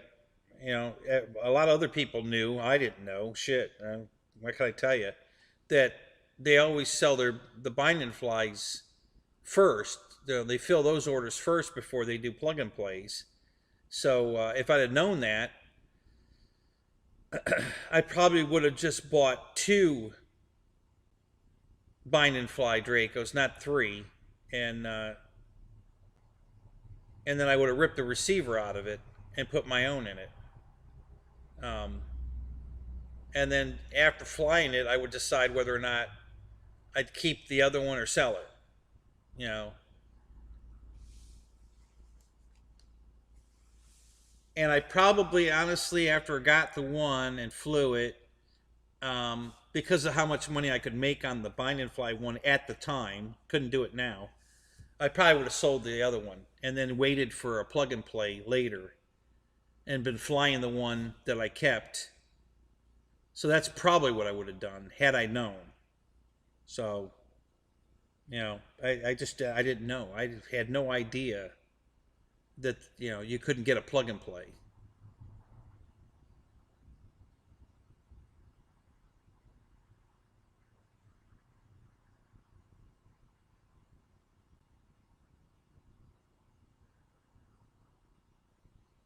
Okay, so you have flown it and you haven't had any problems with it. Yeah. Yeah, the guy that I sold mine to flies it at my field, and he's been out there a bunch with it, and he's never had a problem with it. And he charges. He's got two 4,000 6S packs, and he charges one while he's flying the other. And because he's using the S1200 or the 2100 charger, I think it charges automatically. You know, it knows what it can take because it's a smart battery. I think it charges at 5.6 amps, something like that. So by the time he's done flying the pack, the other one's charged. So he doesn't even have to wait. You know, he brings the plane over, he takes the battery out. He might give it a 5-minute cool down, but literally he can just take the battery off the charger, put it in the plane, put the other one on the charger, and go right back out and fly it again. And he has never had a problem with it until the other day. He was still in the air and accidentally hit the reverse switch. So it stalled in midair, fell out of the sky, broke the landing gear. But, you know, it was pilot error. It wasn't anything to do with the airplane, and he's not mad at the airplane at all. He totally knows it's his fault. He did it. Um,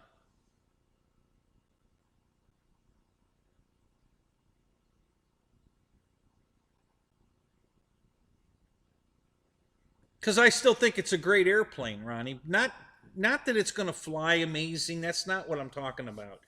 Um, you know, I'm a big fan of Mike Patey's, and I really respect the stuff he does. He's a genius. The man is just an aeronautical genius.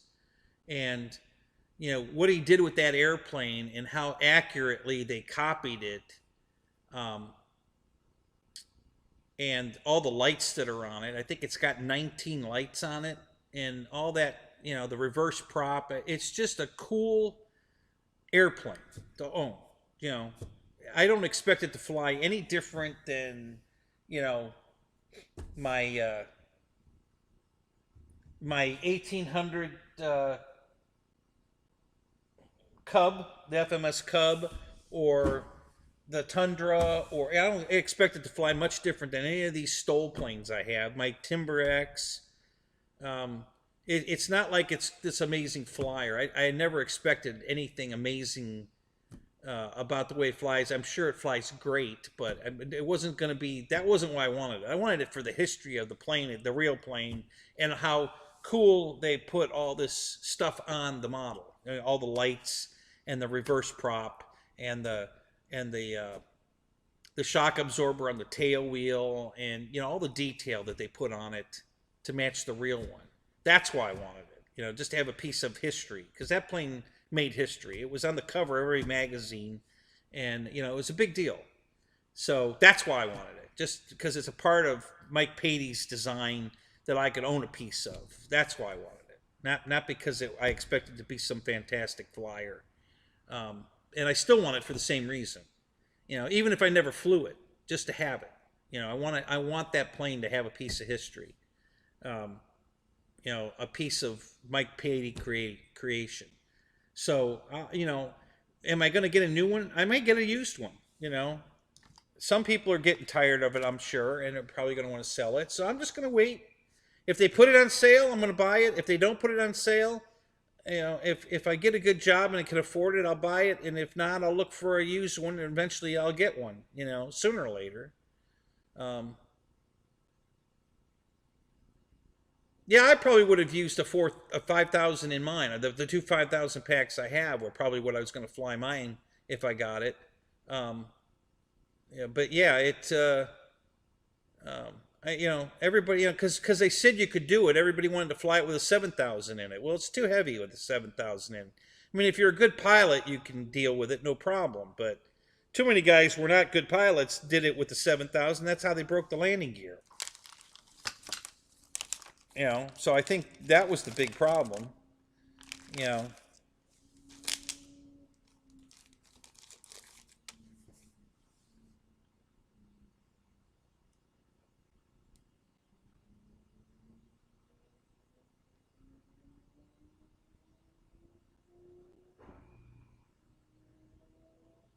I'm still interested in it, but like I said, because it's more expensive now. They jacked up the price, and I'm not in a hurry to get it.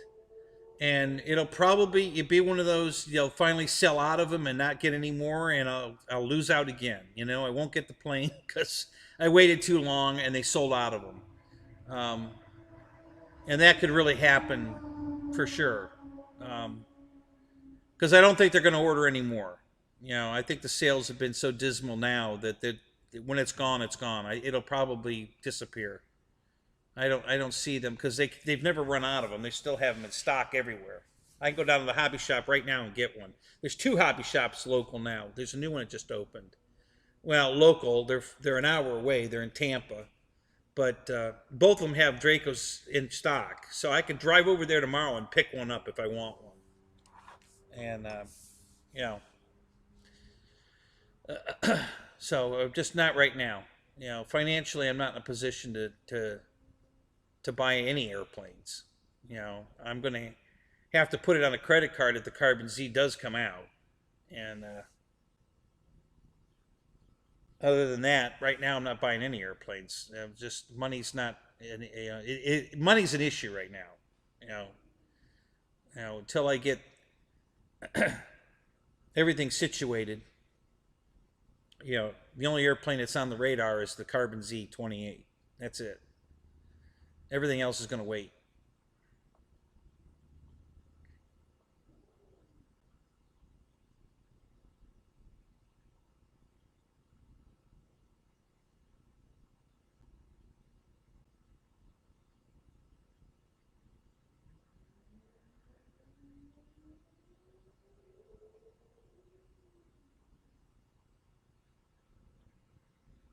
Yeah, exactly, Keith. You're right. That's exactly what they're doing. They're dropping it on the ground from 3 feet up and wondering why the gear breaks. You know, like those fake shock absorbers are really going to do anything. You know, they're not shock absorbers. They're just springs. You know, they're fake shocks. Yeah, they're not doing anything. So you're a little late. Yeah, Ken, you're a little late, but you made it. That's what's important. You made it. So, yeah, I think everybody expected too much of the airplane. You know, I think they thought, you know, because Horizon put so much effort into, copying it and everything, that they expected it to be able to take the abuse that the real Draco could do, and that wasn't the case at all. And honestly, if they'd have dropped it from 3 feet up with a 4,000 pack in it instead of a 7,000, they still might have got away with it. Um, but yeah, it was mostly pilot error was the issues with the plane. But you can't tell the pilots that because everybody thinks they're, you know, I don't know, some great RC pilot that I can't think of a name of right now. I don't really follow it that close anymore. Um, but yeah, it's just, so it didn't deter me. I still want one, but I canceled the orders because I was, yeah, I after finding out that they were going to fill all the binding flies first before they ever looked at a plug and play. And both the planes I was waiting on were both plug and plays. I was like, okay, well, forget this because, it's going to be a year before I see it. So I just canceled the orders. I got tired of waiting. And, you know, so anyway, that's my feelings on the Draco. I still want one, but I'm not I'm not in a hurry to get it, and I'll probably end up not getting one. Like I said, if Horizon discontinues it after they sell out of them and don't reorder them, I'll probably miss out on it. Just like I did the Spitfire I wanted, and there were 4 airplanes I think that Horizon discontinued that I really wanted, and I was too late and didn't get them. I know the Spitfire was one. Um, God, I can't remember what the other ones were. The other night I thought of them. We were having this discussion the other night, and people kept popping up, airplanes, and I think I remembered one on my own, and two of them were mentioned in the thing, and yeah, that was the other one I wanted, and now I can't think of them again. I know the Spitfire was one of them for sure. Um, oh, the one from it wasn't a Horizon plane. It was a flight line or free. It was a free wing plane actually at the time. The what is it? The DSB, the bomber, the dive bomb plane. It was a who made that? Dauntless. Um, yeah, I wanted that, and I didn't get that one.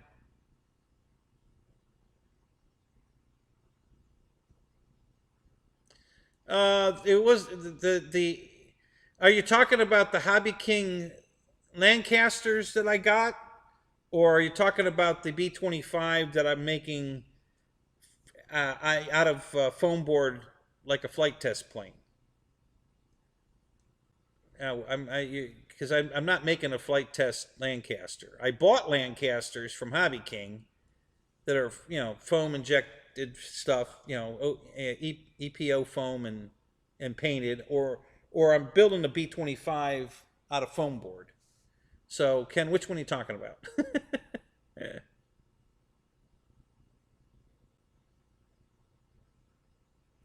Well, Ronnie, everybody's got an opinion. I don't think it's a dud, but it is expensive. Now, I still totally want it, but it's too expensive. So I don't think it's a dud. And most of the people that have them love them. I know Roy loves his. He's on here all the time talking about it. He loves his. The guy out the field loves his, the one he bought from me. Um, I think it just depends on the person, and why you wanted the plane. You know, the B-25, yeah, I'm not working on that right now. That's not a priority. That's on a back burner, which I do have to take back in the house because I think it's too humid out here. I think the paper's going to start peeling off of it. So it's sitting on a box somewhere. Where did I put that damn thing? Yeah, there it is. Yeah, I got to take that in the house when I go in tonight because I'm afraid I'm afraid the dampness in the garage is going to fuck it up. So yeah, that's on the back burner for right now. I got way more projects to do than that right now. And, the garage is the biggest project. The garage and the car, I have to get done. And in between, I'm trying to like finish up like this car because I'm afraid I'm going to lose the parts. So I'm trying to get this done just so I don't lose the parts. And there's a couple of airplanes I want to repair that need simple shit that I just want to fix. My folding wing Corsair, all I have to do is change the gear. I already have the new gear to put in it. Actually, one of them might be on the table here. I think it is. Yeah, right here. So this is the FMS Corsair gear. I bought a set of the FMS gear to put in it because I could just bolt them in. I just have to drill 4 holes and bolt these in. I am going to have to take the tires. These tires are just slightly too big. They rub the hole that they go into a little bit, just on the bottom. So if I take the wheels off the plane, the gear that's on it now, and put those wheels on this strut, it'll fit. I won't even have to modify it. It'll fit right in because the wheel is about a good half an inch shorter than this one. So I just have to switch out the wheels and then bolt these in the plane and the plane's fixed. So that's what I'm going to do. And I want to get that done because I want to go fly it. So that's probably one of the first planes I'm going to fix. Just because I want to really fly that plane. And then I've got here the canards for I bought new canards for the Rafale because the canards that were on the plane now are damaged. And I didn't know that when I bought it. And when I flew it, it did something really crazy. And I think what happened was the one canard doesn't lock onto the pin. And I think in flight it like flipped, and the plane rolled upside down. It did a snap roll. I was flying straight and level probably at 80 miles an hour, and it just did a snap roll. And I got it back. I saved it. It didn't crash, but it scared the hell out of me. And like I said, the one canard was, wouldn't lock on because it was broken. So I bought replacement canards. So I got to put those on, and then I can fly that. So that's a 5-second bolt on. There's no glue or anything. There's 2 set screws. They just slide on the pin. You put the screw through the flat, onto the flat, and they're done. So that's a simple fix, and then I can fly the Rafale. So I've got a bunch of planes that just need piddly little crap like that done to fly, and I want to start working on those in between everything else I'm doing. So yeah, the flight test B-25 is a back burner plane for sure. That's not going to happen for a while. I got too many other pokers in the fire to deal with that. But it's cool, and I like it, and I think it's gonna come out pretty nice. Here, I was demonstrating the cowl the other night. This is the cowling for one of the nacelles. I think I'm still gonna go with this. I think this really looks pretty good. So I'm probably gonna stay with this instead of making the ones out of foam board like Flight Test does. I think I'm gonna just use these foam cup, Polar Cup as my cowlings. I think they're going to work out pretty good. So that's what I'm going to do for that. But yeah. All right, guys. We're down to 4 people. I think it's time to call it. So we've been on for 4.5 hours. I think we're going to give it we'll see y'all tomorrow night. because tomorrow night's my night, so it'll actually be Kenny's night, not somebody else's night that I'm filling in. So I'll see you guys tomorrow night here, same bat time, same bat channel. Good. Looking forward to seeing you. I'll try to do something. Try to think of something cool I can put on the table or bring out to talk about something. I'll try to figure out something. And in the meantime, have a great night, guys. We'll talk to you tomorrow. All right? Thanks for coming. Hit that like on the way out if you didn't already. And we'll see you tomorrow night. Talk to you later.